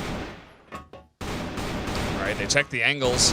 Wukong gets a lot of information for his team, and now they push in, and Notson is getting so much work, but Adrian is holding down the site, and he's going to be able to hold it just barely with 38 health in the servers. Because wanted to point out that Notson already used both all the flash and smoke to the B bottom before his teammates went in from the side. If that was paired up with the flash, I think B bottom would have been flushed out much easier. And also win. With that early use, Black Dragons successfully making it into the B site. It means a lot because MG went down without a hit. A successful B attack. Of course, Imperial only a round away from winning the map, but Black Dragons, they have a lot of hope now. Yeah, it's essentially Black Dragons have to win 2. Imperial have to win 1.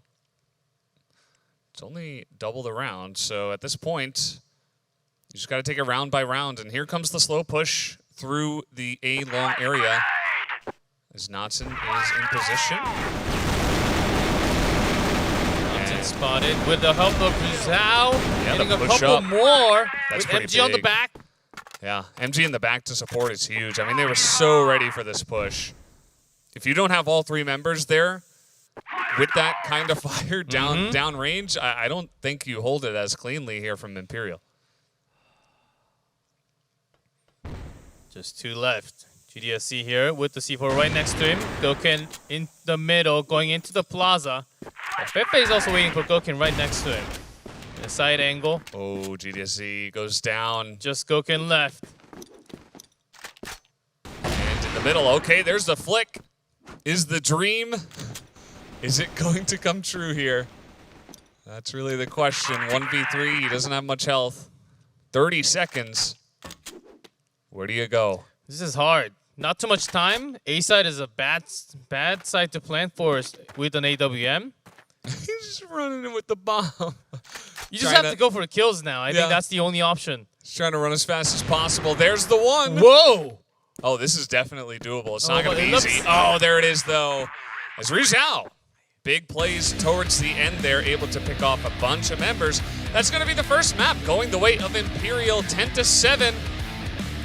And it was a very nice performance from them. A close back and forth match, but I think after the swap, Imperial were much even more comfortable there on the GR side. Yeah, you could feel the tension between the 2 teams. They are not taking a single round with any ease. They had everything that they had into the next level. They take it to the next level and bring it on the stage. These 2 teams right now, I do not see a weak link in either team right now. They're all feeling great. It's just up to the tactics. Who's covering who slightly better. And I think right now for Imperial had some better backup plans, especially when Imperial was playing from the GR side today. Absolutely. And man, it was so back and forth. I mean, this really could have been anybody's game. Started off really nicely for Fefe. Had a big highlight moments here. Just going back and forth, back and forth. Adrian with some great reads. Definitely one of the more aggressive roles that he plays here on the side of Black Dragons. He got some work done there.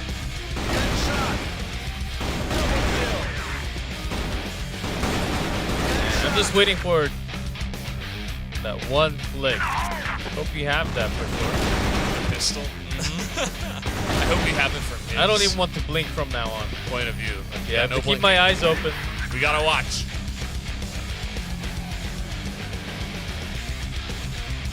This is a good shot, actually, too. And another one to follow up. MG with some huge plays. This is the, yeah. Yeah, MG really stopped all the attacks from happening in 3 seconds next few rounds because of that great defense. Yeah. All right. Oh, here we go. Nope, This is skip out. through. Actually, we didn't get it. We didn't get the highlight. Oh, This no. is Goken highlights. Well, they got the job done in the end. Fefe obviously pumped for that one. Guys, we're ready. We're able to jump straight into the second map here. It will be port for map number 2, and let's jump into that right now for Black Dragons versus Imperial.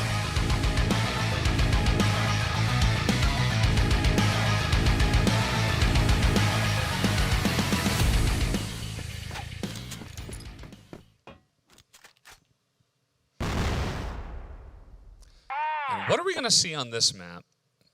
Because we've had this map. I think this is the 3rd time today. Yes, I believe so. And Imperial. Okay, switching some position, even with the boost. They hardly focused into A to begin with. That's the reason why Lucam actually showed himself towards the B entrance. Now falling back, MG in a backup position off to the small stairs.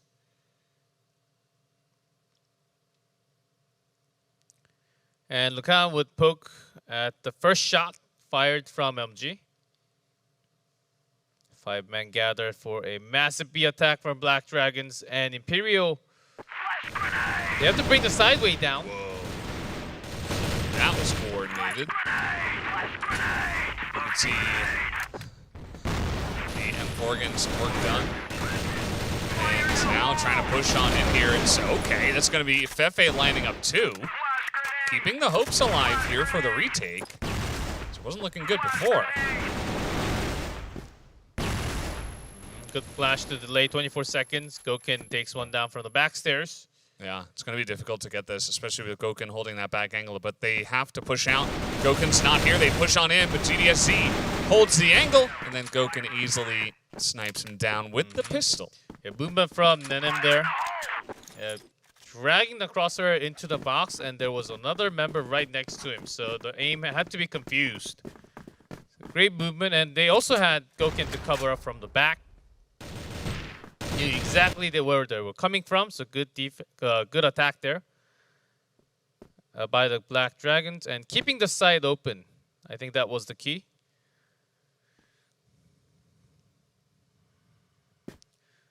Yeah, that boost was used on the first round, but Black Dragons do not know. So I think it's okay to try that once again within the first half from Imperial. Yeah. Yeah, still just keeping calm towards the B entrance. His action might actually reveal himself so that the bridge attack can be a success.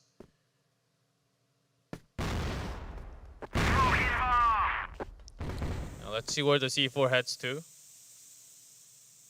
Few throwables used towards the bridge.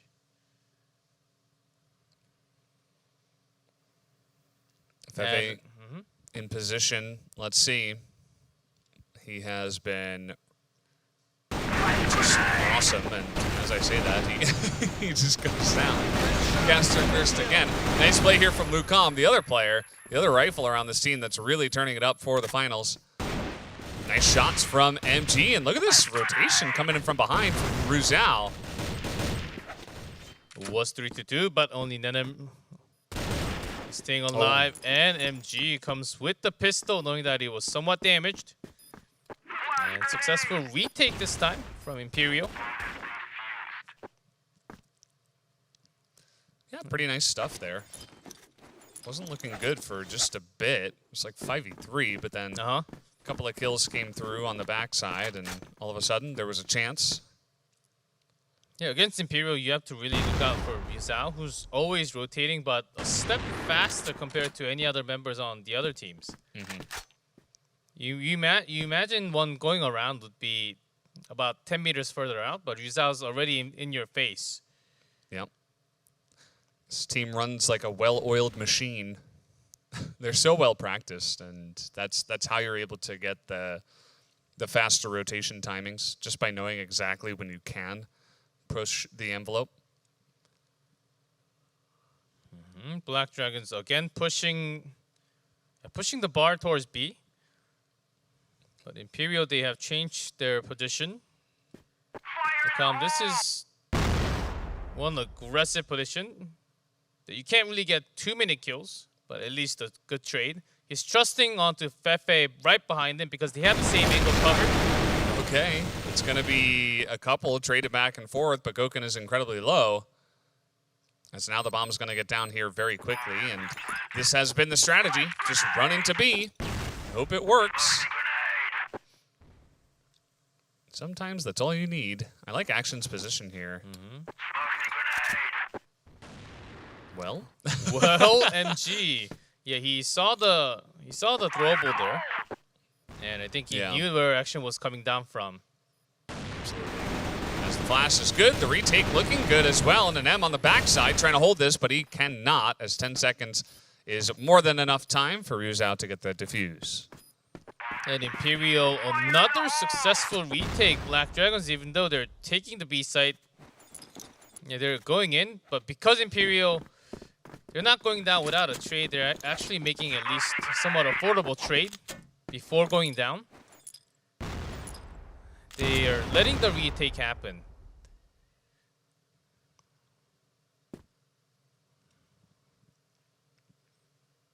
If you can defend without a scratch, that's the best, but on this map, B-side, it is awfully hard, so might as well just go, at least with a trade, was the position from Lucam and also Fefe in the previous round. Yeah, when you go into a site and you see an opponent right in front of you, you immediately have to go for the lower aim. But at the same site, you have Fefe on top of the box, so it really fiddles with your aim when you go into that B site. Yeah. That's a but nice you can't setup. really try that twice. Maybe twice in six rounds, but not right after the other. And with that, finally Black Dragons moving out towards the bridge and A. Ooh, but Well this covered. pushes. It's held. Well, mostly.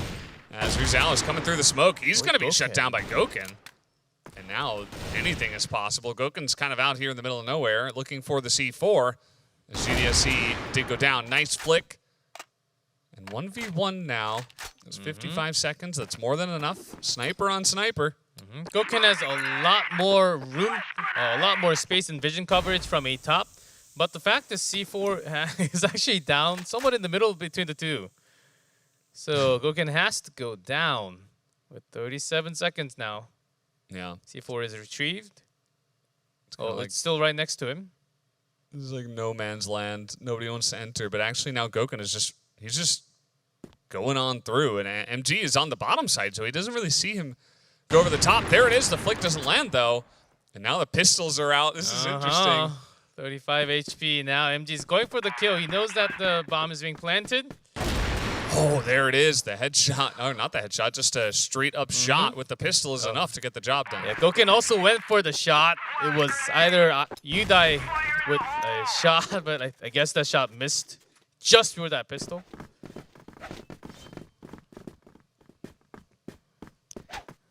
I'm loving these duel between the two. Yeah, that was awesome.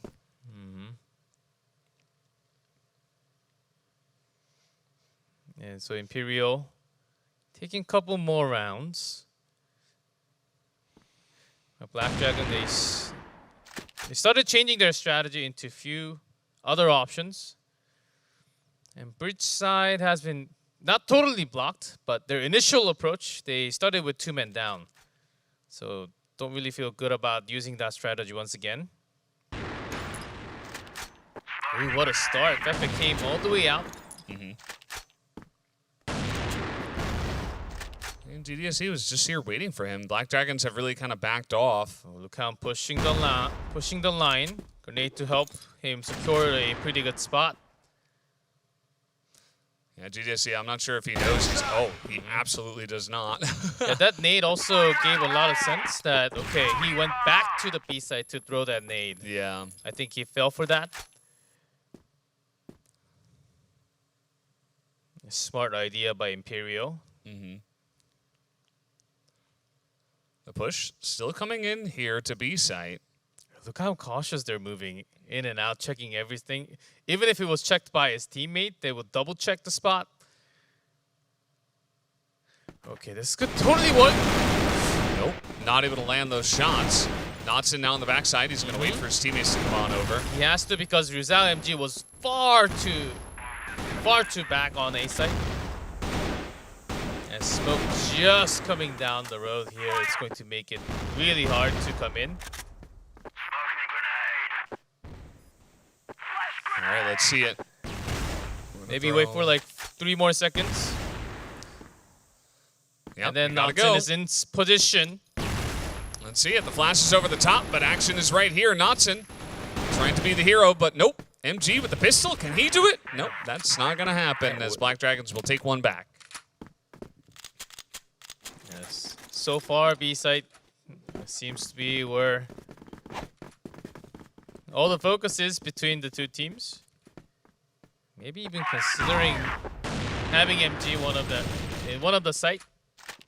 Maybe slightly more towards B can be a better option. When you think about the percentage that Black Dragons has been putting off.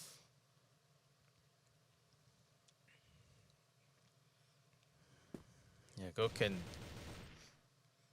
Yeah, expected spots are expected, but he's checking all the off angles at the same time. Yeah. You see he's just really in it. He's so focused to be able to check everything that cleanly and fast. And guess what? We're pushing B. Yeah, with Goken actually reaching out to the double door, so Imperial might also have some idea that this could be a middle push. And again, different spot from Lucam and Fefe. Even Rizal joins the defense team at B squad. Yep. And it's just becoming very obvious, you know? Flash timing from Rizal slightly late. All right, 1 for 1, but they're on the B site now as the shots are good for Lucam. As he's trying to get behind the box, helps out here. The spray, pretty good. Able to pick up a couple, and now it's only Action who has to run away with the bomb. At least he has the bomb. That the bomb didn't drop at the site. Yeah, but with only 30 HP and also spotted by MG, Rizal. They're just guarding one side because the C4 can just be planted from a top. Even with that, they have all the resource. MG even got his hands on the AK.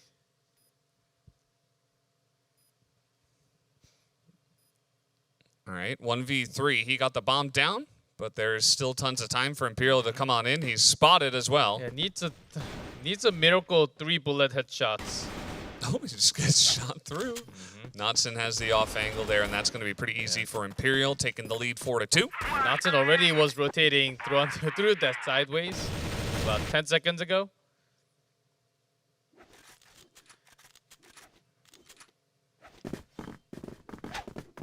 And these two teams are not letting anything go easily. Every round, as you mentioned, it's like nothing will just be simple, you know? Every decision that you make has a purpose. Nothing is done frivolously. And Imperial, because Black Dragons are focusing so much on B side, they're not really going for that boost attempt. It's only going to make it harder for the B defense. But they do have some early game time to make some adjustments or some boosting, maybe even up to B entrance boost, which is quite risky.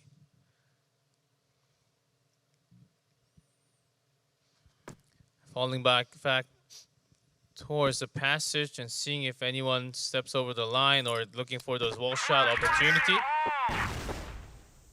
But Rizal is one of the best guarding this site.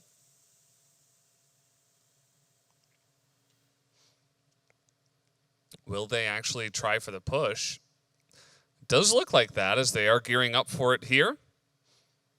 Rizal is waiting as smokes come down. ID tag. Yep, able to trade one back, and now they're all in the middle. The crossfire is coming out here as they charge towards A.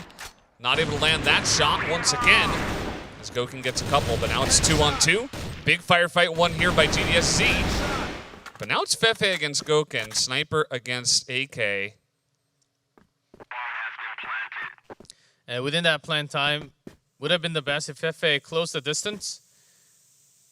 Taking the time now, using the smoke, taking the safe way into the site. And Goken off to the ladder.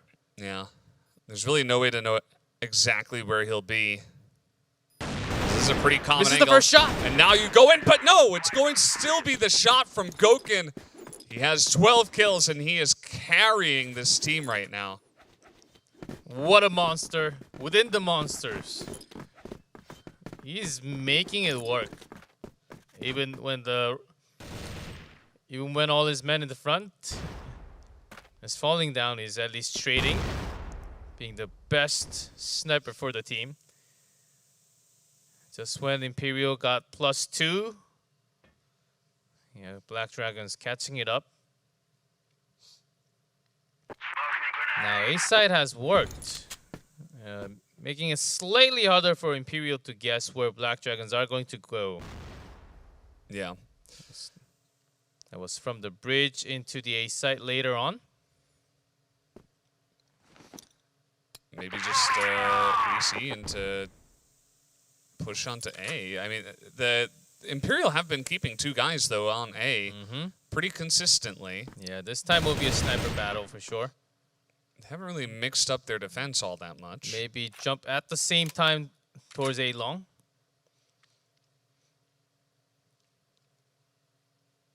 But MG is certainly more focused towards the bridge. All right, some distractions at B, but it's not a full-on push coming in. That was a really nice entry, actually, taking down Lucam. Lucam and Fefe together are almost unbeatable, but this time around, they got the entry kill. Natsun is able to just line up 2 of them. The push comes in. The C4 is way in the back there. And very low health bars as well for a lot of members on both sides. I think the members of Black Dragon should have went in. And the moment they backed out from the site, Imperial felt, oh, Goken! What? The double shot, and that's going to do it. I mean, 3 kills in a row here from Goken. Gets the pistol shot as well. This Lined up for a single bullet double kill. Yeah. Yeah, when they backed up from B site, not really going in, sort of being a sacrifice to make a successful A attack, they backed out, which means that Imperial, the voice comms will be they backed out, and we only see 2 members. I'm like, okay, something's fishy here. He's getting aggressive, and it actually works out for them here on A long. Adrian now pushing out, doing what he does best. Does lose MG, but of a better trade.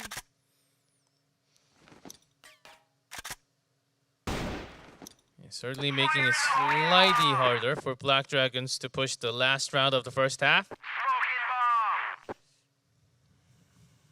Yeah, they're just going to sit in the back here, although GDSZ is pushing up all alone. trying to get some value before they do actually go for a push, as the rest of his team is slowly joining him over on the side of B.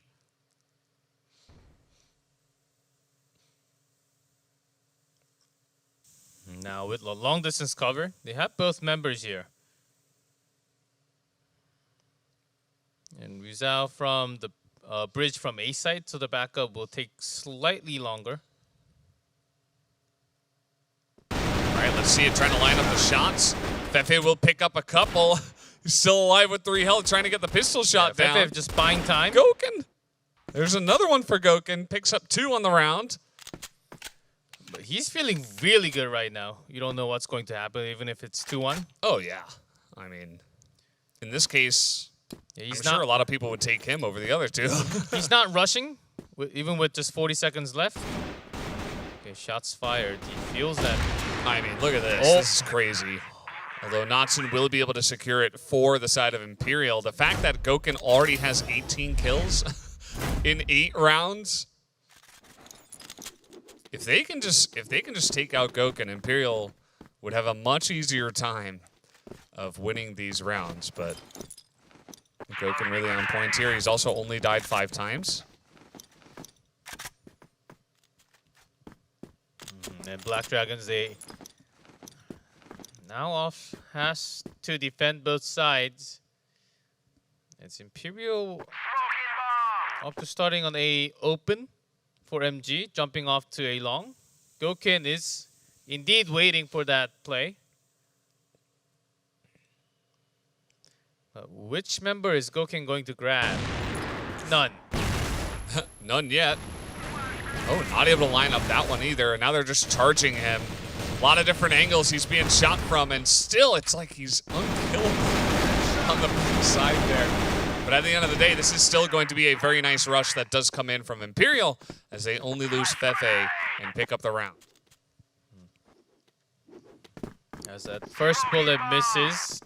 Don't really expect a long attack to begin with. Imperial really poked right into the strategy there. The Black Dragons, even if with Goken on A side, they had most of the other side covered. So in terms of strategy and what could happen in the second half, big swing into Imperial that they held for the last 3 rounds.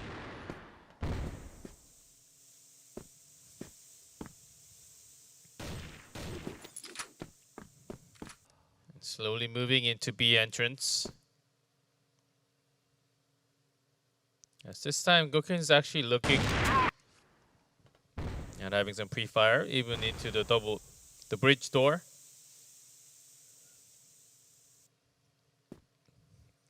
You have to be careful because there's a separate attack from A long. Yeah, I think they're gonna push first. Nope. Actually, they're just gonna hold down. Maybe just for now. check where the sniper is because they heard the shots from Goken. Just avoid Goken and you'll be good. And it feels like a bait play. Yeah, and it kind of is. You see that Black Dragons aren't necessarily in position to stop this push, as they have taken the site. Lukam comes in and gets shot down by none other than Goken, who's on the back of the site. Ooh, that Down he will nade go. did a lot of damage to the 2 riflers. Oh, nice. And now that's the information given over the side of Rizal. 1-on-1. It doesn't see anyone from the back. Rizal understands that it has to be action coming from the B entrance. Full check swap. None. So either action is waiting from the B entrance or just made it to the site. Oh, now they know where each other are, as it's just going to come down to straight up firefight. Although we do have the smoke coming in too. This is going to buy a little bit of time for Rizal. Action knows. There it is. The spray comes in. Rizal is clutch once again. He's not always the guy that we highlight, but he is so reliable. And he is just kind of the anchor for this team, and it is very nice to watch. 7-4 Imperial. Really looking to make a big push to take this one down as well.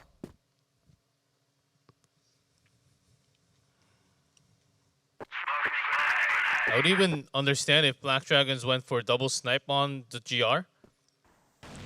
Rizal gets some big damage. Trying to go across the bridge door. Might have been Goken with the shot. You would imagine. And now he moved from the center into A site. Doesn't get the flick this time. Takes a bit of damage and he's flashed. Now it's going to be difficult. Not able to get it a second time. And the push into A is clean. Rizal picks up 2. Goken was waiting for the member to jump off and go off to the side, but Fefe just dropped from the top. Very hard to aim. MZ's having some big shots as well, and that's the double fire down from the top side with 2 different angles. Really rough for Black Dragons to come back from this. Imperial really have the momentum behind them. It's 8-4. And they're looking mostly unstoppable here on the side of Blacklist. Yeah, and the best part from Imperial is that they're breaking into A with Goken defending A side, and he's been doing not so well defending second half. So which means that Imperial, they can always go back to A and also try B, because B side is also a pretty good option. And they get him in the middle as well. I mean, this got to be confidence boosting for the side of Imperial. And they mentioned that's all they need. They just need confidence and they will win.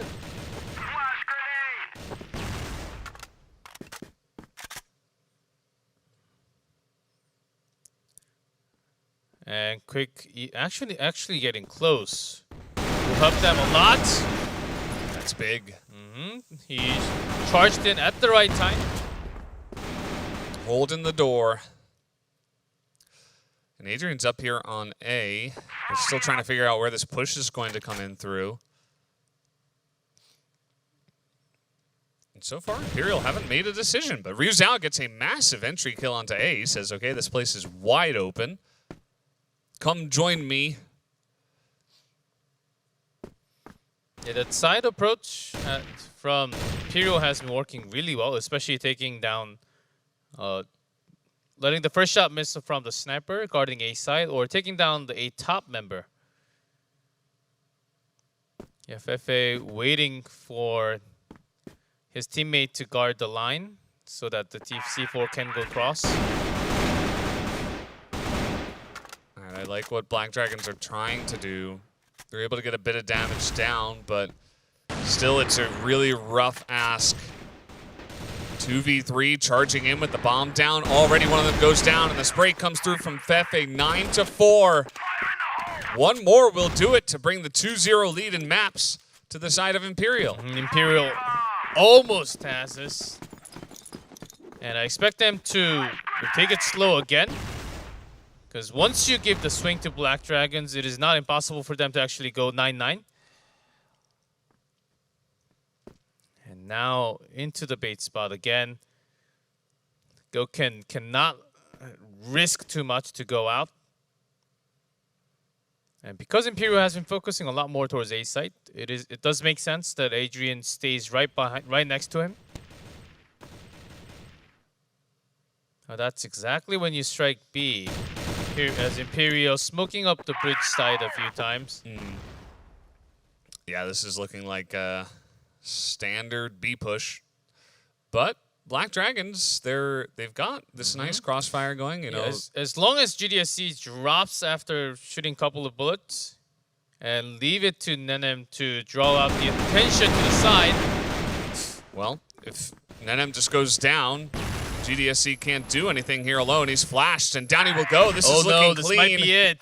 Look at this. Natsun does a little celebratory 360. Goken says, well, I'm still here. Black Dragons, 2 members have already left. Goken trying what he can do good at the last moment, but that is it. Imperial taking second map. They're getting real close to taking the first place. Yeah, and you can feel the frustration settling in on the side of the Black Dragons. Nothing really working for them. They did not get a single round on Global Risk port. And I don't know how you come back from that feeling. And down 2-0 against the team this strong. Imperial kind of setting themselves up for absolute victory. And I don't know if they can stop them here, because I believe it is sub-base for our third map. Sub-base, and then Black Widow if you go to set 4, and Ankara if you go to set 5. But the feeling that I'm getting right now, we might not even get to Black Widow, which is not really the atmosphere that we were experiencing before we started the finals. Even into map number 1, it was quite close, but starting from port, what's happening to Black Dragons right now? They just couldn't figure it out. Like here on Global Risk, they just could not seem to get anything going. And Goken was kind of just doing it all alone. And speaking of frustration, I mean, we're seeing it before our eyes.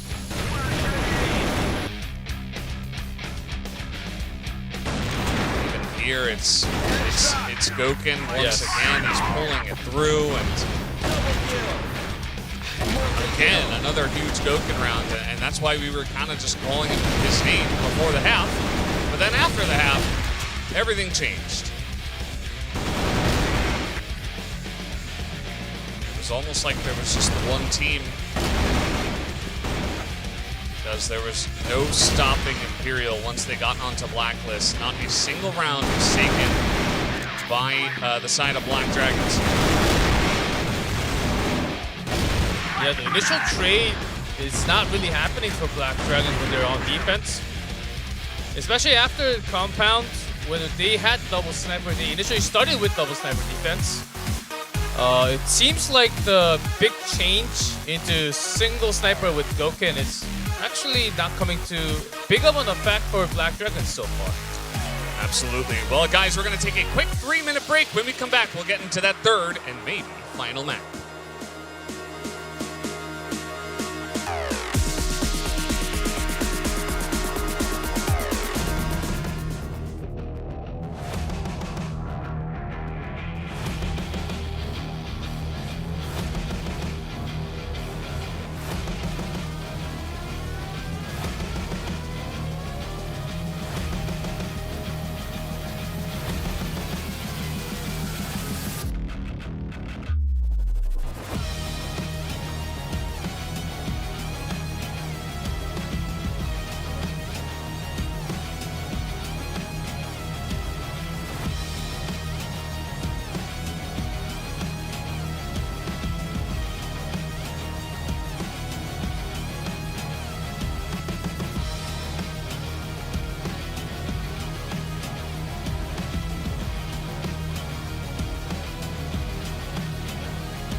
Welcome back, guys. We're here at the finals of the CFS IO 2021. And so far, we thought it was going to be a close match, but Imperial have really been taking it down here 2-0 so far.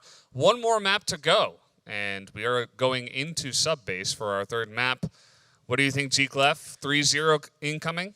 It depends. So far, Black Dragons, it depends because they got some time to collect the team together, but so far Imperial looks stronger overall in terms of strategy, just slightly more detailed. The firepower is in the right place.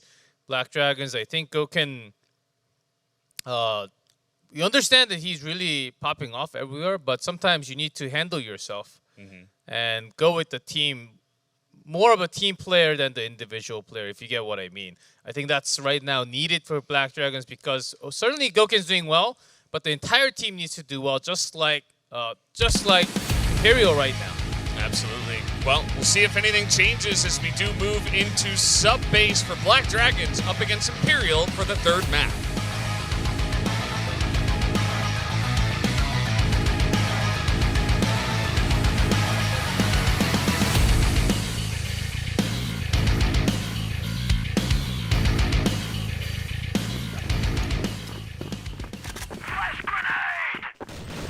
Here we go, on to sub-base.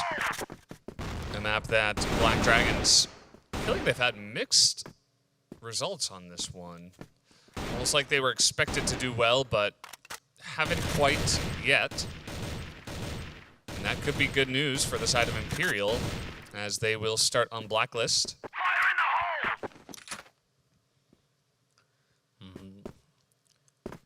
First checking into Machine Room, just in case Black Dragons push out. And again, putting Goken on the spot. The only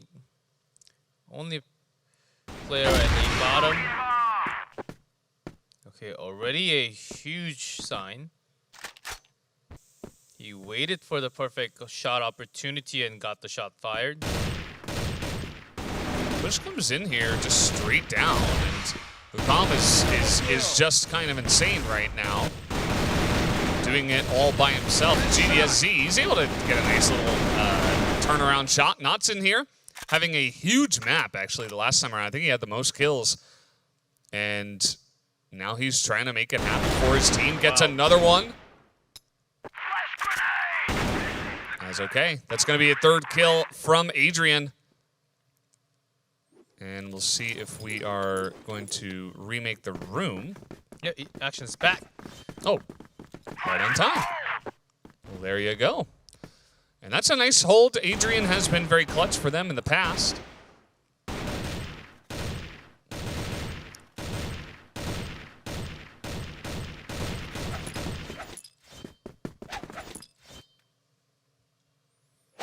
And Black Dragons, they won the round. But it was pretty happening. Imperial, they broke through into the B side. How did... Wow, okay. Just threw wall shot and do a couple more damage. Yeah. Goken, I mean, he was the one who went out first, but he wasn't the one that died. Right now, Lukam is the one guy you want to avoid if you are on the side of the Black Dragons. But here comes GDSZ pushing out through smoke into 3. Maybe not expecting as much resistance as No Flick comes through for Goken. And he's just going to get headshot by Lukam, of course. Look at this. This is crazy. The distance shot into AC. One shot is good. Second shot is crazy good. Maybe a third shot? Could be. And Em was able to get his own headshot. There's a second one. Low on health now, though, and he will go down. Body shot this time from Lukam, able to hit him in the arm and get the job done. So 1-1 is Imperial this time around, looking stronger.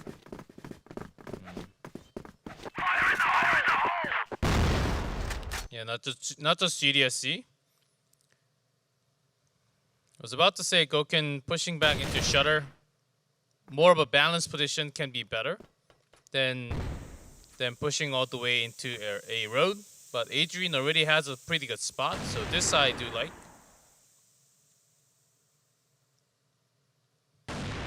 Once into AC, the second time right into A. And round number 3 from Imperial. Yeah. Just checking the machine room, making some sound, but not really going too far. They know that A road has been taken over by the Black Dragons. Yeah. It's been heavily contested so far. They really don't want to give up this position. Now Adrian's going to be the one to poke out. Gets Lucom, gets Notson. And GDSE follows up. That is the reason why they're getting so aggressive in here. As now Fefe has to go 1v5. He's going to get 1 and actually 3. Not sure why I said 1, but one big clump He's of the them. one to get all 3. There you go. Maybe that's why. G-Clef understands my brain better than I do.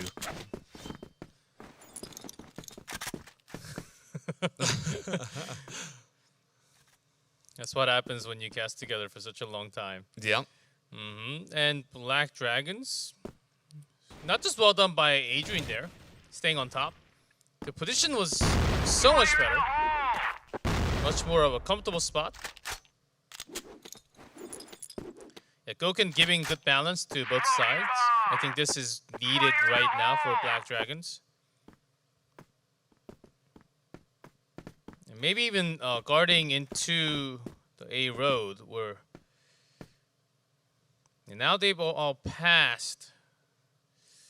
If Goken was watching towards the window, I think he could have done somewhat... At least give them some information. That did not work for GDC. Adrian is spotted, and he's kind of flashed here. He doesn't really know where he's going. Down he will go. Notson takes him down. And the bomb is here. Imperial have total control over the A site now. Rotations coming in, but 2 guys out there to beat them. Let's see how Black Dragons, Goken now just left alone. I feel like we've seen that before. Poor Goken. This time around, not as dominant as a performance for the first 4 rounds. Still early on here. If Imperial breaks through B immediately, that's okay. But Black Dragons, I think Goken staying near the shutter, watching the A road is certainly a better option. And then you can immediately turn towards the locker room and cover that angle. And right now, Adrian's out in A road, so... Which means that Goken can just be watching from the side. But right now, the positions are actually getting somewhat mixed up. If I'm Imperial, I'm expecting this push. But Adrian is solid. Gets more value down. Another kill with the pistol. Headshot straight onto Lucom. Makes it look easy. Adrian feels it. He wants to get the kills for the team. He knows that he needs to make it happen right now. He eventually goes down from the A road, but still, he's got so many kills on himself. Nice from Ruzao.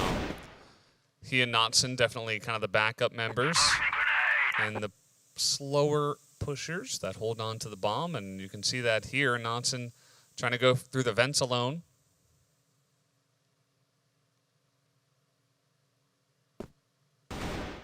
And they're trying to isolate here on the B site. He's going to spot an M, and here we go.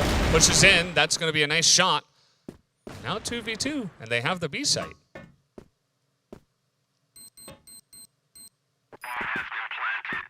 Well, turning this into a win for Imperial. It's going to be huge. The lead, but Goken strikes back. Yeah, we'll see if they can do it. They're up against Goken. So, and GDSE lands a nice shot there. A couple of headshots come through, and Black Dragons will once again take another round. Holding on for dear life is the Black Dragons. With Adrian's big help to the team. When he gets into that A road. It happened twice. I don't think it's going to happen 3 times for against Imperial. Yeah. I like how they mix it up where one player goes aggressive onto A road one time, and the next time they have the sniper set up so that if an aggressive hold of that area comes in, maybe the sniper picks one off. Yeah, Goken intentionally shoots there, Yeah, so that Imperial thinks that Dokken is also watching Shutter.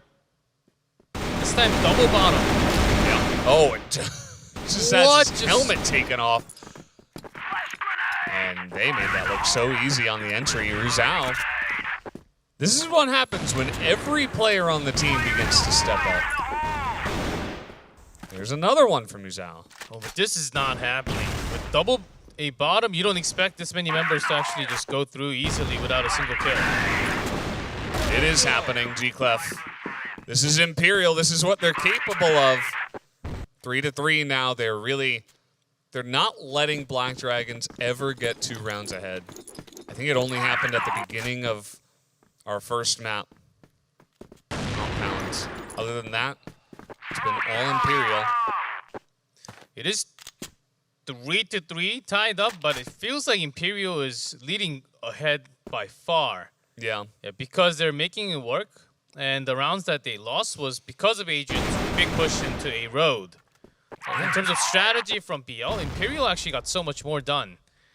Absolutely. I mean, the rounds that they lose, they get the bomb down, and it's close. It's like down to the wire. And then the rounds that they win, they just sweep them. Now, there are tons of people on the B site right now. Seems like Black Dragons have read this pretty well.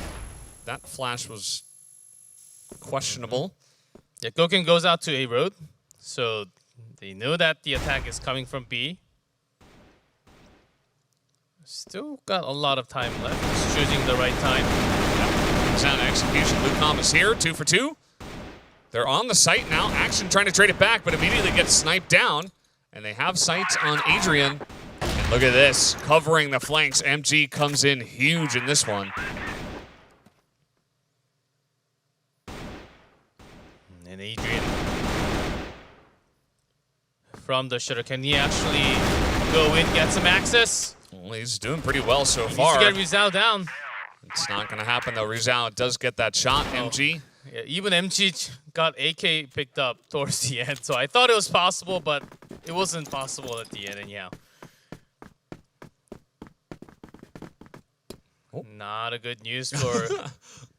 I'm like, looks like a disconnect, and then, yep, every single member just immediately leaves, just making sure that they don't take any damage. I believe it was 4-3, Imperial leading by 1. Yeah. And they got to some incredible successfully making it work towards A side a couple of times. And even B side was breached. So, and there's no C. So Imperial, Not yet. They're getting Crossfire 3. Maybe. Certainly, as it is becoming real hard, especially when a lot of the members from Black Dragons right now, to me, what it feels like, they're not actively communicating where they want to go, where they need help right now. Yeah. If you have a member going around with the long rotation, then you need to wait, back up a little bit. But it's actually the other way. One person wants to approach, the other wants to take a long road, so it doesn't really work that way. And Imperial's just dominating over what's breaking on the other side. So that's one thing right now for Black Dragons in order to come back in this, not just this map, in the series, they need to get it back together right now because this sub base might be over soon if Imperial can just open up like this all the time. Yeah, I mean, they're looking pretty good on their entries. As we mentioned, it feels like every round, even when they do lose, it's very close, and there's a chance that they take it. Oh, yes. So you can feel the dominance. I'll be curious to see how things change when we do swap sides, which will be interesting because we're going to enter a lobby, do a couple of rounds, and then have to come out of the lobby, go back into the lobby for the next one. But, yeah, it'll be... I'm curious to see if they can keep this dominance up even after swapping sides because you can feel the frustration coming through on the side of Black Dragons. It's not just us watching. You know, I think they're the ones kind of in the driver's seat. They're the first-person view, experiencing it firsthand, down a couple of maps. It's not easy to handle that from a mental point of view. Yep, it's going to be awfully hard. Down 2 maps.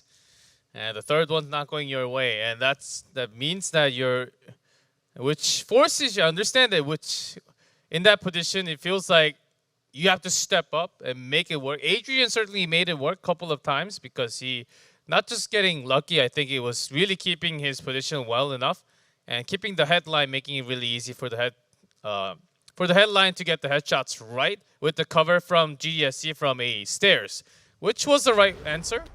For the couple of rounds, Black Dragons were able to win, but other than that, mostly a strategy win for Imperial.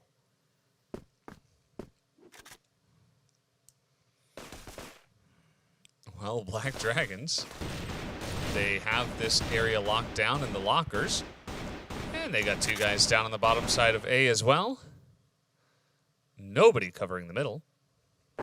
Just from the long angle. It's somewhat of a gamble, but they have one covering the shutter side.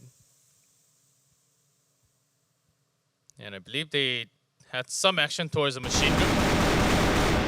This is going to pay off for the Black Dragons. Having a couple of guys there, and then M is able to get that easy headshot. Oh, Lucan firing shots. This is actually working out pretty well, but now Fefe in position, not able to get that spray down, and M now with 3 kills on the round. And Notson as well, not able to line up 1. So Black Dragons tie it up 4-4. And finally, feels like we have a round where Black Dragons prove that they can dominate. And then him getting that 4.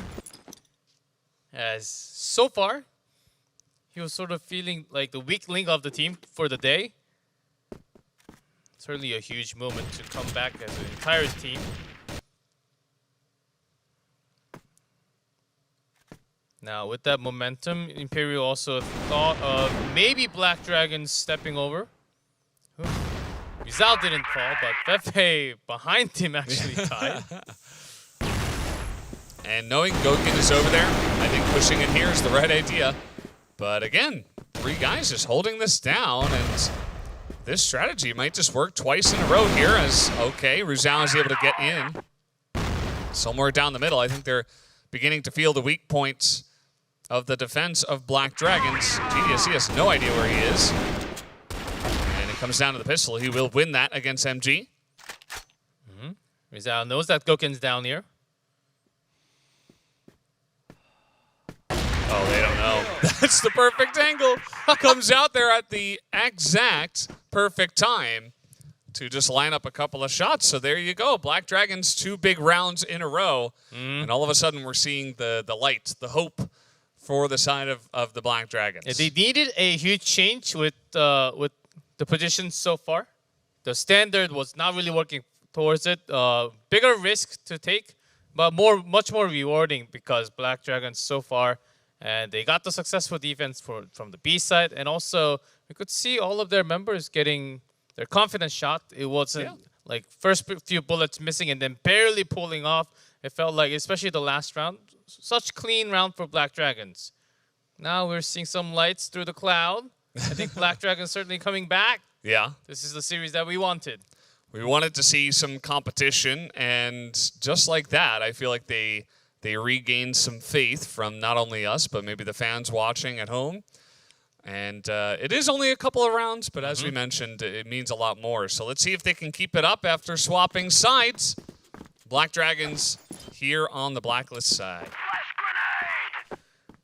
But it was always Black Dragons with the first 5 in all 3 maps so far. And then they never really got to 10. Imperial have enjoyed their leads as well.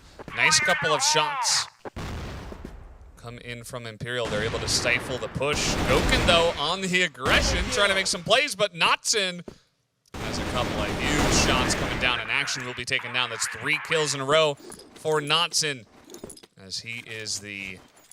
That's Fefe, but Notson wanted to highlight his defense. Was very nice.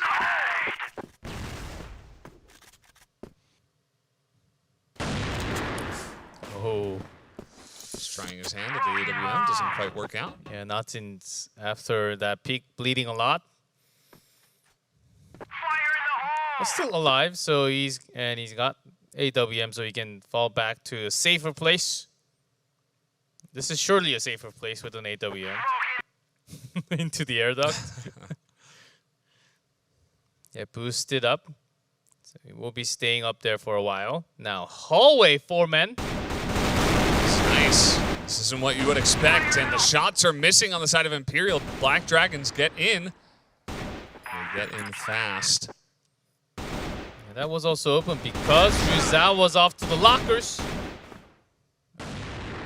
Oh, didn't Gokin expect came that. from back. How about Fefe? Can he do anything? 1v3? Okay.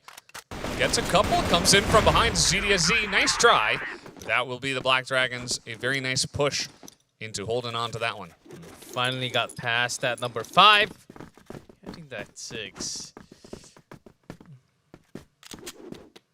And you can clearly tell, not just from the movement, the shots, and the teamwork from the last 3 rounds for Black Dragons has been back to the normal. What we expect from the Black Dragons. Imperial members actually falling slightly behind in terms of speed and the backup.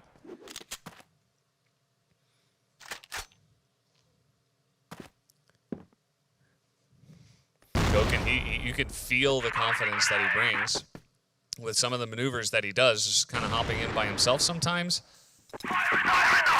And with the plays he makes, I mean, you got to trust him. I guess you can't really go into that base spot with 3 nades thrown. Black Dragons, they were really looking for a kill. Yeah, nobody's really been there for the entirety of this map on both sides, so don't think we'll see that too often. Maybe somebody will go there from now on. Nice flash timing from Fefe.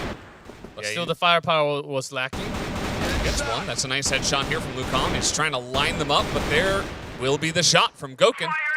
A lot of damage taken on the side of Black Dragons. Spotted. Falls back to AC. Only spots 2. And there's still 1 more. Well, that didn't quite work. Under the Sea. I thought that was a different movie. Gokin is here, waiting for the stair push. The flash is good. Looks like Gokin is going to back off of that spot now. Can he make it happen? He gets one, and that's the shot coming in from Knotson. It's going to be up to MG with the pistol to try to take this one back. But they know where he is. You need to take action as soon as possible. Only 16 seconds. Okay, he's able to get one. But this bomb's planted for GDST to win. Yeah. Oh, he nearly got it. Can he actually defuse? No. Nope, not quite. Mm-hmm. I thought maybe it was slightly misplaced, but no, nicely done, GDSZ. And this has been clean now after the swap. Black Dragons able to pick up 2 rounds. The Black Dragons making a war. Here's the machine room, but the defense was lacking here. The moment they saw the first flash, they should have just ran back. But it was almost too late. I don't think they expected the machine room push at this timing. Yeah, absolutely not. Oh, Imperial, they don't just go down without a fight. Yeah, every single round, like you said before. Every round, a new strategy, a new thought. Trying their absolute best to wrest control over it from the enemy team. Nice shot here from MG. This is looking good for Imperial to try to take one back, and that will be clean. Only Ryuzao takes damage, as all 5 will survive on the side of Imperial. Yeah, this is the thing. When Imperial wins, they win big. So the following round, it feels like they have so much energy left over from the previous round. It's not a struggle. Yeah, but it's as if you get bonus points for staying alive. If only. 5% If you extra stay alive, firepower. if you stay alive with an AK, next round you get double the AK. Yeah. Tactical shooter. Yeah. With that machine room, now Black Dragons taking it real slow, pushing towards the central garden. That's the real effect that you get. Uh-huh. It really just gets into your opponent's minds of like, oh, I don't know if we can be as confident in that area anymore. Yeah, because it's always chance for it twice in a row. Imperial not really the team to try exactly the same twice, especially those risky tactics. Oh, Knotson actually steps over. Kama's getting aggressive, trying to catch them rotating. doesn't quite get much damage down. But the information is enough that they're actually rotating towards that A stairs. Yeah. And will Black Dragons use that as a bait? Seems like it. They're unsure. They're kind of just posturing here in the middle. Not really doing much. Okay, here we go.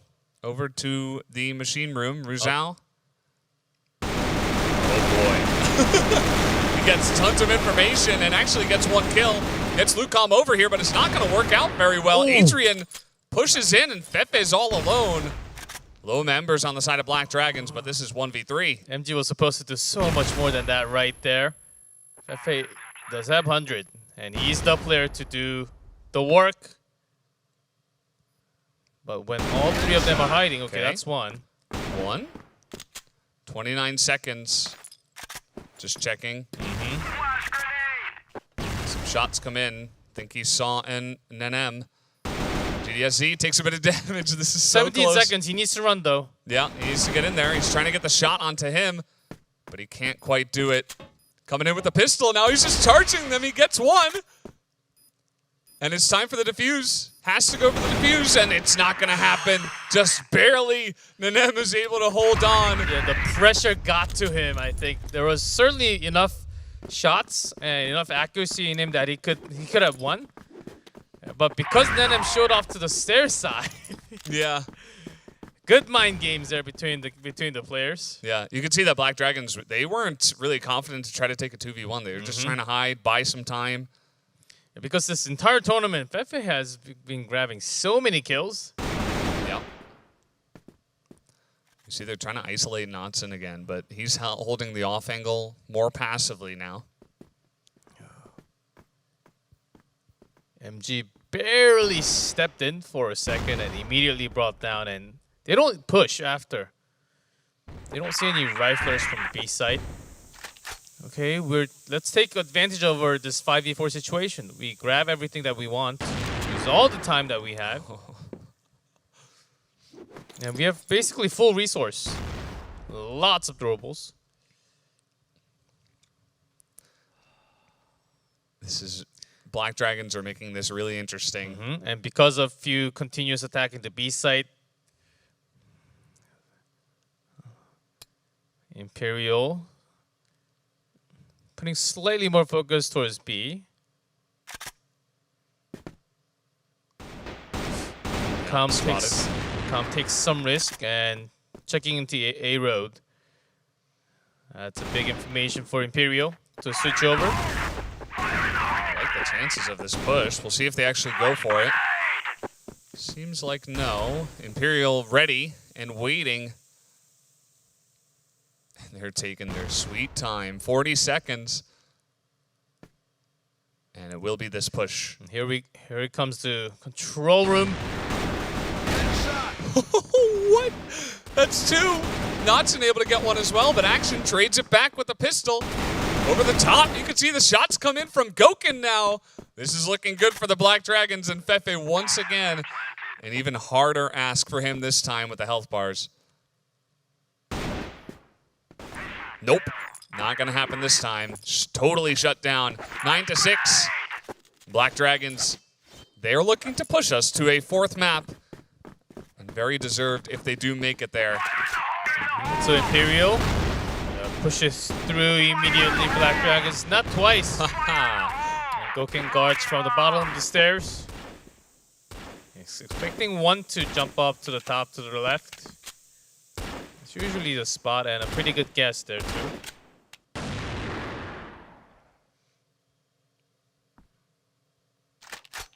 Now with 4-5, Adrian guarding the big doors. Imperial, they all know that they have to push because they've been on wait, and every single time they did from the GR side, Black Dragons took advantage of that with the firepower. Are they really going to come into the machine room without going around from the center? They have to send someone in. Seems like he didn't see him. As Action not able to land the shots, he certainly saw Fefe. Now they have some more information that maybe they can isolate here. They get onto Pepe, but they did not know about Ruzao, but it doesn't matter as the shots come in. MG is here, trying to be the savior, trying to make something happen, but it's 1v2 now. Yeah, 2-2 with MG spotted, running right to the bottom of A. Let's see if MG can be the savior for the team. Easy plant comes down. MG is fast through a road. Will he go down the stairs? GDSZ is waiting for him. I think he spotted him. Yep, the shot doesn't come through though. And 1v2, he is going to go down, and we will be going on to a fourth map. As Black Dragons are able to wrest control. They're still in the dark. The job is not done over yet. They have not completed it. They only got one map, and the comeback is beginning for the side of Black Dragons. The moment Black Dragons risked it all, left the middle section open and got the damage done. Into that B site, Imperial started to have some minor changes in their attack. In the second half, Black Dragons certainly made it work with much better focused attack, quick reaction after taking one down. Finally, the first map, which could have been devastating after watching the first half. Certainly capable of bringing everything back. That's Black Dragons. Yeah. Anything is possible with these two teams. And I believe we're going to see some of the highlights from that match. We'll just see how this begins. I believe the first time that Black Dragons were able to get 5 in the first half gave them that little bit of extra momentum. But at the beginning, there were definitely some big rounds, as we were talking about. Imperial, when they won big. When they lost, it was a close struggle.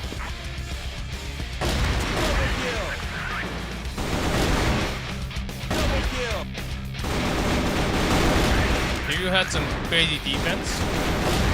The entire team of Black Dragons that were brought back alive. Really easy to stop that one there. Ruzao had some big moments in this one too. Calm here. Definitely quite clutch himself. This was a very important round. If Fefe was able to clutch this, it was so close. I mean, he almost killed an M there, but I think there was like barely not enough time for the defuse. It would have been incredibly close. GDSE is going nuts. Yeah, look at both of them just jumping in for trying to get the final kill there, making sure the snipe doesn't come. Yep. And now anything is really possible. Imperial were looking unstoppable, but you just get that little bit of belief, and you're able to take one map, and all of a sudden anything can happen. Black Dragons could come back. We go into Black Widow for I think the first time today.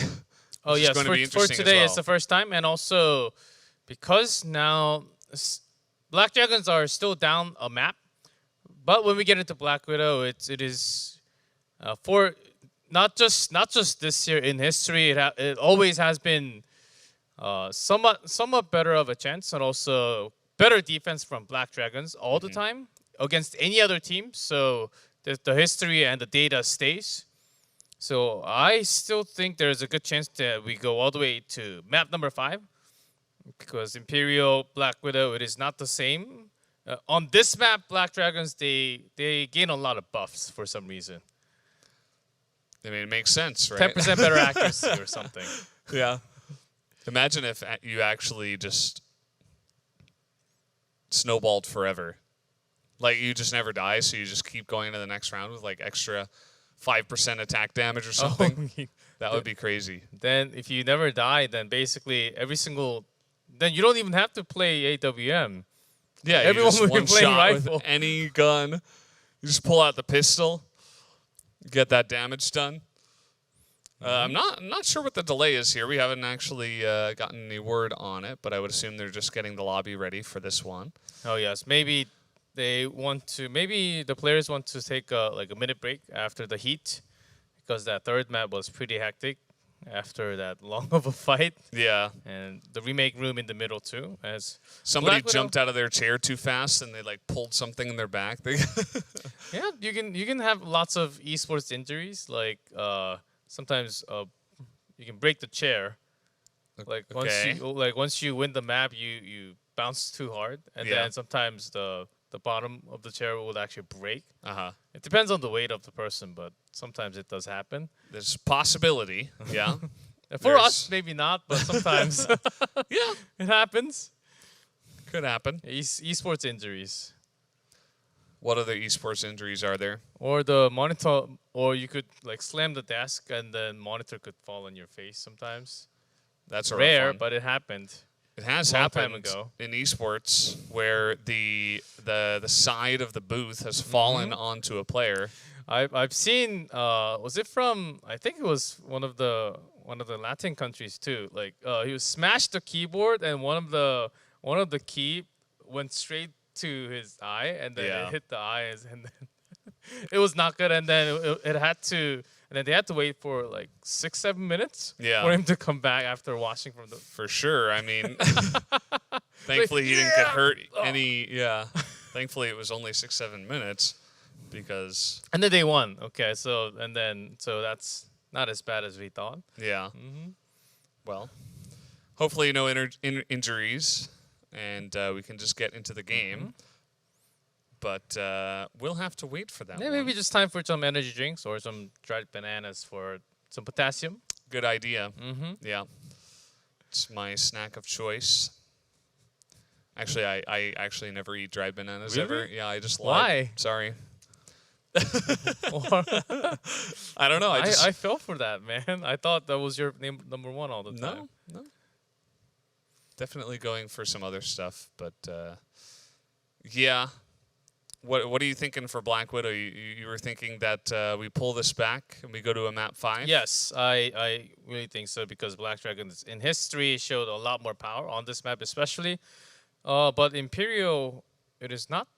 I'm not saying it's impossible for them to win, but it's going to be harder compared to all other maps that they've been through. And especially because Black Dragons just took the map off of them, the momentum does carry. But this is a different. I always think of Black Widow as a different map compared to everything else because of the size and the rotation it forces and its unique map structure compared to everything else. Port Ankara, sort of same in a way. Subbase has a unique attack formation, but Black Widow is just huge. Yeah. Takes a longer time. Black Widow and I suppose Compound could be similar in one way because they're both relatively big maps. And there are some unique attack and defense patterns that you can play on those two maps. Yeah, Compound is somewhat more simple and open spaced. Yeah. Except for that B entrance to the pipe room and the double pillars. But Black Widow, there's a lot of boxes and lots of wall shots in between. Peaks from a short. It's one of the most traditionally functioning FPS map, I would say. Yeah. I can feel that, yeah. And not really getting the word right now why we are having somewhat of a delay. Yeah. Are Would you be hearing nice to anything? know, but unfortunately sometimes that's the caster problem. You're kind of left on an island and you kind of use your own you have like your lifeboat and you have a partner and it's like Can you take both? what direction should we go in? So we you don't have any information. and it's all foggy Yeah. until there's a lighthouse. Until Lighthouse hear pops anything, out really quickly. Lighthouse. Yeah. When it does happen. Nope. Lighthouse, come in. Please. No electricity on that so far. Yeah. Sometimes, yeah, the lights go out or the lighthouse doesn't know the direction either. The lighthouse is like, well, Are we where supposed am to go I? towards the lighthouse? If the lighthouse doesn't even know. Lighthouse doesn't know. And that's why they don't turn on the light. We go to the lighthouse and turns out to be lighthouse is not connected to any other ground. Yeah. Okay. Well, the lighthouse has shown us the lights. And the lights are on. And here we go, guys. We are ready. We have gotten the word. that we are jumping onto Black Widow for map number 4. So let's hop into that right away.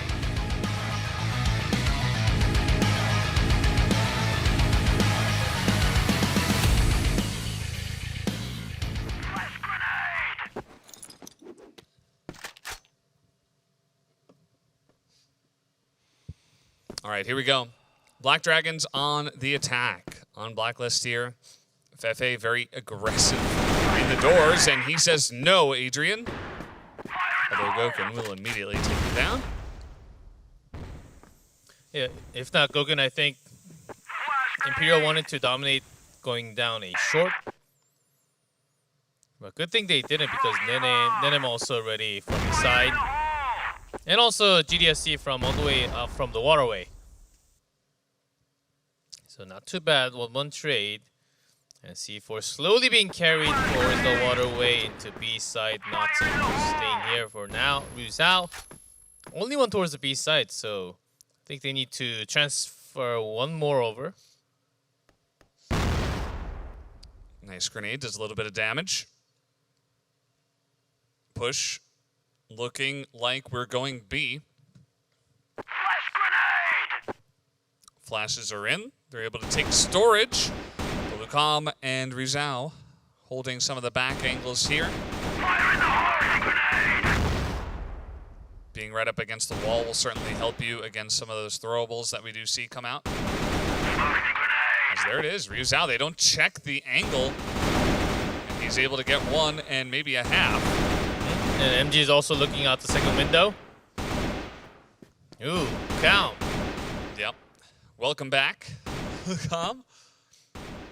He was critical in their first couple of maps and took a short break on the last one, although he was still decent. And now it looks like he's back. 3 kills. Huge round from him to get it started here for Imperial. So it certainly couldn't... Black Dragons, they couldn't really even take control much from the B storage. Now Imperial about to strike out. Wow, I like the change-up. One time, a very passive defense. The second time, you push them. And just fall back. Since that you have one man.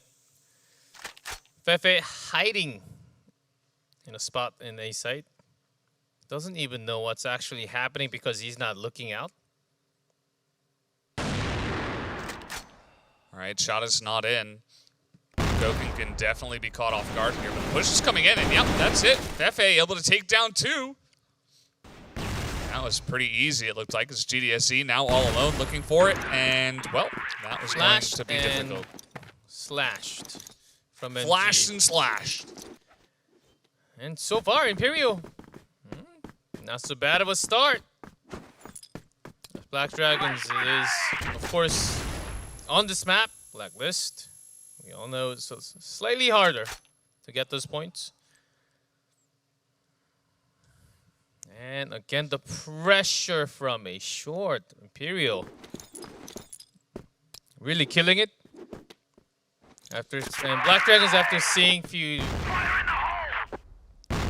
aggressive GR stands, they're just falling back, making sure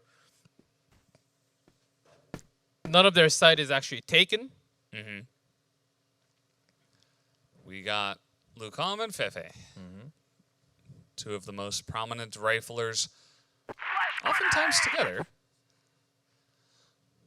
And here they are on short, just waiting for a push. Oh, Imperial not baiting for that flash.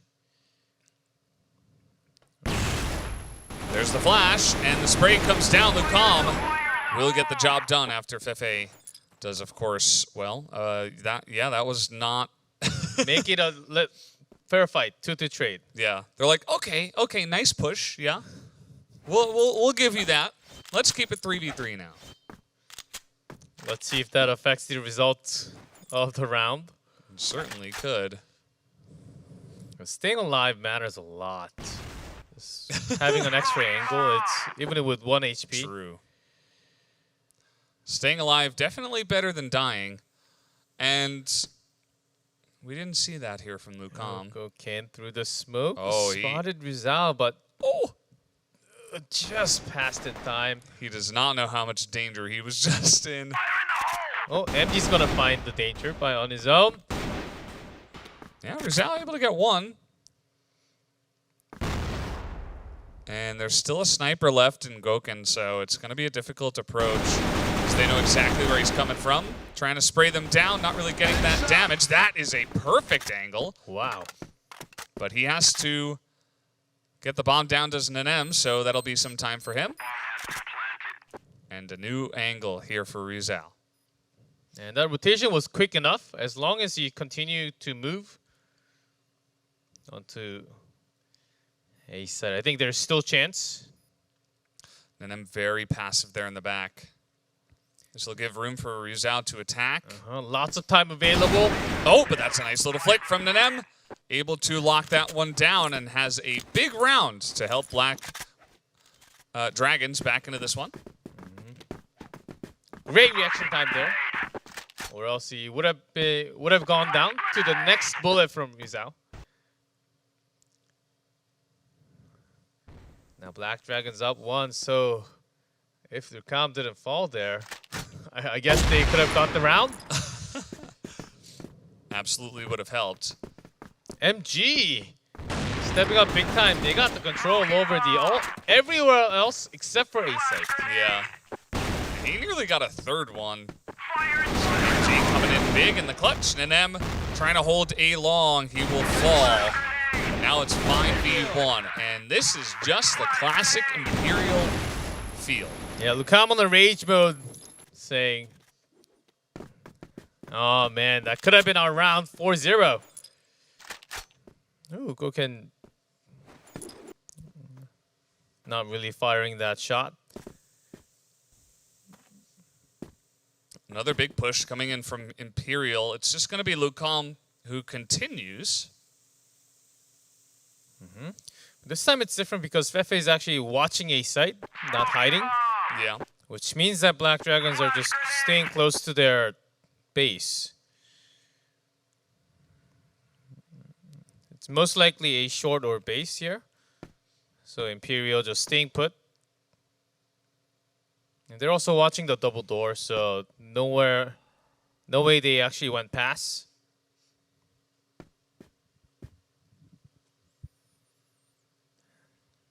And from here, Black Dragons getting one more. MG was ready with the that slingshot attack. Yep. That's going to be big.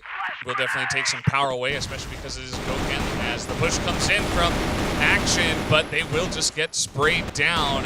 A relatively easy hold as also Adrian is going to bite the dust.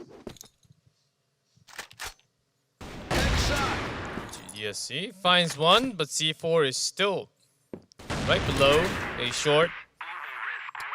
Nice try. Fefe's like, wow, that was easy. I'm pretty good at this game. That attempt through a short was... The timing was good, but the shots just didn't follow with that many members waiting for a site. And understanding how aggressive Imperial can be towards anywhere on the site. And they're always making some kind of approach to begin with. Last time it was the B storage again. A short twice in the beginning, and now a long. And Black Dragons, they're actually responding pretty well. Passively, but not too slow that they would run out of time at the end. Fefe is just begging them to come in through A long. But as you mentioned, Black Dragons, they're taking it slow. It's kind of what you have to do, especially after a bunch of rounds didn't go well. You have to try to reset things. That grenade was basically perfect. And when Knotson just stepped over the box. Yeah. Yeah, too bad. Sometimes the timing just doesn't work out. Here, Fefe about to approach. Oh, that's perfect. A third? Oh, he nearly got him there. That was a ton of damage put in. Push absolutely stifled. Fefe's spray throughout this tournament has been just a thing of beauty. Oh, yeah. Even when he's outmanned, he still controls the comm. I don't know how that player does it, but he always makes it come true. Now Wow. wow! Make it 2. Even reading where an NM would come from. Some celebratory shots there at the end. And this is looking like our most one-sided map yet, as Imperial Yes. have a massive lead here. So far, but this is Black Widow. And this is Black Widow, but Imperial is actually pushing so well. Now here comes Black Dragons through the Okay. double door. They get a nice lead here. They take down Lucom and Fefe. That's very nice. It got a lot more damage on. Oh, nonsense. You never know Yeah. when Imperial is going to come down from any site. So let his guard down. He was the only one off to the side. Now with the C4 slowly being carried, and Nonsense actually. Okay, Imperial is taking a big risk, saying it's going to be likely an A attack. All right, Rizal, let's see what you got. Yeah, Rizal might as well just stay behind the box until the last member comes. That's going to be a good flash. Will buy some time for his teammates to get over, but it gives his position away. Exactly. So, hey, the shots are going down. They're going to take him down. But he bought some good time with the flash. Yeah. And up to MG staying alive, and Notson. Oh. Perfect timing Notson's as got well. the waterway fight.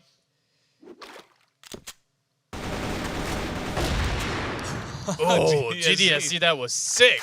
Yeah. And MG. One guy who's only died once. Looking for the turnaround 1v2. Wait, no bound plant? No, I see you there. Okay, Goken's down and an immediate follow-up. Nicely done by MG. Big clutch there. They had no idea. Uh-huh. And he had 3 kills where nobody was looking at him. Yeah, MG rotated so quickly. And I'm pretty sure he also wanted to pick up that rifle, pick up that AK in the waterway. Yeah. A pistol's enough. He's very experienced with that weapon. And now Lucom comes all the way out here from the water side. See, with a bunch of throwables coming through, they're just going to take their time. Yeah, Black Dragon's actually not really playing in Black Dragon style, but we know how aggressive Imperial can be on this map. But a little too defensive right now. Maybe the pressure's really getting onto them. The open side right now is through the double doors. We see GDSZ is kind of exploring, but not quite. Okay, Lucom made it back, pretending like there's no one else in the waterway. Yeah. It's going to be a 2 for 2. Rizal's still here.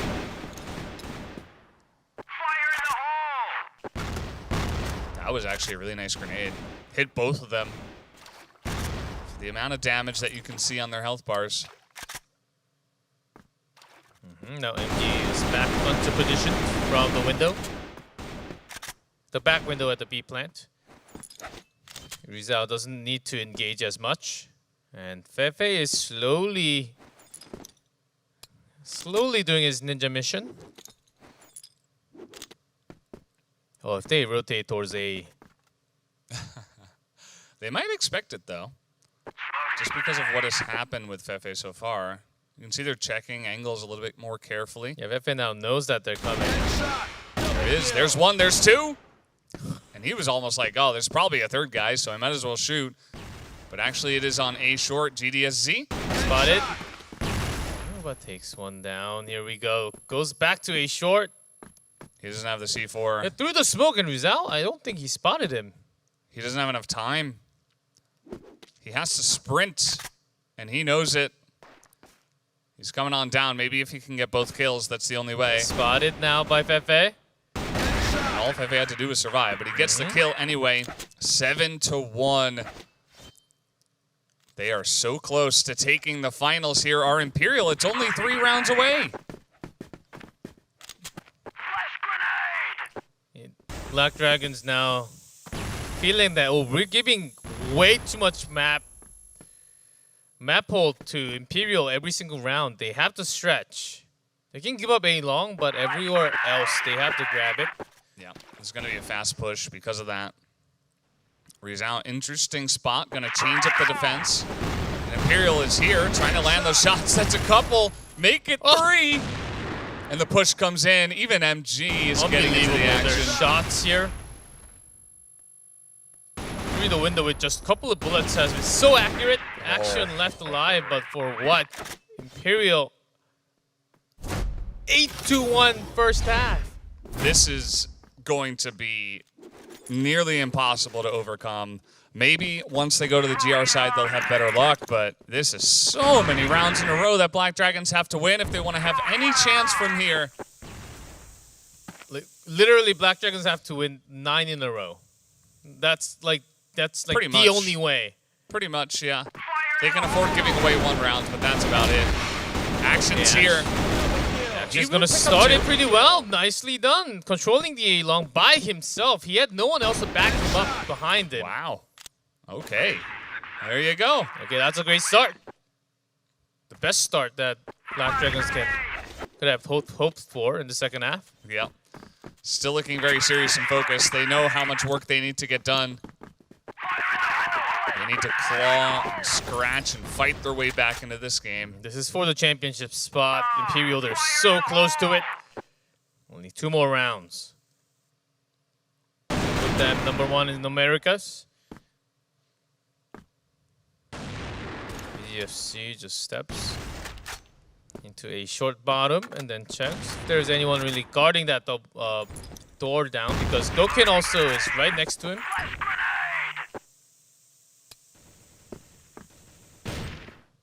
All right, let's see it. Imperial are going to try A long once again. Fefe goes down, though, and that's Action holding this angle so well. Calm gets 2. This guy's just insane. Yeah, he's 8. M4 control is out of this world for the headshots. Yeah. Yeah, C4 now comes into the site, but with MG carrying it on the back. Now the window, Adrian is spotted. That's going to be an easy one for Lucam. Picks up his 3rd. Rizal gets a 4th. Oh my. Getting closer to that 9. Nenem, he has so much weight on his shoulders right now, and it's all going to fall. Imperial need 1 round. This is match point for the finals. Championship point, just 1 more. Black Dragons, they need 7 in a row now to go to the extra rounds. Question is, do they have it in them? I think with an opponent like Imperial, it will be extremely difficult. And to where do they continue go to see. for Imperial? They're just breaking in anywhere they want to. All right, yeah, they're just rushing it down. They can. They have so many rounds. And Emma spotted. The shots come in. And the door is also secured. Yeah, the door is secured. Gokin has a nice angle, but it's 2v4. They have the C4 down in the side. Just Action left. They're just all leaving. That's it. That's the finals. Imperial will take it 3-1 in maps, and a huge win as they absolutely dominate them in the finals. They take down their biggest rivals, and they will secure the victory here at the CFSIO 2021. Imperial are your champions from the Americas. Imperial, they take down the first place from the group stage, Black Dragons. Many of us also thought us of a big favorite from Americas, but it is Imperial, of course, the champion from the region, and also the Americas of 2021. Wow, what a moment. See just how hyped they were. Everybody was jumping out of their chairs, another huddle. And yeah, who can challenge these guys here in 2021? Absolutely the favorites. Everybody was talking about them in every interview we asked. Imperial was always on the lips and the minds of everybody, including the Black Dragons. They were expecting Imperial to come up, and here are the results. 10-7, 10-4. They do drop sub-base, but again, it is Black Dragons on sub-base, and Imperial come back with a strong, resounding 10-2 victory in the last map. Seriously, was expecting Black Dragons to come back hard, even harder in set number 4 because it was Black Widows. but it was Imperial giving so much pressure everywhere around the map that Black Dragons from the Blacklist side, they just got 1 out of 9 rounds. And when you switch back to the second half with 8-1, the pressure that you have to get basically 8 in a row, Yeah. it's devastating. And from the other side, from Imperial, just like 2 rounds, it's going to happen eventually. Easy peasy. And they just ran it in and they were able to get it. So guys, we have the interview ready. Let's hop into that and speak with our champions. Hello, Knudsen. Congratulations. Hello. On the huge win. Thank you. You guys absolutely dominated here in the finals, and everybody was calling you the favorites basically coming into this one, and you guys absolutely delivered with the big victory. How do you guys feel after the huge championship win? Notzinho, parabéns por mais um campeonato, né, cara? Obrigado. Esse é meu, viu? Todo mundo já tinha vocês como favoritos para essa competição. Como é que vocês se sentem concretizando aí a previsão de todo mundo? Muito feliz, a gente se reuniu com o propósito de ganhar principalmente esses 2 campeonatos que valiam bastante pra gente. E muito feliz, cara, felicidade. We're very happy because we were able to win these 2 tournaments that are very important for us, CFL and CFS Invitational. We're very happy. Okay, congratulations on becoming the champions. Knudsen, here, when did you guys actually get the feeling that you guys already won against the Black Dragon? Was it after Subbase or was it in the middle of Black Widow map number 4? Vocês chegaram a ter em algum momento a sensação de que já tinham vencido o jogo? Sim, quando a gente chegou na subbase, a gente fez o placar de 4-3, a gente ficou muito afobado, achando que o jogo já estava ganho e acabamos perdendo o mapa. E depois que perdemos o mapa, conversamos e botamos a cabeça no lugar na viúva. After the 4-3 score on Subbase, we realized we had screwed up because we thought we had won them up already and we started playing so bad. But after that defeat, we talked about it and we came back stronger than ever. Yeah, and that was very obvious with the 10-2 victory, which was awesome to see. So you guys won CFL, you won CFSIO.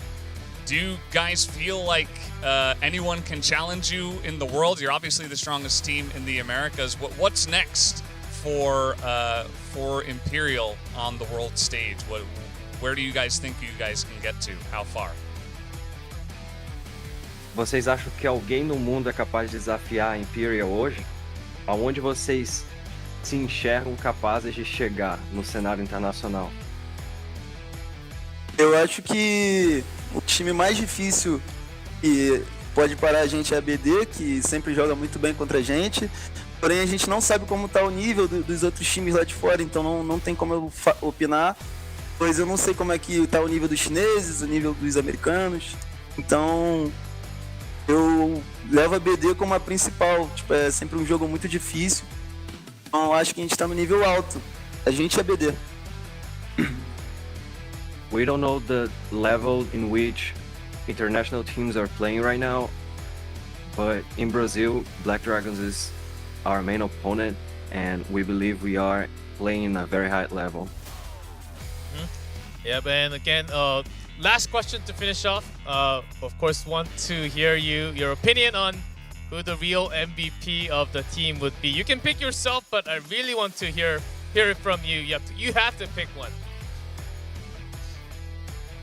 Qual a tua opinião sobre quem foi o MVP do time nesse campeonato e nessa partida? O MVP do time nesse campeonato pra mim foi essa partida foi o Lucão, porque jogou demais. Mas eu tô em dúvida entre Lucão e Fefe. Os dois jogaram demais esse campeonato. E não tem o que falar, os dois fizeram coisas absurdas. Não tem, é um ou outro, não tem como decidir.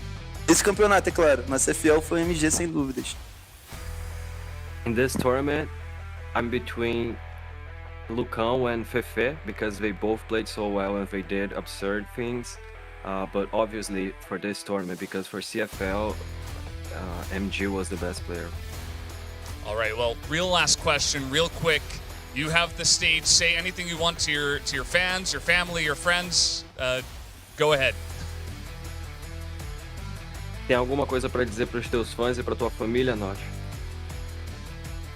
Eu queria agradecer a torcida, principalmente da minha mãe, da Letícia também, que são as que mais me apoiam bastante, e de todas as mensagens que eu recebo no Instagram, e todo mundo que torce pela Imperial.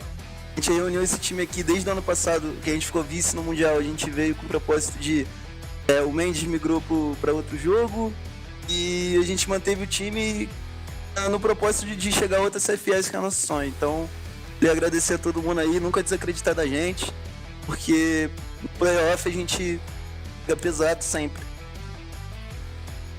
We have a dream of winning CFS Grand Finals, and I'd like to thank everyone who support Imperial and who supports me personally with messages on Instagram and other social media, and above all, my mother and Leticia, who are always supporting me and are my main phones of support. Okay, awesome to hear. Congratulations once again Congrats. on the win to Knotson and all of you guys over at Imperial. Enjoy your extra time and all the money and all the glories. So congratulations, and of course, thank you for the interview. Thank you. Yeah. What a moment for Imperial, as they have waited for this moment for such a long time, grabbing the sort of a double win from Brazil. Yeah. I guess they have everything. They are the best. They secured it and they stamped it now. Yeah, I mean, it's pretty much undeniable, right? They are the best, and only the sky is the limit from here. They said, well, we're not sure about the other teams in the international stage, but Imperial, absolutely crazy play. Yeah, result is here now. We just have to wait for winner from Americas and winner from EU MENA to go against each other. Yeah. That's all we can wait for. Yeah, absolutely. Just got to wait for that international stage, which will, of course, eventually arrive. But until then, we will have to wait and see and only speculate. So, yeah, that's the tournament. That's the Americas region. We have our champion, Imperial, which, it felt like the prophecy came true. It was on the lips of everybody. Black Dragons from the side of EG as well, and even Extenzi. Everybody was like, okay, this team is the strongest team. They won CFL, and they won here. Yep. Now and then when they go to international, going against from region to region versus the regions, that's going to be the real deal. I wonder how strong they will be, but pretty sure they're on top of the world right now. Absolutely. Well, G-Clef, any final words before we close out here? It's been incredibly exciting and fun to cast the last 6 days of EU MENA and also Americas, and hopefully to cast more in the world stage and in the future, because 2021. There's still a lot of time left until the year is over. Absolutely. Well, thank you, G-Clef, for joining me for these 6 Thank days. you, Valdez. And thank you guys for watching with us as well and joining us at the CFS IO. But that's going to do it for us today and for this tournament. Thank you once again for watching, and have a great day.